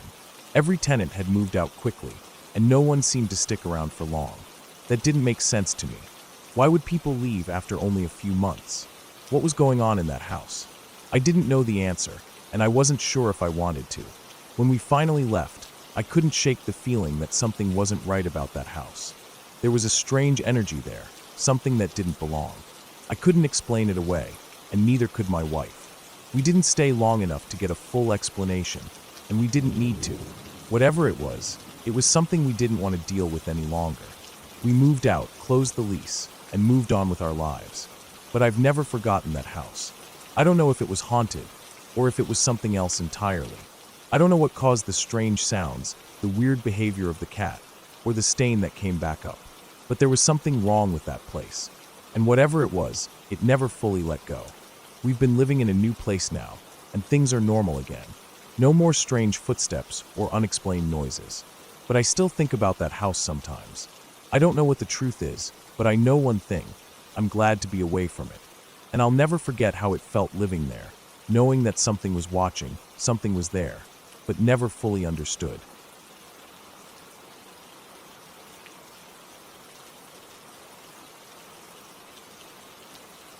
I know how it sounds, and if I hadn't lived through it myself, I probably wouldn't believe it either. But it happened, and my older sister was there the whole time. She remembers it exactly like I do, and that's the only reason I haven't written it off as some weird dream or made-up memory. I think about it sometimes when I'm alone at night, or when I catch a glimpse of that faint scar on my side in the mirror. It's been years now, but the whole thing still feels too strange to explain. This happened back in 2009. I was spending Labor Day weekend at my mom's house. She and her boyfriend had taken off early Saturday morning to go camping. They were going out to some lake about 2 hours away, and they wouldn't be back until Monday evening. So, I had the house to myself. I was maybe 20, just old enough to enjoy having the house quiet for a few days. My sister, who lived in the city with her daughter, had said she'd come down with my niece to keep me company for the weekend. I didn't mind. We hadn't hung out much lately, and I figured it would be nice to catch up. The house was an older place, nothing fancy. It had a lot of quirks. Creaky floors, drafty corners, and rooms that never quite got warm, even in summer. My favorite room was the spare bedroom in the back. It used to be a sunroom before they walled it in and insulated it. It still had windows on 3 sides, giving you a view of the yard, the alley behind the house, and a good chunk of the sky. During the day, the room was filled with natural light, and at night, it always felt like you were almost outside, surrounded by the night sky. It made it hard to sleep sometimes, but I liked it. You could lay there for hours, watching the stars. It was late that night. My sister had just finished putting my niece to bed in the room next to ours. She came back into the spare room where we were crashing for the night. We had our pillows and blankets spread out on the full-size bed that barely fit between the walls. I was lying against the wall, my back to the cool plaster, and she was on the side closest to the door. We had music playing on a little speaker, nothing loud, just some ambient stuff while we talked. It was one of those slow, quiet nights. We weren't really saying anything important. Just talking about work, old stories, laughing about stuff that happened when we were kids. I remember I wasn't really tired yet. I was kind of half listening to her, but mostly I was just staring out the window above me. There was this one window set high on the wall near the roof, angled in a way that you could look straight up. I could see the stars pretty clearly that night. The sky was clear, almost no clouds, and the moon hadn't risen yet, so it was dark. I wasn't looking for anything, just zoning out, you know? That's when I noticed it. At first, I thought it was just a star. It was bright, brighter than the others, and it had that kind of white shimmer that catches your eye. But the more I looked at it, the more I noticed that it wasn't sitting still like the rest of the stars. It was moving, but not like a plane or anything I'd ever seen. It didn't drift in one direction. It hovered, almost like it was suspended in one spot, but it would kind of jiggle or shift just slightly, like it was adjusting its position over and over again. At one point, I blinked and thought it had disappeared, but then it would sort of pulse and come back. It was weird. I kept watching it, waiting for it to do something more. After a while, I figured it was just a satellite or maybe some kind of aircraft way up high. It creeped me out a little, but not enough to say anything. I didn't want to sound paranoid or ruin the vibe. Then my sister got up to use the bathroom. I kept lying there, watching the thing through the top window. When she came back, she didn't get back in bed right away. She just stood there at the side of the bed, staring out one of the windows near the footboard. She didn't say anything at first, which made me look over at her. She just stayed there, frozen, then leaned a bit closer to the glass. She finally said something like, "Do you see that?" and motioned outside. I got up and looked out the window she was standing near. It faced the backyard and the alley, and just above the line of trees I saw it again. Same light, same weird shimmer. But now it wasn't where I had seen it before, above the roof. It had moved across the sky and was now sitting between two trees off in the distance, still hovering. I remember getting this chill when I realized it had changed positions while I wasn't watching. I told her I had seen it earlier above the roof, and it had definitely moved. We just stood there, side by side, watching this thing for what must have been close to an hour. It never zipped around like in those UFO videos. It just hovered. Every now and then, it would drift a few feet one way or the other, like a drone or helicopter maybe, but way smoother. And it never made any noise. The silence was one of the strangest parts of it. If it had been a helicopter or plane, or even a big drone, we would have heard something, especially on such a quiet night. But there was nothing. At one point, it moved slowly behind the tree to the right, like it was slipping out of sight. That's when we both had the same idea. We threw on shoes, grabbed our phones, and ran out into the street in front of the house to get a better view. It was late, around 1 in the morning. The street was completely empty. No cars, no people, just a few porch lights and the sound of crickets. We stood there in the middle of the road, heads tilted up, searching the sky. Then we spotted it again, only now it was completely across the sky, almost above the houses on the other side of the block. It hadn't just drifted, it had moved fast. It must have crossed a good mile of sky in the time it took us to walk out the door. Just as we were staring at it again, one of our neighbors came out of his house. I think the light from our phones, or maybe the fact we were standing in the middle of the street, had caught his attention. He looked groggy, like we woke him up. We asked if he saw the light. He nodded, said he'd noticed it a few minutes earlier from his bedroom window, but thought he was imagining things. We asked if he had binoculars, and he went back inside to get them without much hesitation. When he came back, he handed them to us, and we took turns looking. Even through the binoculars, it was hard to tell what we were seeing. It was still just a bright orb. But now we could make out that the light wasn't solid. It was shifting, rapidly, like it was cycling between red, green, and white, but not in any clear pattern. The lights kind of swirled or spun inside the orb, not around it. It didn't flash like a plane. It looked like something spinning in place, giving it that twinkling effect from far away. We stood out there with the neighbor for a good while, probably another half hour. He eventually said goodnight and went back inside, and we stayed out for a bit longer before heading back in ourselves. Neither of us said much once we were back in the spare room. It was like we didn't know how to talk about what we'd just seen. It hadn't done anything dangerous. It hadn't landed or made any sudden moves, but it still felt wrong somehow. Out of place, like it wasn't supposed to be there, or we weren't supposed to have seen it. Eventually, we just went to bed. The room felt colder than before. Not freezing, just off. I had a hard time falling asleep. I kept thinking about the light, trying to make sense of it. Was it a drone? A military craft? Some kind of weather balloon? But none of that explained how it moved, or the way the lights had looked, or how completely silent it had been. I finally drifted off around 3 or 4 in the morning. The next day, we woke up and started getting breakfast ready. My niece was already up, watching cartoons. We didn't talk about the light much. It felt like one of those things you don't want to bring up in the daylight, like it would sound even crazier. But later that day, we found out other people in town had seen something too. There were a couple of posts online, one on Facebook and one on a local forum, both asking if anyone had seen the weird lights in the sky. Different parts of town, same description, bright orb, strange colors, hovering silently. I figured that was the end of it. Something strange in the sky, sure, but probably explainable. Maybe we just overthought it. That night didn't really settle into the category of unexplainable for me until later that afternoon. I went to take a shower around 5. I was in the bathroom, standing in front of the mirror. I took my shirt off and caught something out of the corner of my eye. It was a mark on my right side near my ribs.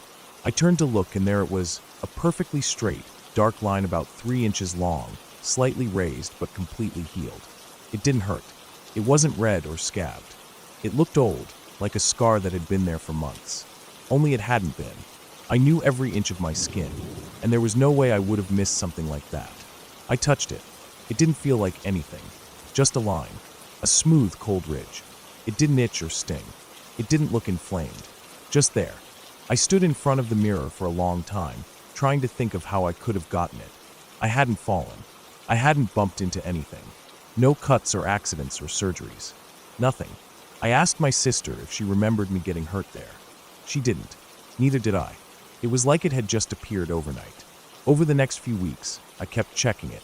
It didn't change much. The color faded slowly, and now, all these years later, it's just a faint white line. You'd barely notice it unless you were looking. But it's still there. Every time I see it, I think about that night. I think about that strange light.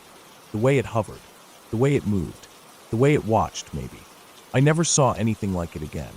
I've looked. I've stayed up late in that room. Even gone out to the same spot in the street, hoping maybe I'd see it again.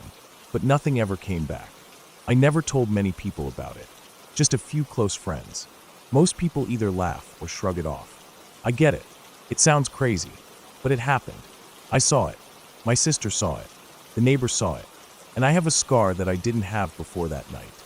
I don't know what it was. I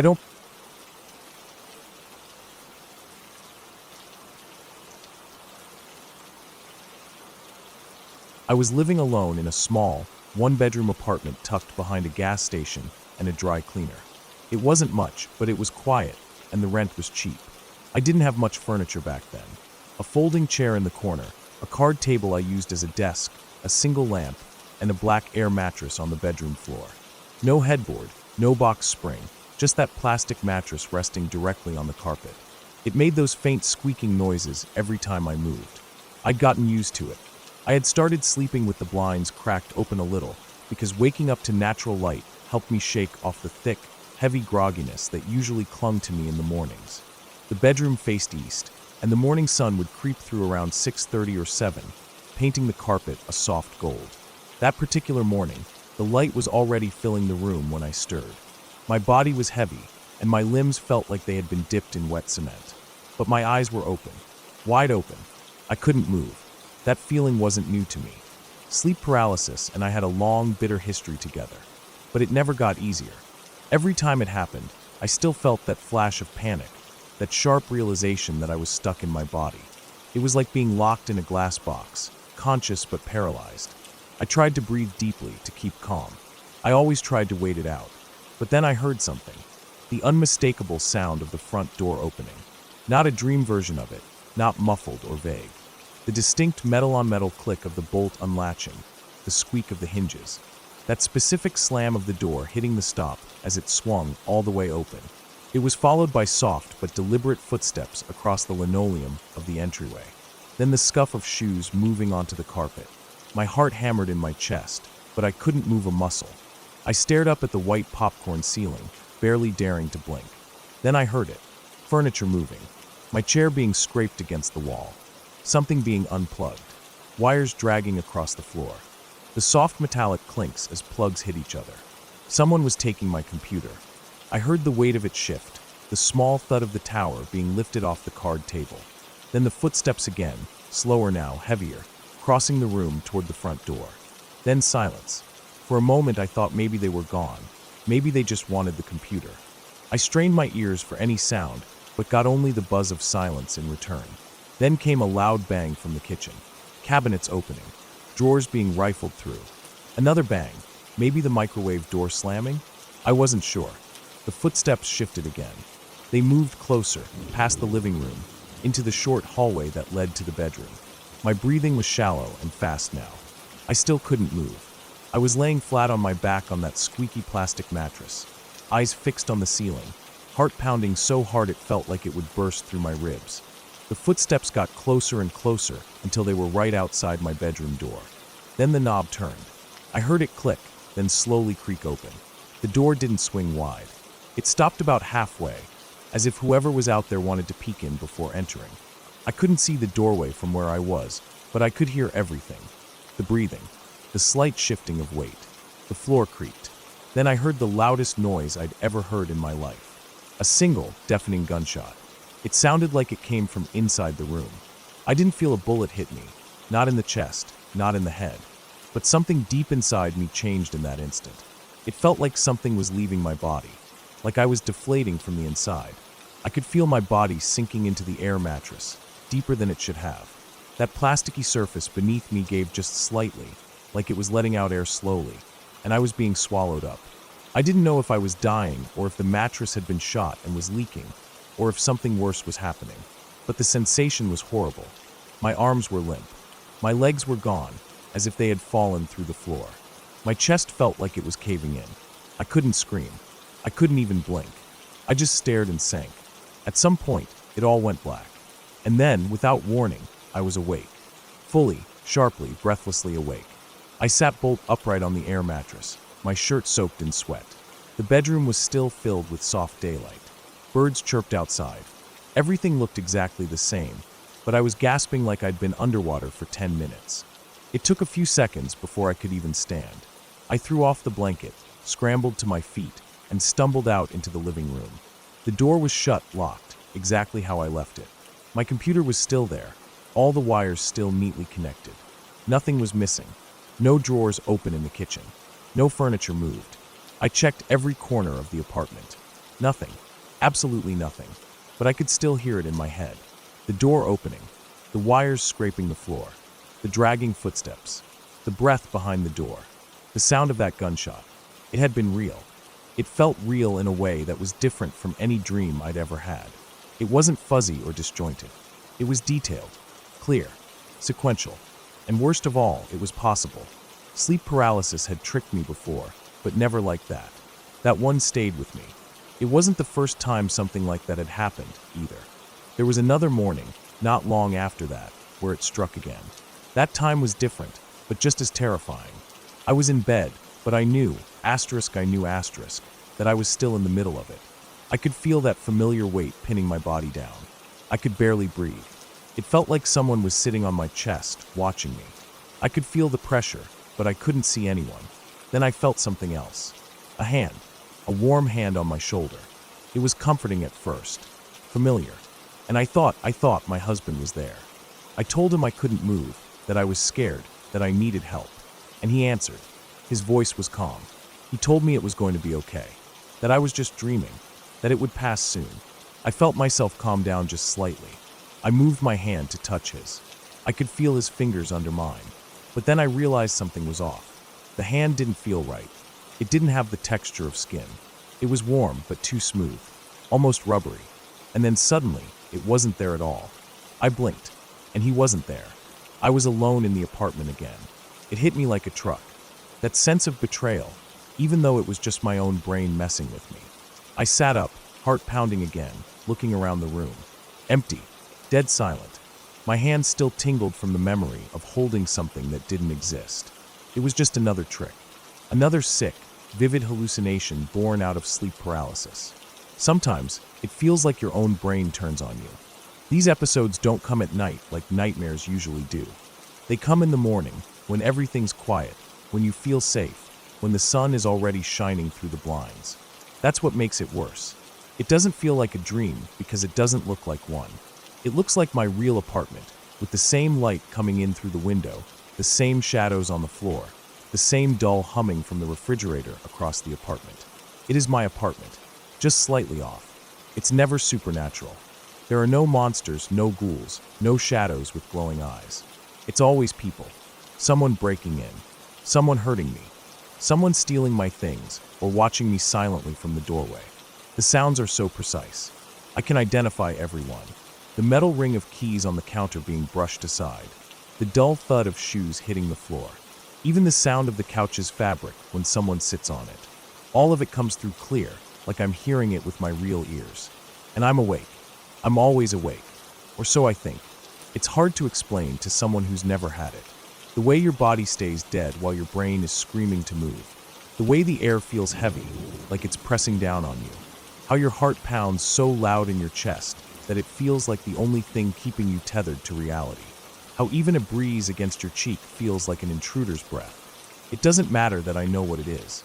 that I've read about sleep paralysis, that I understand the science behind it, that it's connected to migraines, which I also get, that it's a misfire between sleep cycles, the brain stuck halfway between REM and wakefulness. None of that helps when I'm in it. Knowing what it is doesn't make it feel less real. I tried changing my sleep habits, going to bed earlier, cutting caffeine, getting more sunlight during the day. I moved the bed away from the window, got blackout curtains, tried white noise machines, calming audio, even sleeping on my side instead of my back. Nothing worked. It comes when it wants. I've started recognizing the warning signs now. There's a certain texture to the silence that comes before it hits. It's hard to describe. It's not just quiet, it's wrong. It's like the air itself is waiting, thick and expectant. And then it happens. The wait, the stillness, the terror. Sometimes I make it out with just a jolt. Other times I go through a whole twisted, believable scenario and only realize at the very end that none of it was real.